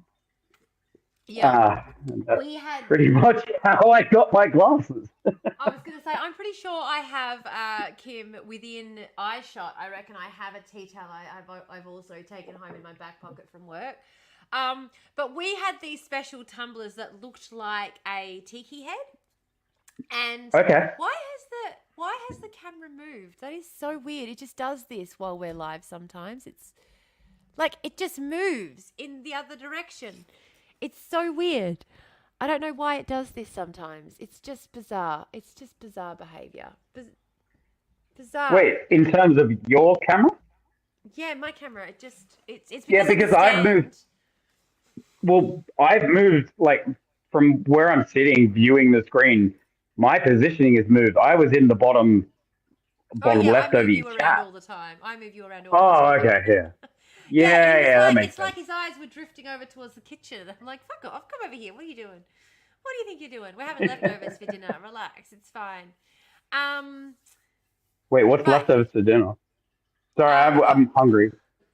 We've got bolognese, pumpkin soup, chicken wraps, or these are the 3 different meals we've had so far this week.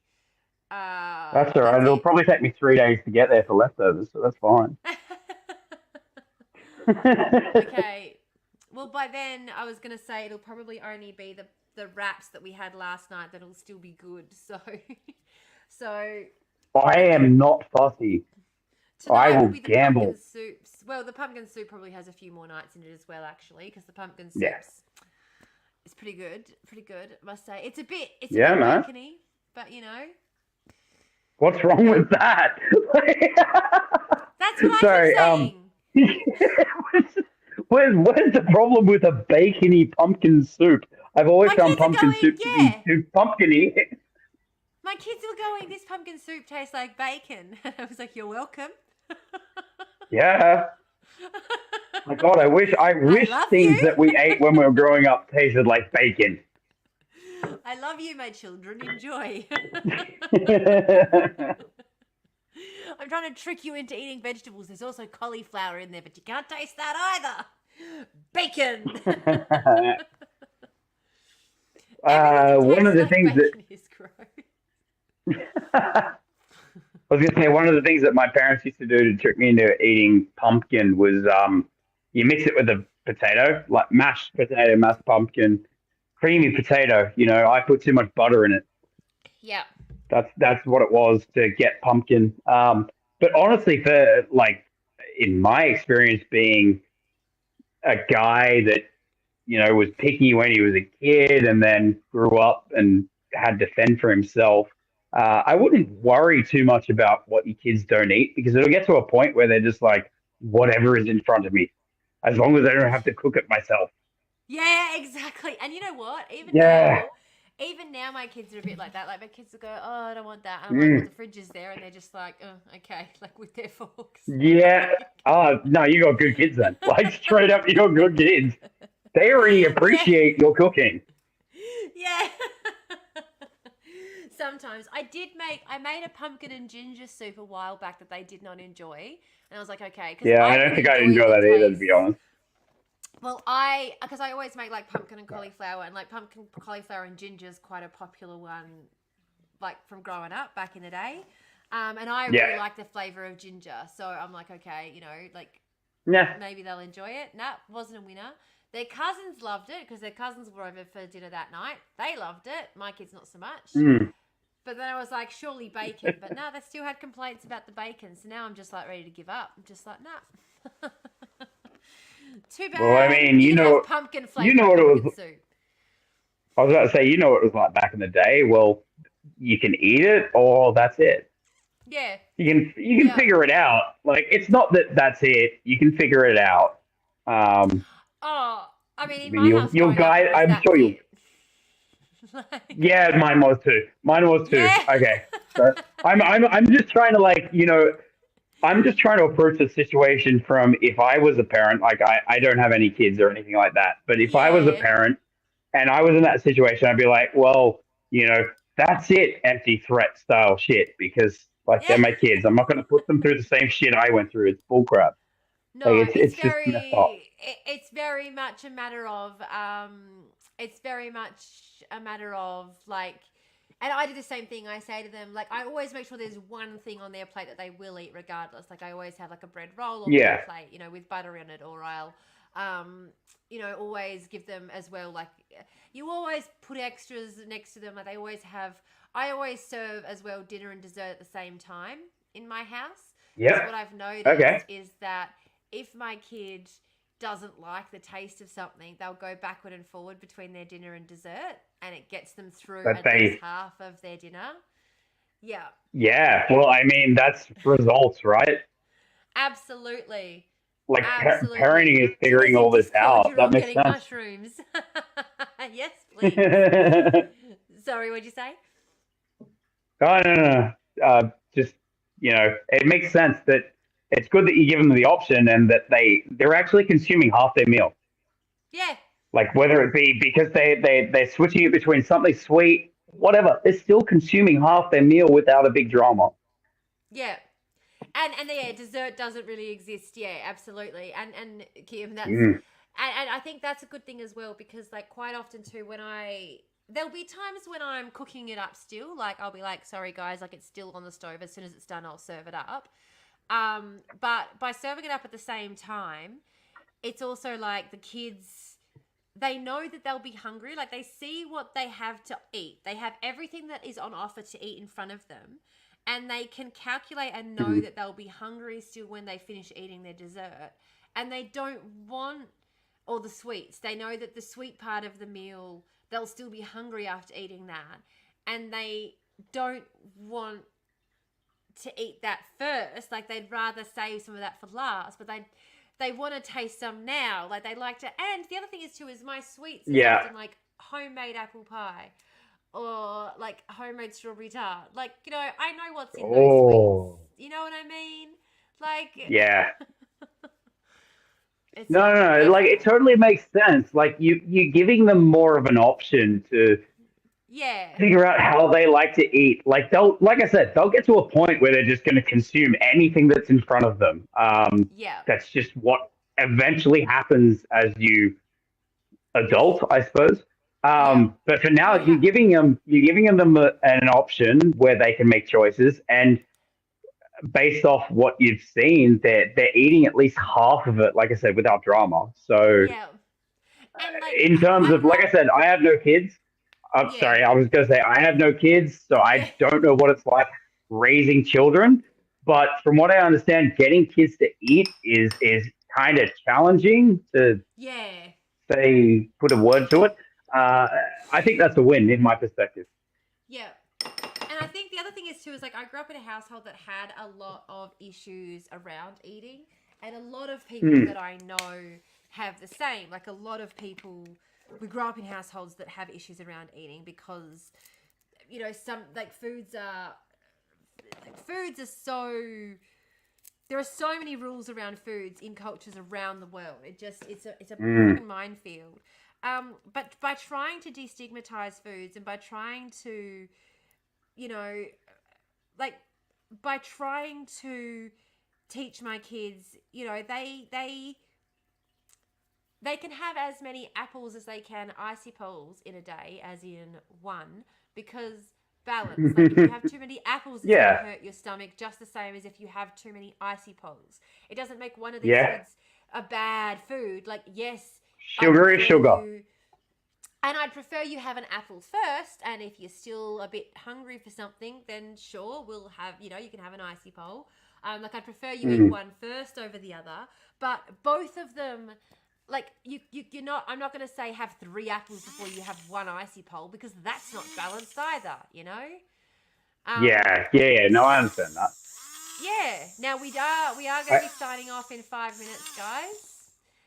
Don't forget the GoFundMe. There is the QR code on the screen, which ever since I have put it up, the live has died. How funny is that?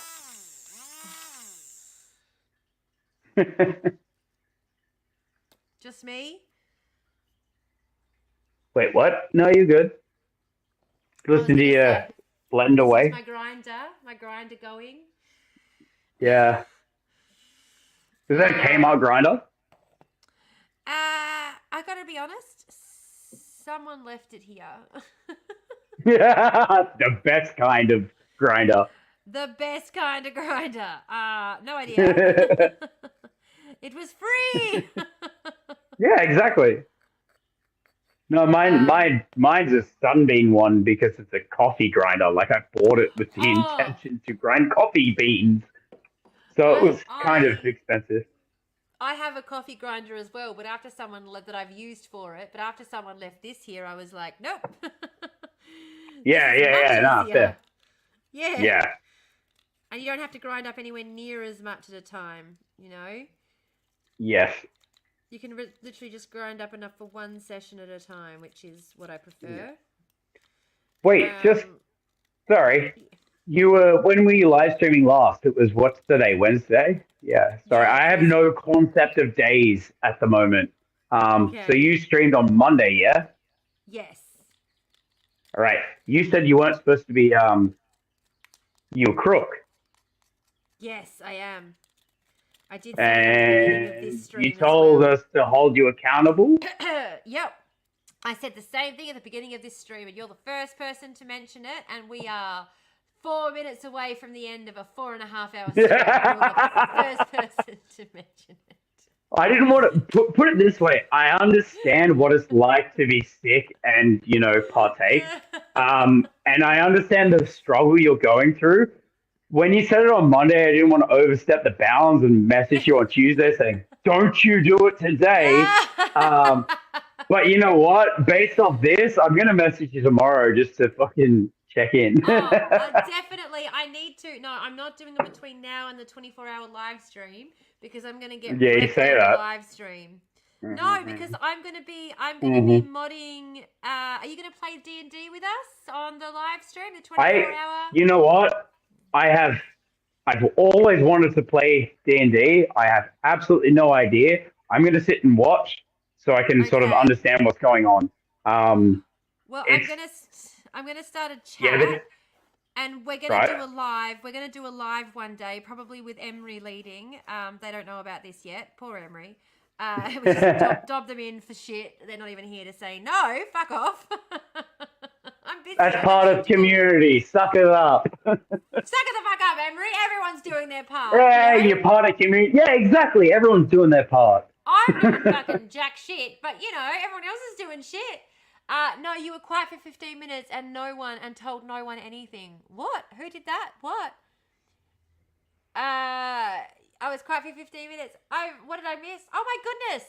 This is what pisses me off. The messages don't pop up on all the places. It's on the screen over here, but not on the screen over here. This is what I'm talking about. Oh, this pisses me off. Okay.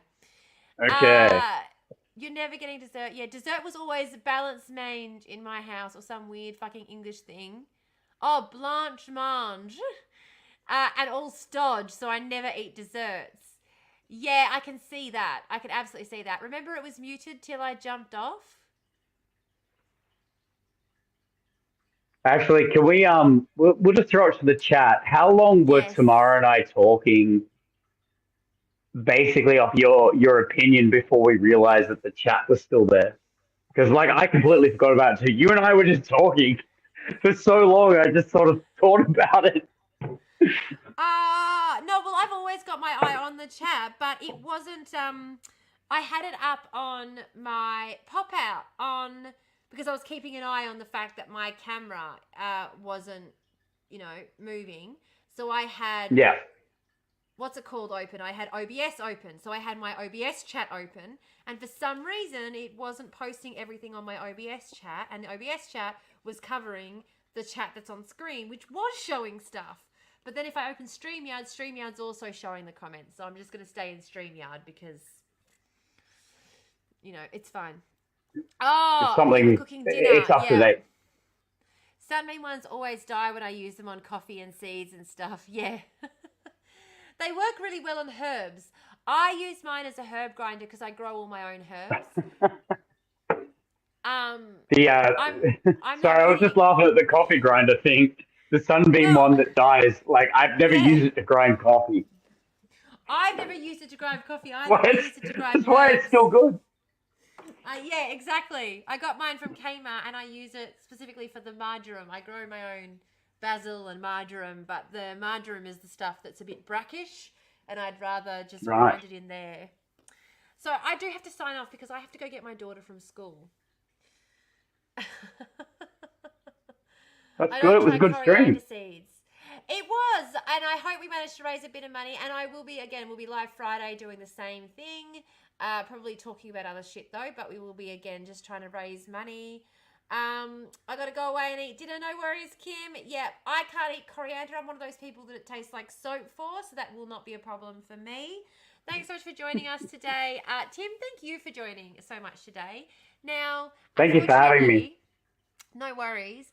I didn't record today again, so you don't have to worry about staying in the chat afterwards because I didn't record today. There's no recording happening. So you know how last time you were like, I was like, you're all good today again. There's no recording. Oh yeah.